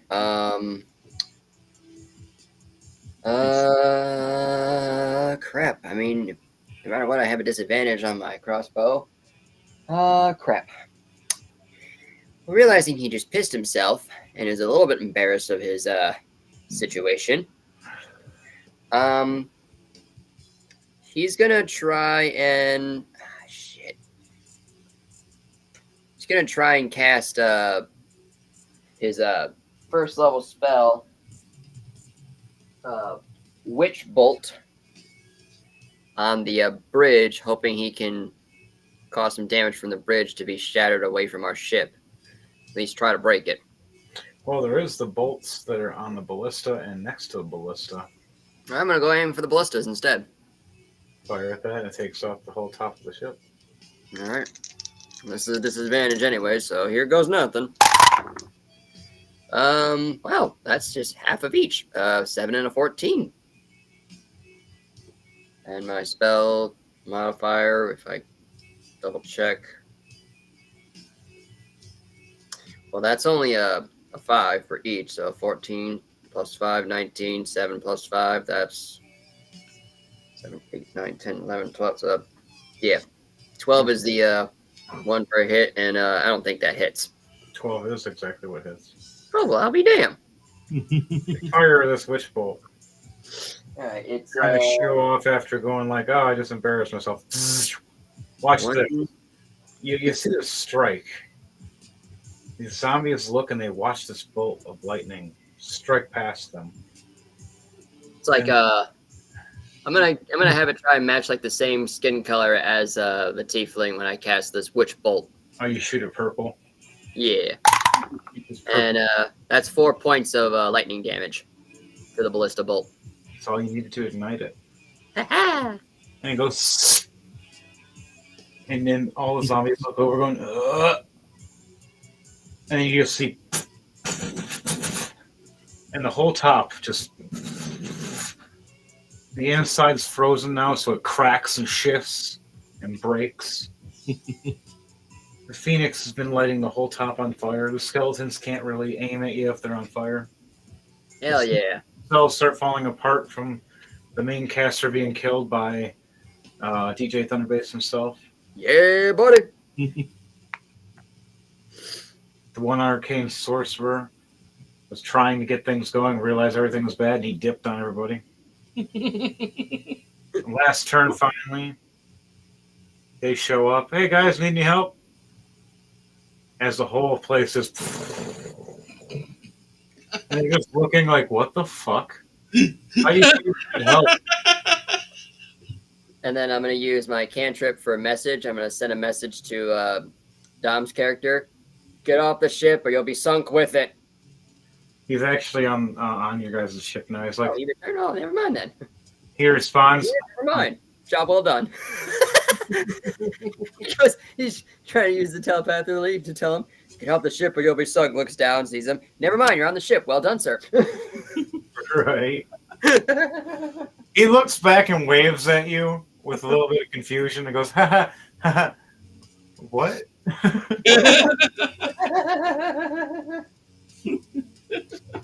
And yeah, that is the end of my turn.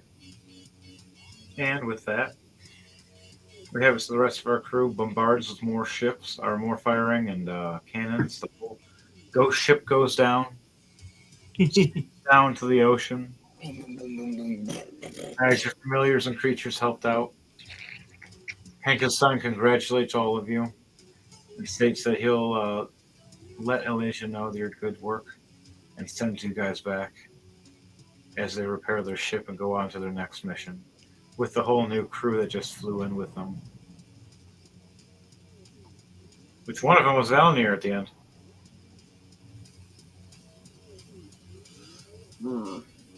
And then here's the thing of the note, though. That ship later on, the storms start casting and waving again. The ship starts arising again. Hours later, when everybody left, all the skeleton crew, even the commander's back alive. Her pulling an arrow out of her neck and out of her face, and her eyes glowing red, going, "I'll get that bird. I will cook him. I don't care how." All you hear is a skeleton in the background. "But Mom, you don't eat chicken." "That's not the point." Madam, we are skeletons. We don't eat meat. We are nothing but bone. "I told both of you to stop it. What the fuck? No, it's not the point. The point is I'm going to cook him in. You know what? It We does. have no stomachs. We can't digest. Every time I eat, it just falls out like I already pooped. Just like Lucky Charms, they just keep falling through me too.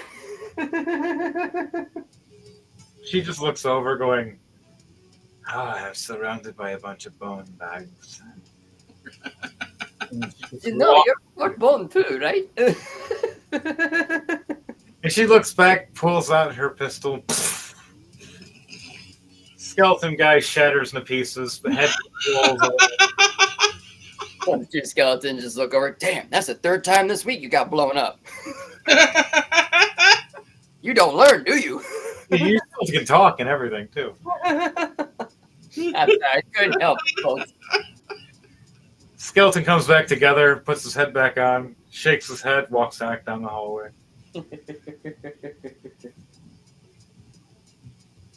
All right, guys, girls, and squirrels. Squirrel? That was a crazy episode of Rolling to Die. We can always do more later and always add to this. Absolutely. But tonight, this was one of our newer stories that we were doing. What was That the was name a of this one good again? session, man. That was awesome. I love ship battles, mate. They're always awesome. Oh, yeah, especially with the new ship. Yeah, dude, that is a beautiful ship, man. Yeah, you can see it later. This was the Class of Assassins of Rolling to Die for episode 44. And just remember, we're done with your bullshit. It's a crazy clown world out there. And to you all, and to you all, good night. Anybody else want to roll this out before DJ Thunderbase knocks this out the park? Thanks for joining us, everybody. Remember to wash your hands, wash your face, wash your ass. You know you have to. This is Olion72, folks, signing out. Thanks for joining.